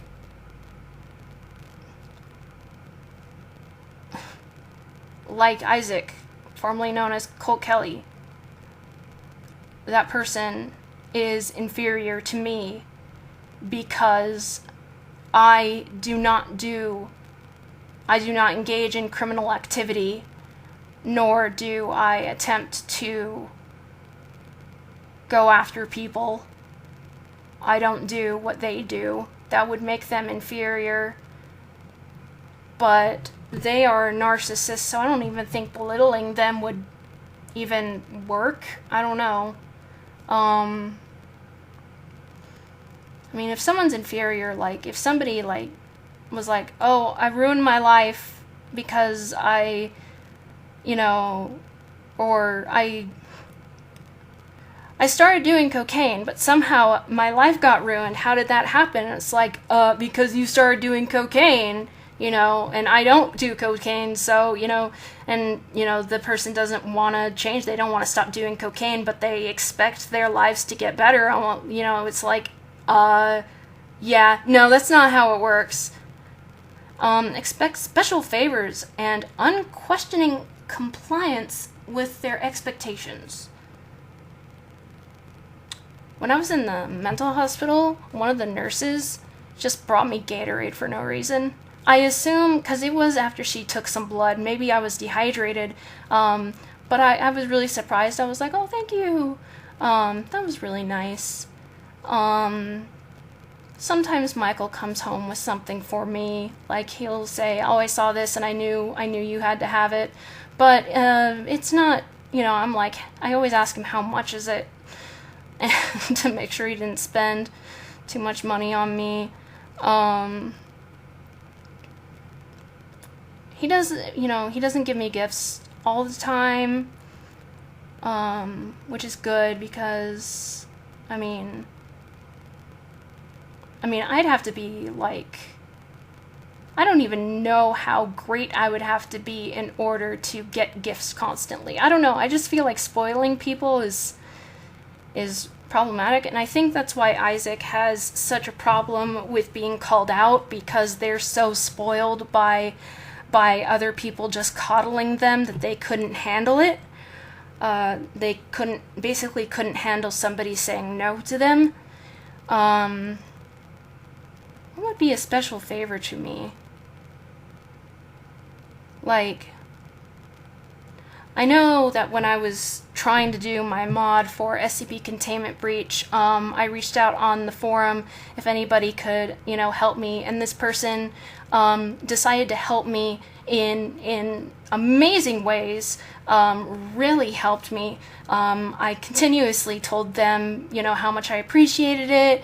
I told them, they would say, I still have life, blah, blah, blah, blah, and I'm like, yeah, no problem, take your time, whatever. At some point they had to say, hey, listen, I can't help you with this anymore because of, life. And I was like, well, thank you for everything that you did for me, and, etc. And I've done that with, like, my, editors, I don't give them, I need this by this time. People who decide to do things for me for free is their choice, and I'm grateful, and the only way that I can really express it is by saying, don't stress yourself out about it, is by saying, if life gets in the way, life gets in the way. If you can't do it, just let me know. It's not, I can't just say, do this for free for me and do it like this. I can't. It's like, yeah, I wish somebody would, help me out with animation for free. But realistically, I know that that's not going to happen. I could ask, and if I'm lucky, somebody might, but I can't expect somebody to just give me something. Or when I was doing my visual novel stuff and I was looking for backgrounds, I asked somebody on DeviantArt how much they charged, and it was out of my price range. So I was like, that's okay. Maybe I'll keep you in mind if I can afford it. But I wouldn't be able to say, hey, can you give me a discount? Because, I don't know the person. I'm not family or friends, so how would I expect to get it for cheaper than other people like me? Is that what they mean by special favors? Say, if somebody buys a piece of art for a certain price, let's say $100, and I want to buy the same amount of the same art, and I know the artist just as well as the previous buyer. A complete stranger buys this art for $100, like a commission. I'm also a complete stranger, and I want to buy a commission for $100. But I say, can you make it cheaper? I think that I should have it cheaper than somebody who is equal to me for some reason. I think that's what special favors mean. Unquestioning compliance with their expectations. Well, when my expectations are reasonable, not attacking somebody if they've never attacked you. It's like, if I haven't, come and harassed you, you shouldn't come and harass me. That's an unquestioning, that's a duh to me. It's like,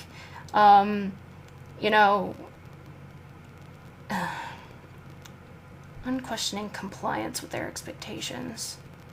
What would that mean? I guess if I expected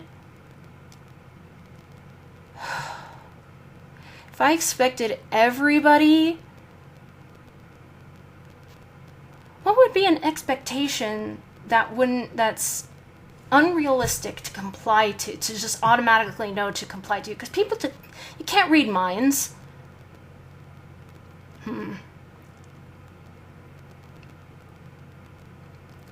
I expect people to... I expect people to tell... to point... Because there's a difference between having a favorite YouTuber and being like, hey, you should check this out. How about expectations would be that as a YouTuber, I would expect anybody who views my videos to tell every single person they can about my channel. And then if they don't, then like I would get mad. Like, I should just expect people to tell every single person they know about me. Which is extremely unrealistic. I guess that's what they want. Take advantage of others to get what they want. I've already gone through that. I'm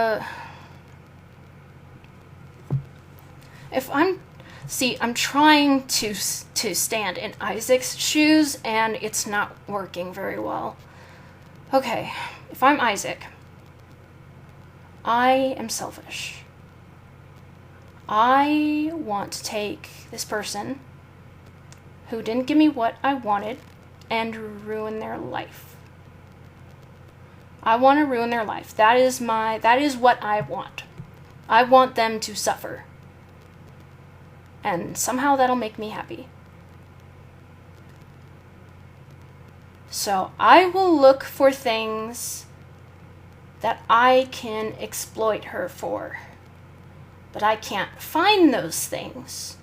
So I'm going to have to take these other things and twist them around and tell people, take advantage of people, and get them to believe what I said, even though it's not true, so that other people will harass her and I can get what I want. I think. Okay, let me try and put myself back in like this. What do I want? Like, other than peace. I want...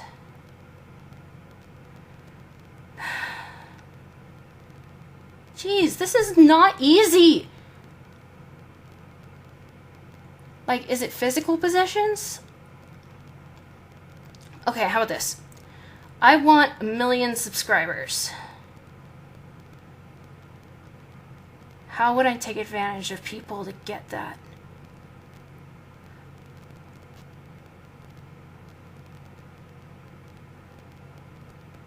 Huh. How would you take advantage of people to get more subscribers? Because, like, at the end you could just be like, you know, spread the word, you know, tell other people, you know, subscribe, you know, everything that everybody does. But how could you get people to get you more subscribers in a way that hurts them? Maybe trying to convince them to surrender their channel to me? That wouldn't get me more subscribers. Maybe trying to make myself...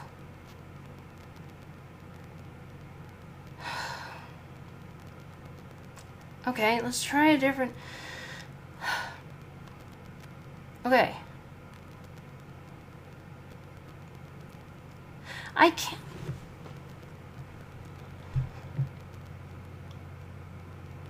I want? Okay. Let's say I want chocolate cake. I'm not supposed to have chocolate cake. I'm on a diet. And I'm like, Michael, I want chocolate cake. And he's like, I don't want to enable you anymore. Because he had a bad habit of, enabling me, but we're trying to get past that. I don't want to bring you chocolate cake. I'm guessing it's like that manipulation tactic where if you don't give me cake, I won't love you anymore. Is that the same as taking advantage of somebody?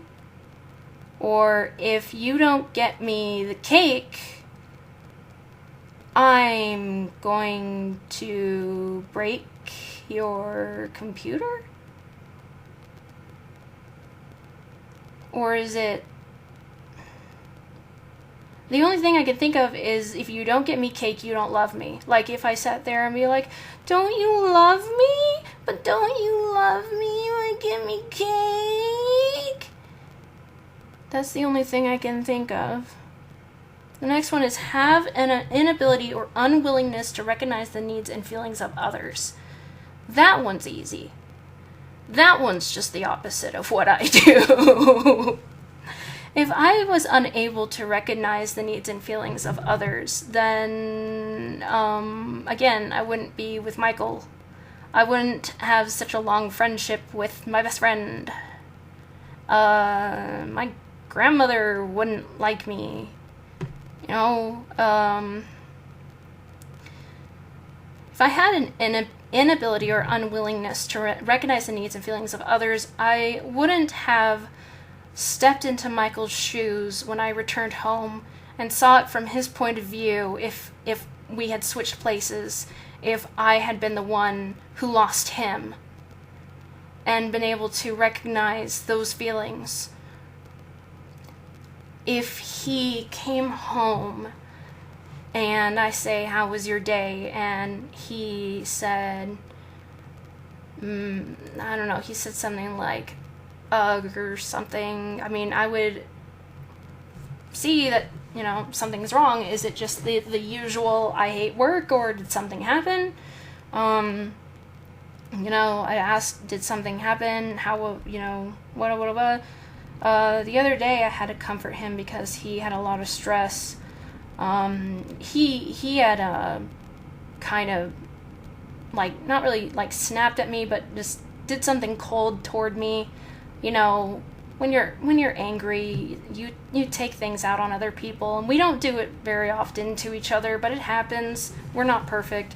And it shocked me, and I responded to it negatively, and it's something he doesn't do, so he just, the negativity in him kept growing, and I'm like, what is wrong with you? And he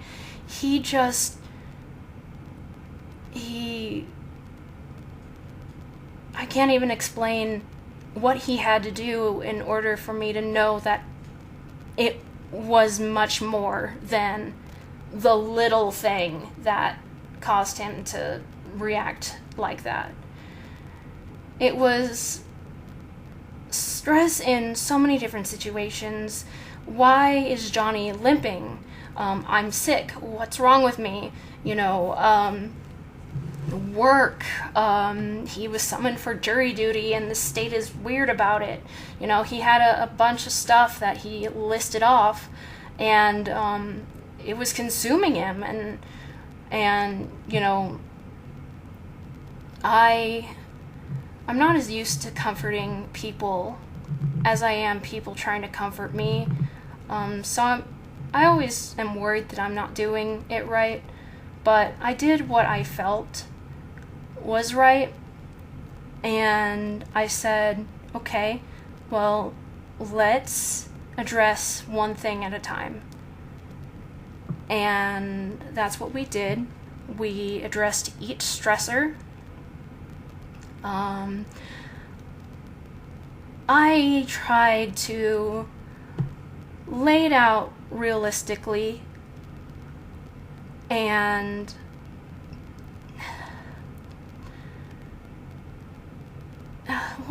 what exactly did I do? I can't explain. It'd be like, Jesus, why is this so hard to explain? We address one thing at a time, and because when things pile up, sometimes things seem more than they actually are, like more of a problem than they actually are. So like Johnny's leg, it's possible that it could be a sign of hind leg degeneration.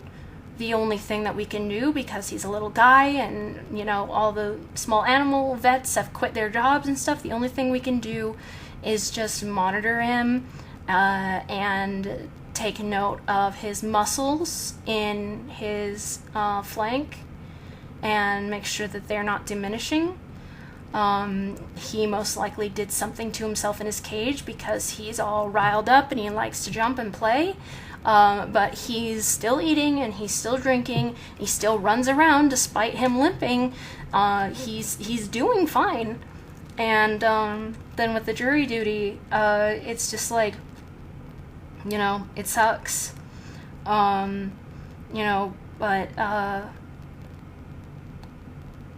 Just, it's just like one of those things that you kind of just have to hate through it, and I can't really explain it. I think it's because I'm not comforting somebody right now. But and he's a reasonably sensitive human. So when he's upset, and I always tell him, I'm like, just because, I get emotional easily, doesn't mean that you should ever think that you can't come to me and get comfort from me. You're allowed to feel emotions and you're allowed to express them. And if he's crying for any reason, because he cries, then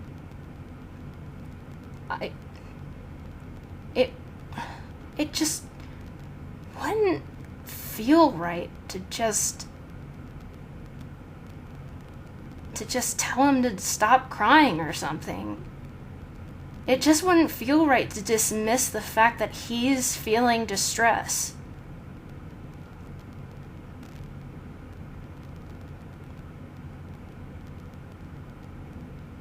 I can't imagine what kind of person I would be if he was crying and I just said whatever. Because I just want to make him happy, because when he's happy, I'm happy. When people are happy around me, that makes me happy.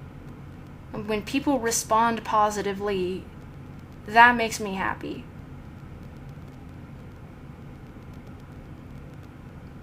But I think it's like, again, you would have to look at it from Isaac's point of view. Obviously, they don't care about my needs or feelings, whether it's an inability or they're just not willing to because they didn't get what they wanted. So if I decided to steal something from somebody or claim something as mine when it wasn't, and then got called out on it, and then decided that I was going to attack this person, like attack the person that called me out and make them miserable and stuff. Well, I don't care about their feelings. I just care about me feeling good. Does it feel good to... I don't care that I am making you feel bad, even though you've never...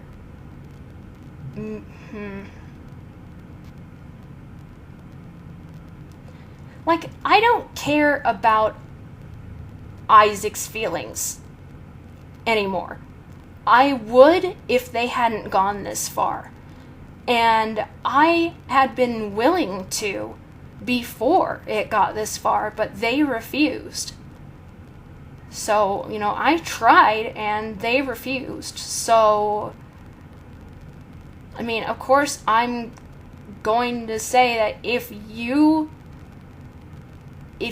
feel like you need to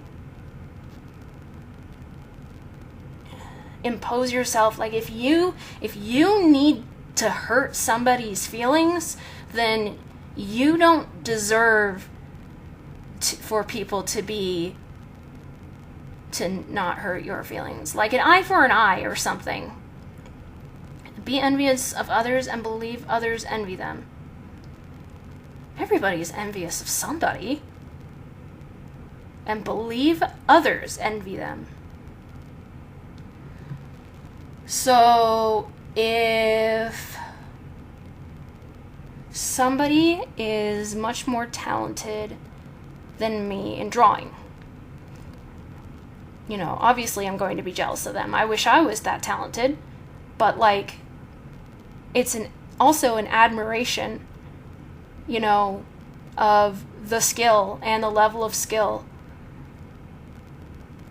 It's not like jealousy, like, unless they're a really horrible person. If they're talented and they're just nasty, like Isaac is, then yeah, they shouldn't be allowed to be talented. That's just the way it is. But if somebody's just, you know, a regular person and they do something that I wish I could do, I'd be like, yeah, I'm jealous, but I'm not gonna like be all like, that person shouldn't be drawing because I'm jealous. I believe others envy them. Believe that Michael also envies them, even though he doesn't do art. That doesn't make any sense. So if I'm envious of somebody, like in the bad way, I'm supposed to expect everybody else to also be envious of that person. Well, I know a lot of the people who like to draw who aren't at that level would be envious, but also, again, admiration for, you know, if the artist is good enough to be envied, obviously they're good enough to be praised for their art. They obviously worked hard, and they got there. I'm not sure what... Everybody's jealous of somebody. For one reason or another. It's just how you behave because of that jealousy that's the problem. It's how you deal with the jealousy. And if you're so jealous that you just smash the person for no reason, and you just hate them and stuff, and like, because you were not as good as them, that's not a way to deal with your jealousy. If you can't deal with your jealousy in a positive way, you should just move on. Like, if I'm jealous of this artist and I hate them for it and I wanna but that's not something that you should do, and you should just walk away. But in my experience, when I'm envious of somebody, it's because of their ability to do that. The way they were able to develop the skill, the way, you know, I do believe that talents are usually born into people, so obviously, you know, they might have been born to be able to develop this talent a lot faster. They might have had the opportunities to work on it a lot more. They might have had the opportunities to have help with teaching. You know, whatever it is, they got to that point, and it's enviable. And, you know, you can be like, you know, this is awesome. You know, I envy you. You know, I wish I could do this. You know, but others who envy them would be along the same lines as me. They'd also be in the same boat, wouldn't they? Behave in an arrogant or haughty manner, coming across as conceited, boastful, and pretentious.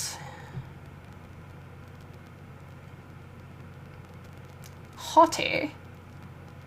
Coming across as conceited. Boastful.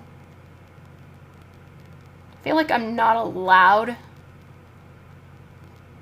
Like I said in my blog, I realized I've been conditioned to believe that I'm not allowed to show any pride in anything.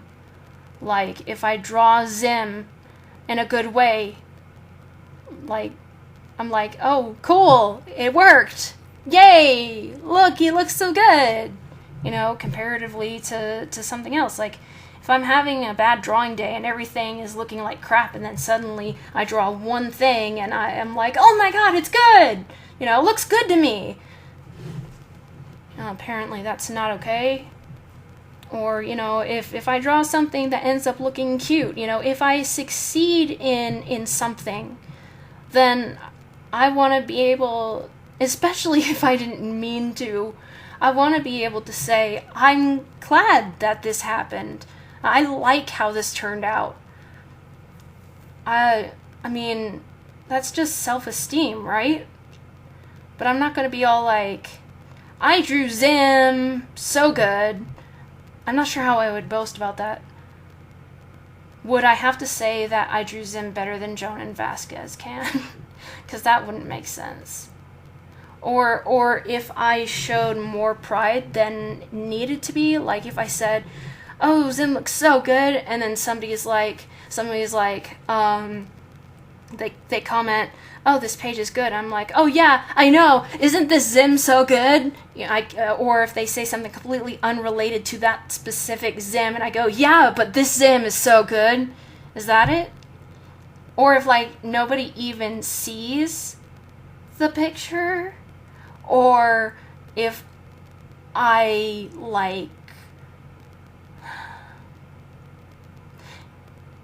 like if nobody even looks at the picture, I would go to their whatever page they're on and like give them the link to the picture and be like, look how good it is. That's the only thing that I can think of. Conceited is obviously, I'm better than everybody, and everybody knows that I don't believe that, so coming across as conceited, I don't get how I would come across as conceited because of how vocal I am about my low self-esteem and how vocal I am about my limitations and that I'm not as good as other people.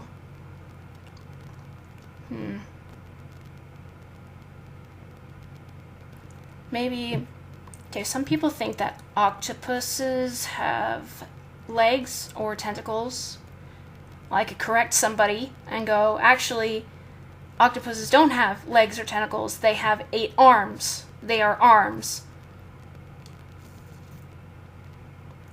I would know that. And they didn't. I'd be proud that I knew that because it's knowledge, but like, Am I better because I know that octopuses have 8 arms? Am I a better person entirely because I know octopuses have 8 arms?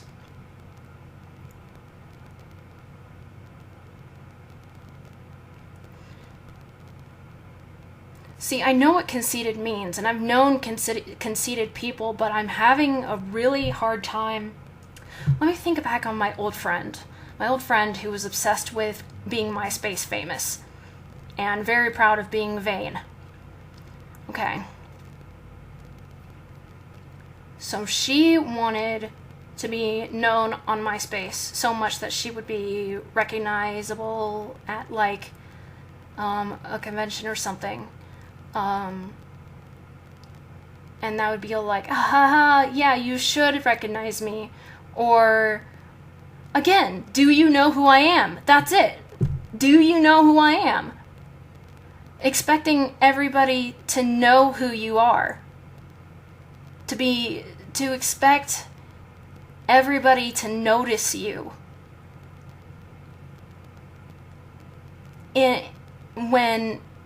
to expect everybody to notice you when you blend in, maybe.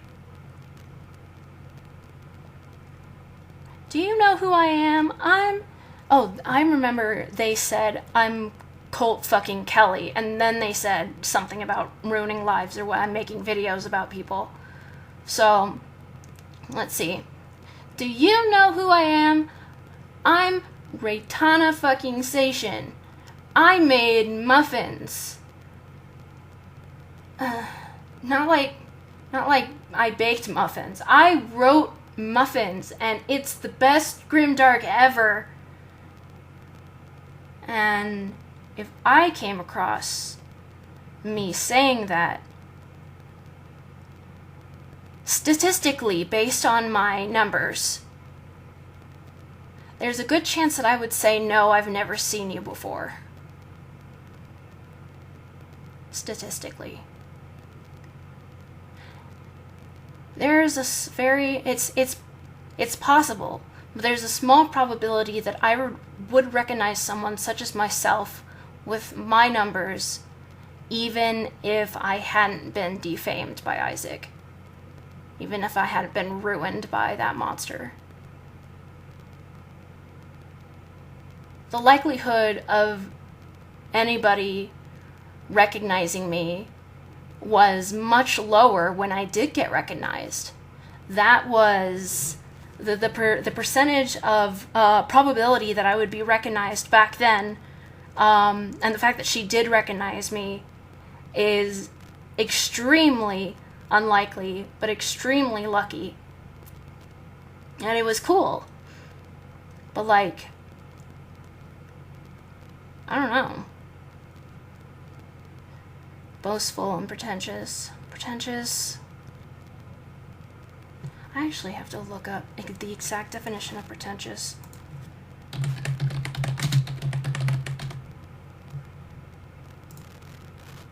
Attempting to impress by affecting greater importance, talent, culture, etc. than is actually possessed. So, like the classic example of I caught a fish that was this big when it was really a small fish.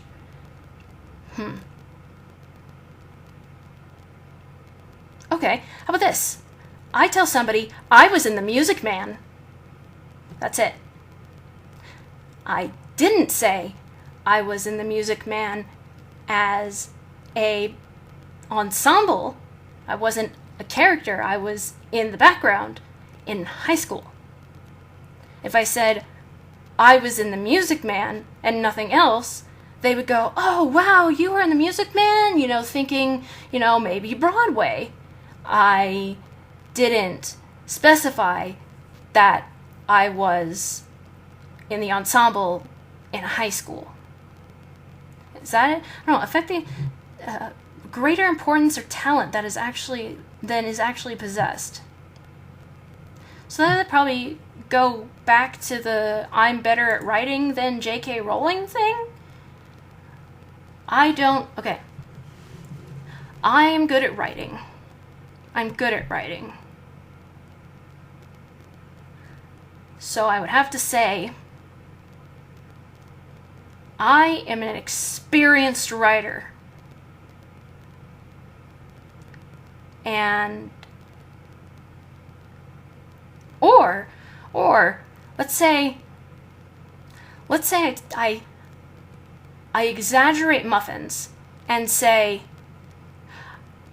I write for My Little Pony and make it sound like I wrote an episode or something for the actual My Little Pony show, but not tell them it's a fan fiction.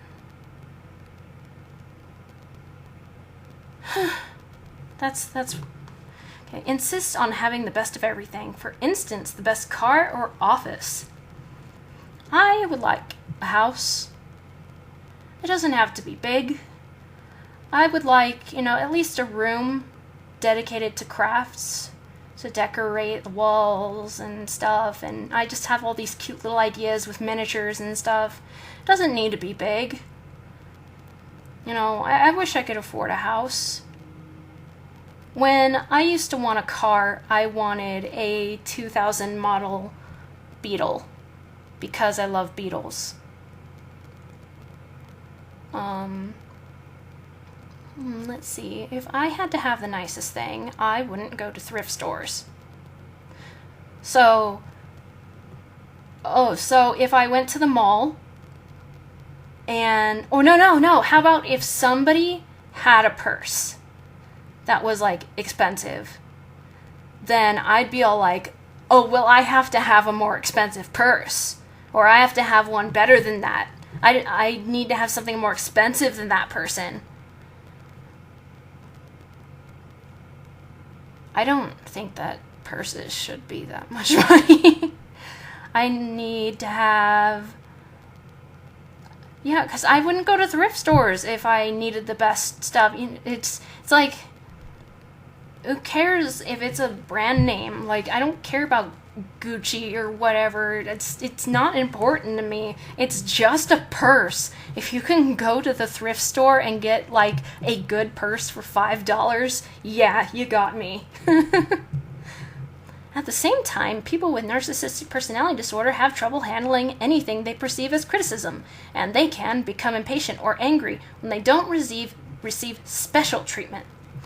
Now, I used to think that I couldn't receive criticism until I actually received 2 counts of real criticism. Yeah. Turns out that what I can't handle is insults and bullying. When I received, and these are 2 different times from 2 different people about 2 different things, when I received those 2 different examples of actual criticism, and no, it wasn't, oh, this is perfect, oh, you're so good, oh, it's great. It was constructive criticism, like, for real. It was real. There were parts I disagreed with, but it was something that I actually had to thank them for, because it was so different. It was unexpected. It was respectful. It was civil. It was... Well, because, I mean, I've never done anything to this person, so why would this person do anything to me, kind of thing. Like, that person was treating me the way I want to be treated. But I always ask people if I can give them criticism, because people like me do have a hard time handling it, because we're our own worst critics, and we see the littlest of flaws, and we just think that everything we do could just be better if we were better. Why am I not good enough to produce something that good? I see this little rendering error. Oh, that's not supposed to be there. Everybody's going to see it. Everybody's going to hate it. It's terrible. I'm not good enough. That's what people like me are. It's not because we think that our stuff is perfect and nobody should criticize it. It's that it's the exact opposite. We think that our stuff isn't good enough. And it might be good enough for other people. It might be... I always say this. I'll make a little mistake that no one else will notice, but I'll notice. So when I do notice those things and I try to fix them, but it's out of my power, I try my best. I'll go, I don't care. I don't care. I don't care. I don't care. If I care, I'll care, and I don't care. I try to get myself to not care about the little flaws that no one else is going to see, or even if they do see it, it doesn't matter. I still beat myself up because of the picture that I forgot to draw Derpy's wings in. It bothers me. How could I have missed that? How could I have forgotten something that is so important to a Pegasus? How could I be that stupid? And I don't remember, I didn't get, like, bullied for it or anything, but it doesn't matter, because to me, that's a flaw that shouldn't have been there. It makes me feel like I'm not even good enough to try. So... becoming impatient with criticism is natural depending on the situation, especially if they're insulting you. But if I'm angry about somebody insulting my work, that's natural. If I got angry at somebody giving me actual constructive criticism, then that's my problem, not theirs. How would you get special treatment in criticism? Because if somebody said there's nothing wrong with it, that's not criticism. And it's also not true. Okay, have significant interpersonal problems and easily feel slighted? I don't even know what that means. Define interpersonal. Relating to relationships or communications between people. You need good interpersonal skills. Have significant interpersonal problems. Which, communication. I do have communication problems. And that is due to, again, social anxiety, PTSD, the fact that, I didn't develop these skills properly when I was little. Define slighted. Insulted by treating or speaking of them without proper respect or attention. So, okay. If I have a problem conveying to somebody what I'm trying to say,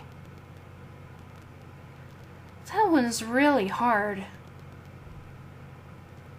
When I do, build these relationships, even when I'm just talking to somebody, Michael says I have a magnetic personality, where once I get out there, out of my shell, once I'm there, people are drawn to talking to me and sharing opinions and stuff. So I do have social problems, but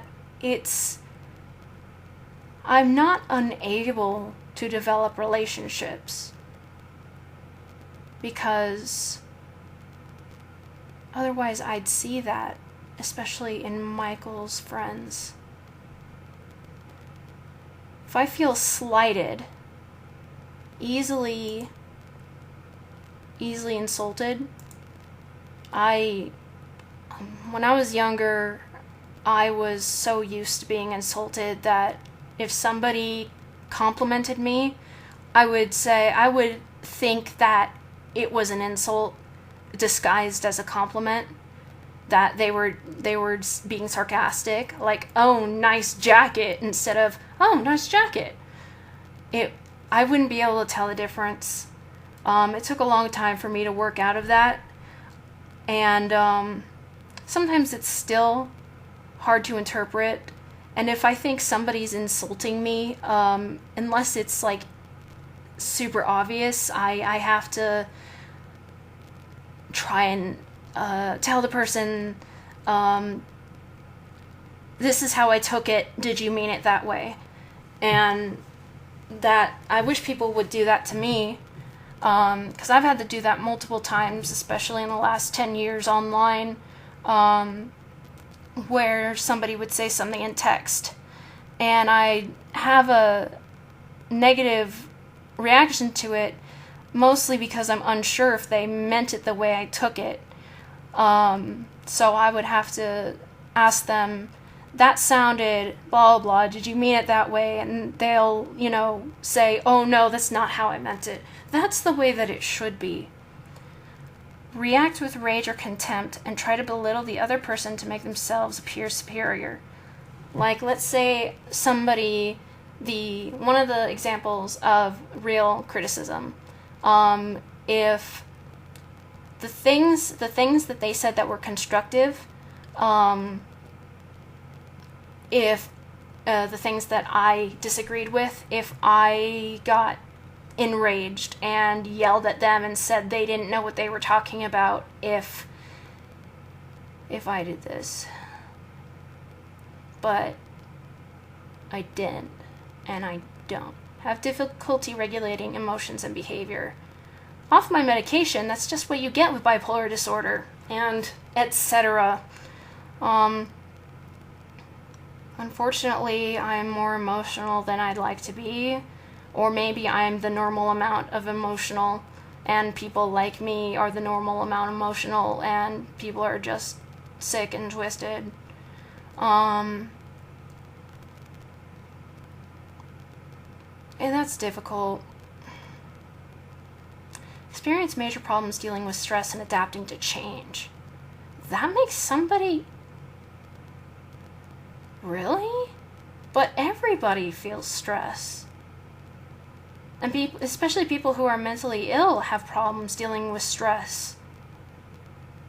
Adapting to change, though. I have problems with changing routine. But so does Michael's younger brother, and he's on the spectrum.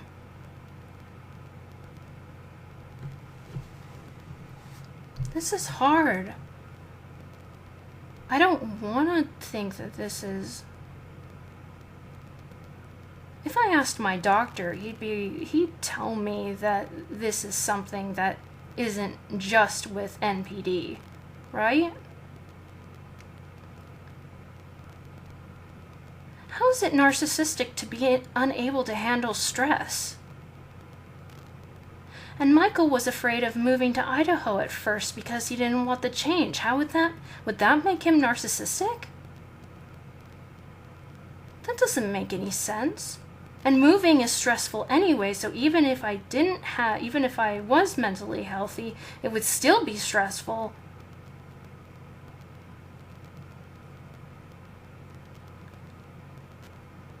I feel like that one needs to be expanded on or something. Oh, oftentimes I need a change. For the past few years, I've felt like something... It's too just monotonous. Feel depressed and moody because they fall short of perfection. I don't fall short of perfection. I fall very far from perfection, and that's what bothers me. Well, I mean, I know that I can never be perfect, but I wish the things that were wrong with me were not wrong with me. Like, in my mind, if I were perfect, I'd have no mental disorders, my body would have no problems with it, and I would be attractive in my view of attractiveness. Also, I wouldn't fail at everything I do.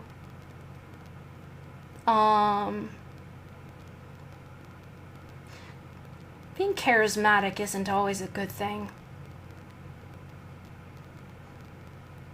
Because they fall short of perfection.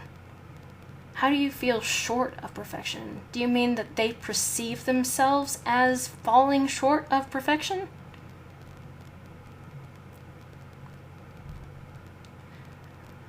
But not reaching perfection in certain areas is not the major reason why I feel depressed. It's a lot of things. That just sucks. Because I'm so far from perfection, I wish at least just one thing would work out. Have secret feelings of insecurity, shame, vulnerability, and humiliation. Secret? You mean everything I feel except don't tell anybody about it?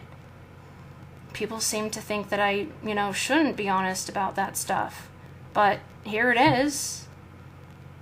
Yeah. I'm insecure, and a lot of that has to do with, my environment, how I was raised, how people treat me. A lot of that is due to my chemical imbalances in my brain, how I treat myself, how I think of myself. I have things that I'm ashamed for. I'm ashamed of all the things that I admitted that I did wrong in a DeviantArt journal. I'm ashamed of the fact that I said, you know, what was perceived as so-and-so, you know, deserved to be raped, or it was her fault. You know, I'm ashamed of that mistake, obviously, and I can't hide it. If I were to hide it, I'd feel like if I didn't show the shame, that it'd be like me trying to convince myself that it was okay. I'd love to hide my vulnerability, but unfortunately I'm unable to do that. I'd like to make it seem like I'm stronger than I am, because maybe if I made it seem like I was stronger than I am, then people wouldn't attack me. I get humiliated so easily. I'm still humiliated by things that happened years ago, and that's because of social anxiety disorder. For example, like, I'm not going to give a personal example, I'm going to give something that people might be able to relate to. If you spill a glass of milk in a restaurant and people look and see it and it has to be cleaned up, people who don't deal with the same kind of things that people like me deal with would be like, oh, okay, you know, let me help you with that, you know, it's just clumsy me, and move on. If I did that, I wouldn't know what to do. My mind would be like, what do? Do you get out of the way? Do you help clean it up? Should you help? Should you ask if you needed help? You know, you're in the way, you need to back up. What do you do? And then the panic sets in, and your face feels hot, and you don't know which way you need to go, and you cry, and you're so humiliated because everybody's looking at you. And even though they're gonna, you know, even if you don't break down, like, even if you just sit there and you're like, oh, ha ha ha, oops, let me help you with that, but you're still so, like, you can handle the situation, but you're still humiliated. You feel like people care more than they actually do. Like they're judging you. They think that you're the worst thing in the, you know, worst thing they've ever seen. Like, oh, how was she so stupid to have knocked over a glass of milk, you know? And, you know, the reality is, oh, they look over, they see what's happening, you know, big deal. It's not their problem. Gets it cleaned up and it's fine. That's the reality of it, and that's what I wish my mind would react. But years later, I'll just offhandedly remember that and feel the humiliation all over again. And I don't think I can hide humiliation. Can anybody? I mean, I guess hiding humiliation would be like acting like you weren't, but like your face will give it away because the blood will rush to your cheeks and stuff.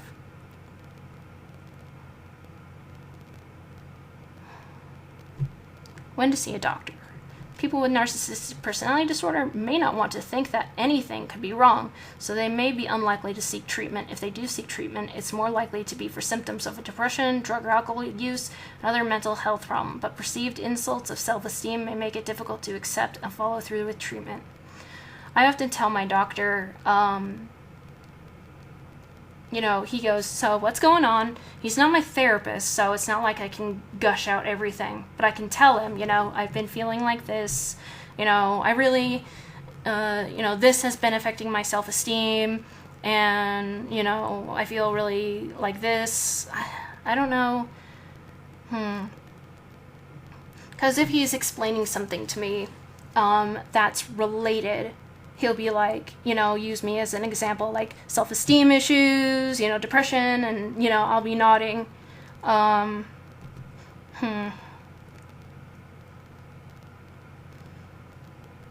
mean, sometimes Michael is all like, you know, he addresses a way I behave in certain things, like Now, I don't mean this, you know, in a bad way, but you're kind of bitchy when you get hungry. And I go, kind of bitchy? I'm a big bitch when I'm hungry. You know, it's those things that sometimes he tries to walk on gently just because that's something you would do. But he knows me, and I'm like, you don't have to, you know, I know that that's exactly how it is. So there was something he said a couple days ago. I wish I could remember what it was. But he was like, I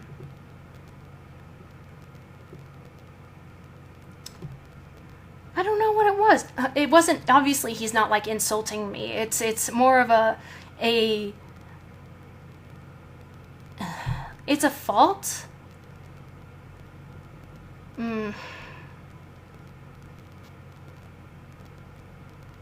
It's like, I know that in this situation you act this way. If he danced around the you act this way thing, and I go, no, yeah, I know I act that way. Don't, you know, you don't have to, you know, just say it. It's fine. Or, you know, he'll tell me something that, you know, again, like the you're a bitch when you're hungry. He won't go, you're a bitch when you're hungry. He'll go, yeah, kind of bitchy when you're hungry. And I'll be like, no, I'm a bitch when I'm hungry. Or, you know, he'll say, you know, I know you're PMSing when you kind of get like this. I'm like, yeah, I know. You know, it doesn't, I know. You know, and that's why if I act a certain way that I'm not aware of, I want him to tell me so that I recognize it and I can fix it. If you recognize aspects of your personality that are common to narcissistic personality disorder, or you're feeling overwhelmed by sadness, consider reaching out to a trusted doctor or mental health provider. Getting the right treatment can help make your life more rewarding and enjoyable. My psychiatrist, none of my psychologists, none of my therapists in my entire life have ever mentioned narcissism.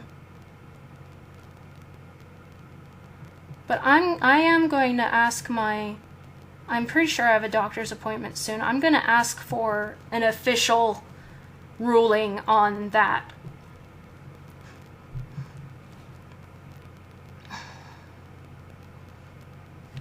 I know this is so long, I'm sorry.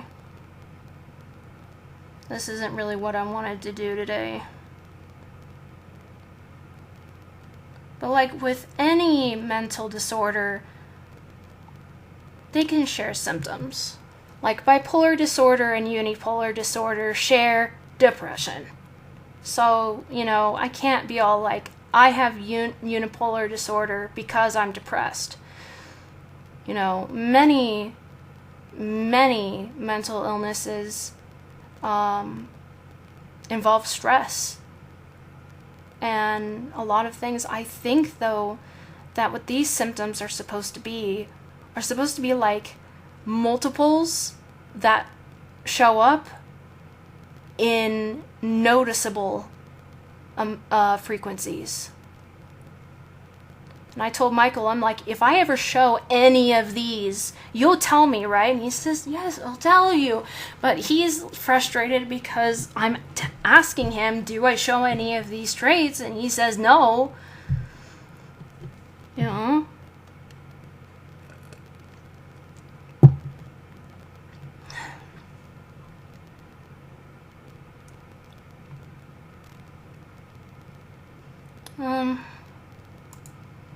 Well, I think I probably should end it here. I really hope that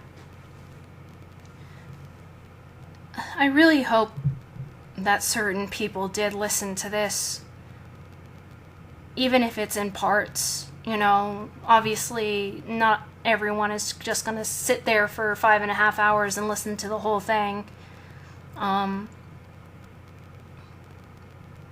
I really hope that I don't know.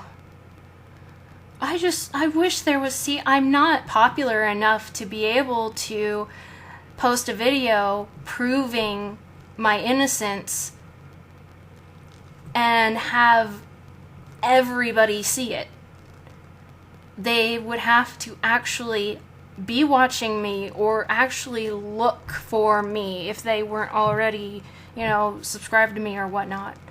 I can't just broadcast a video to every single person who believes these things of me.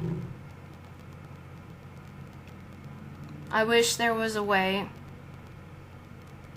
but I'm hoping the right people listen to at least some of this, if not all of it, and I'm hoping the right people will do the right thing.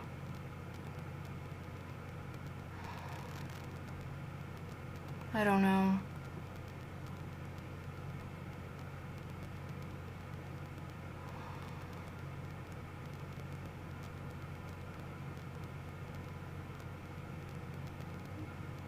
It's still hard for me to believe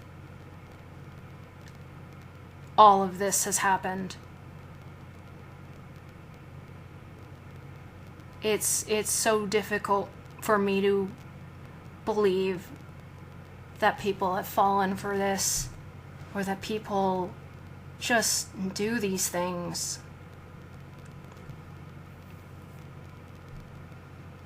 I don't know.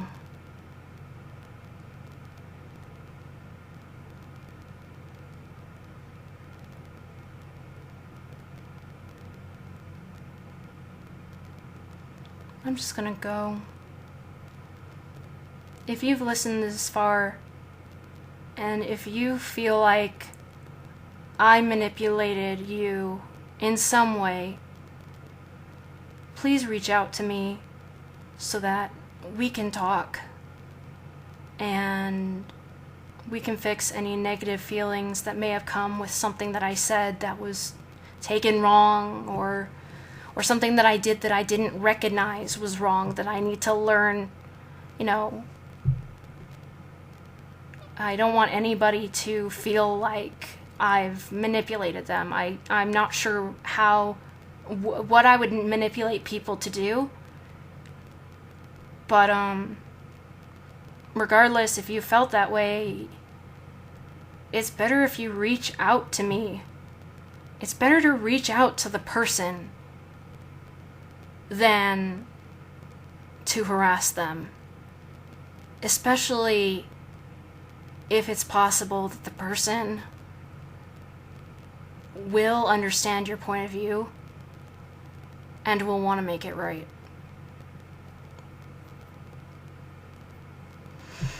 So, yeah, probably no one's listening to this. So, yeah, whatever. Bye.